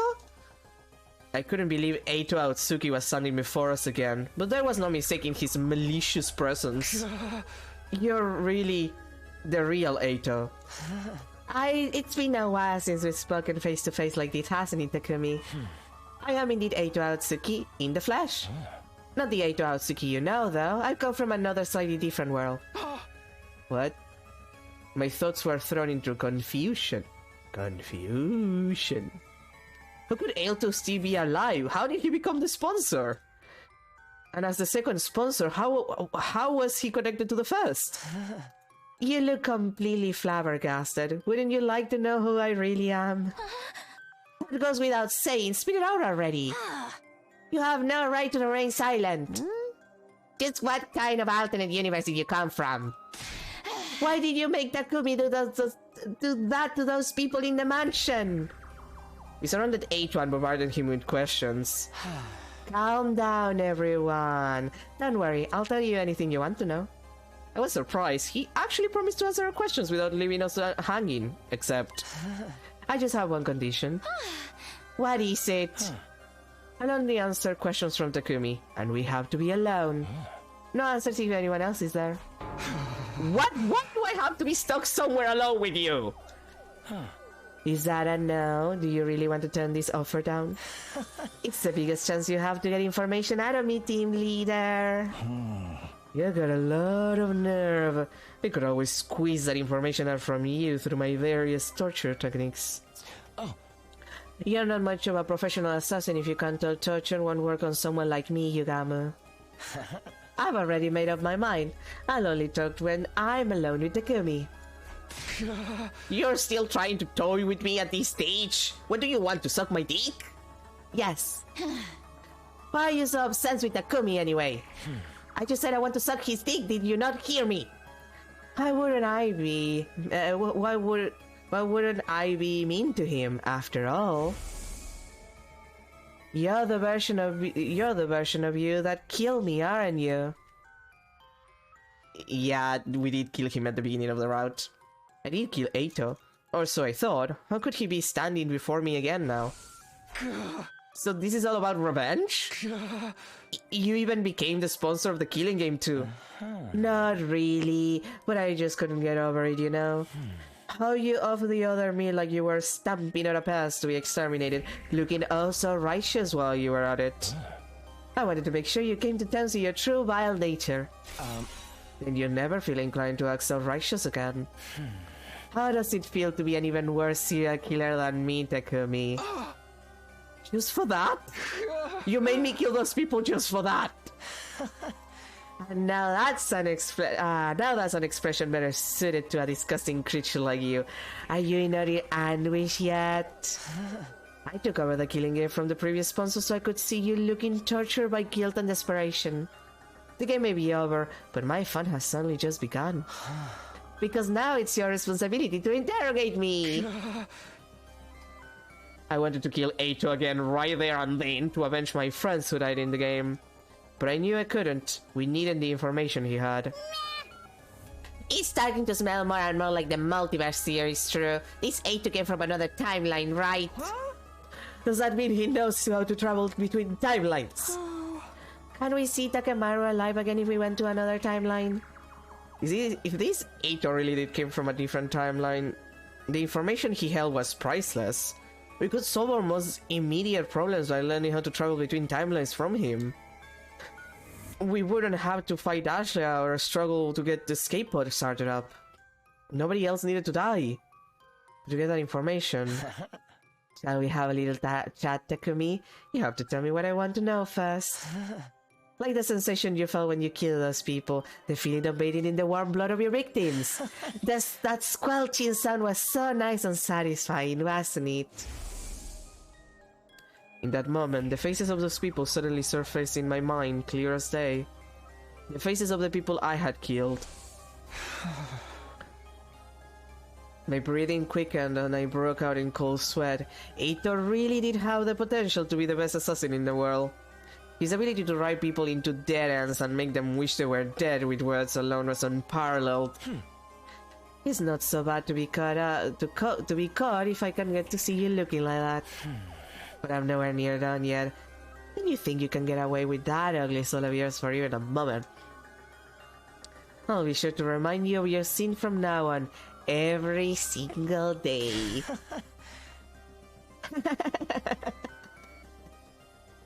I could feel the strength leaving my body as Eito laughed at the top of his voice. And to think I thought I'd finally be able to relax after defeating the sponsor and in the game. I was wrong. My real suffering was only just beginning. After killing Eito, he came back with a firm hand on my ankle, ready to drag me down into hell with him. My killing game wasn't over yet. Oh. She locked in. It happened so quickly I barely knew what was going on. Tsubasa picked up the knife I had dropped, lunged forward, and slit Eito's throat with it.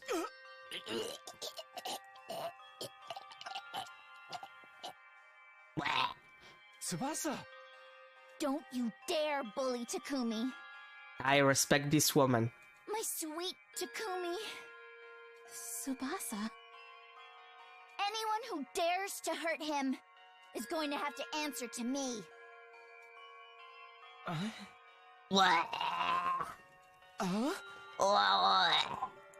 You, all of you are such ugly monsters.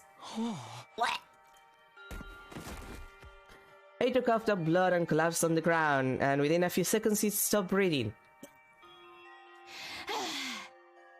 There, girlie, it's okay.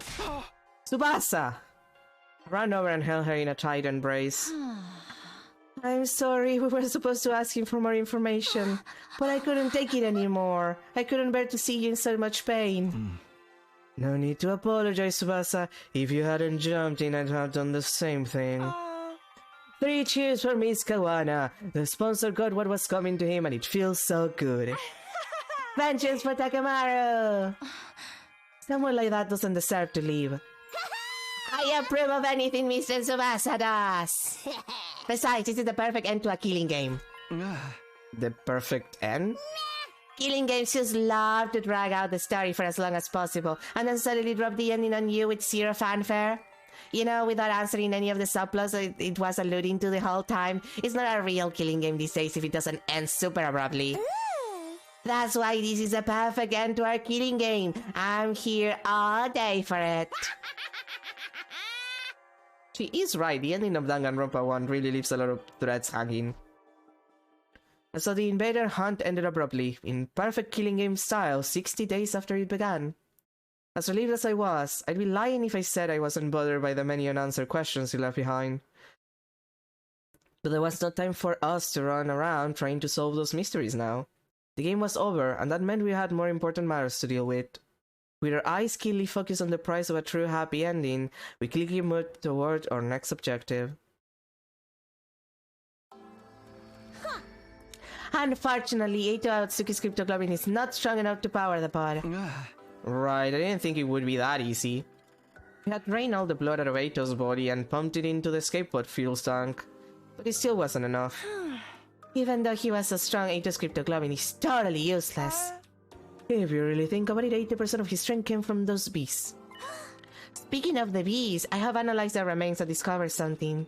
They're a type of combat organism, or skull invader to use their name for them. So those bees were used to be human? I hypothesize that the first sponsor found and attacked a combat organism factory. From there, they must have coerced the manufacturers into creating these bee-like units with enhanced power and functionality. But why did the bees die all at once when the sponsor broke the rules? Perhaps because of a divine pact to prevent the sponsor from harming the participants without due cause. Divine pact? A wish made to God, if you will. Do you not also offer something in return when making a wish to your god? I'll be a good girl, so please let Father's surgery be a success. Things like that. So in this case, I won't have the players without due cause, so please grant these bees strength. The sponsor, no, the people who built those bees made a wish like that. And God granted them that wish. So God really exists? The strong belief that he exists is the key. Divine blood grows in strength by binding itself to emotions, and the strongest feeling in this world is devotion. God, you said, that skill's too grand for a little guy like me to comprehend. Just who was the first sponsor anyway? I'm still completely shrouded in mystery. Sorry guys if I hadn't killed Eito. It wasn't your fault, Tsubasa. Nobody's trying to blame you for anything. That's right, we're all really grateful for what you did. Mr. Tsubasa, can I comfort you with the longest, deepest kiss you've ever had? Can I? I really want to. Let's just forget about Eito. The killing game's over now anyway. If the first sponsor was a zombie like we had theorized, it was still possible that they could come back at some point. However, the bees that had been their strongest weapon were dead now. Without those bees, we could definitely take out the sponsor by ourselves. There was nothing to be afraid of anymore. What we need right now is more cryptoglobin to fully power the escape pod. And we have a perfect candidate for who can provide us with that. Right, the Squad Zero Commander Daksha. We have to find a way to beat him and take his cryptoglobin. Commune, have you finished developing the poison that can help with that? What do you think I am? It was already done and dusted a while ago. So we can beat Daksha now? Indeed, so as long as you proceed with caution. My poison will break down his invincible defense, but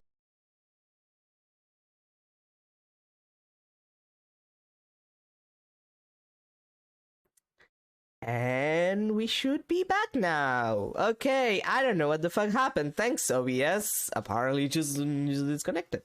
Thanks, OBS. That's great. That's good. That's hilarious. Delightful. After our meeting, we started preparing for a battle against Alxia. And then, when night fell, like right at the end, too. Ah, there. I finally got the fire started, everyone. I cast fire! We lit a bonfire in the schoolyard as a memorial for all our friends who had lost their lives in the invader hunt. Closing our eyes, we observed a moment of silence and mourning. Kiyoshika, Moko, Kurara, Eva, our fight against the sponsor is finally over. Mother, may you rest in peace. Have no fear. My sister and I will be fine by ourselves. Sorry for making you ingest that poison, Kiyoshika. I hope this fire can ease some of your pain. Thank you for protecting us, Mr. Yakujishi. We're only alive because of you. Thank you for sacrificing yourself to save us too, Shoma. Mistress Hiruka, thanks for deigning to hang out with someone like me. Thanks for being my friend. Hiruka, we did it. You protected us all. If Hiruko hadn't set up the anti-sponsor alliance, we'd all have perished in the invader hunt. Not just her, everybody else who died after her became lights of hope that guided the 8 of us to where we were now. We mourned the souls of those who had died in this game for many hours. But we knew we couldn't mourn forever. We still had a war to fight. Alright everyone, it's time to dry our tears and discuss what to do for the next battle. Press through the pain and look to the future. Everyone wiped their tears away at my rallying call and looked up. We got some food and beverages from the cafeteria and began our war council. It was clear everyone was simply trying to put on a brave front at first, but as we ate and drank, we started to cheer up for Rio. Aw, that's sweet. Pretty soon it was just like old times. The way your festivals are held is truly intriguing. Such a different culture from ours. Dance with me, commune! I'll teach you how we did it back in the Tokyo residential complex. Takumi, we can't let them outshine us. Let's dance till we drop. I'll teach you how to do the lambada. No. The one with all those sensual hip movements? Yeah. Go dance with yourself. Takumi, don't reject your boyfriend like that. Not gonna lie, I've never been to a party like this before. Mostly because I never get invited to cultural festivals or sports meets. With me around, you'll never be shunned like that again. Let's hang out every day and talk about everything under the sun. Brother dearest, I want to play with fireworks. Can we use the Gift-O-Matic to make some? That's my brilliant little sister for you. We'll make the biggest and brightest firework display anyone's ever seen. After that, we kept chatting and about anything that came to our minds, never running out of topics for conversation. Some kept drinking and eating, others dozed off as they grew tired. We all had fun in our own ways until late into the night. Can I have a save point? It's been 30 minutes over time.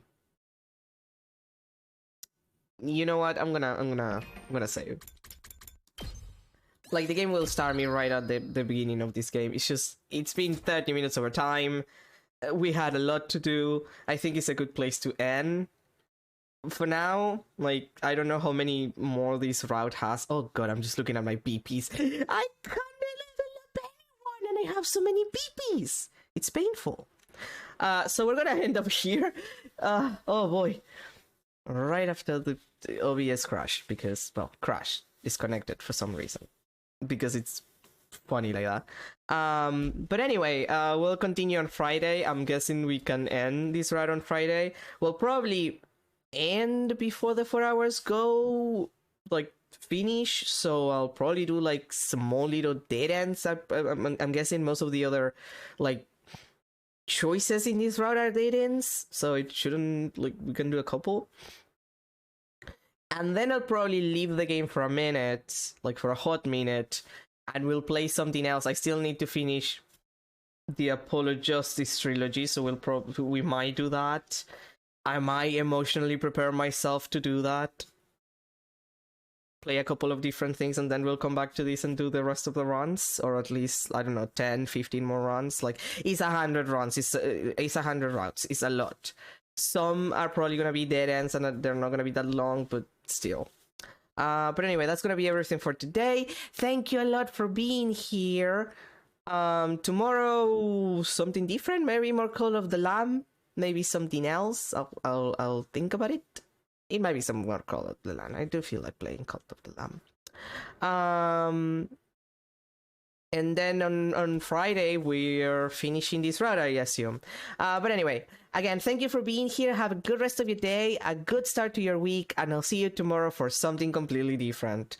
And remember, use your BPs when you have them. I wish I could use my BPs, but I can't. So I'm forever in hell. BP hell. The BPs. Beamness. And also lesbians. There was a lot of lesbians together. Remember, lesbians. Love those. Support your local lesbian. It's very important. Bye, everyone.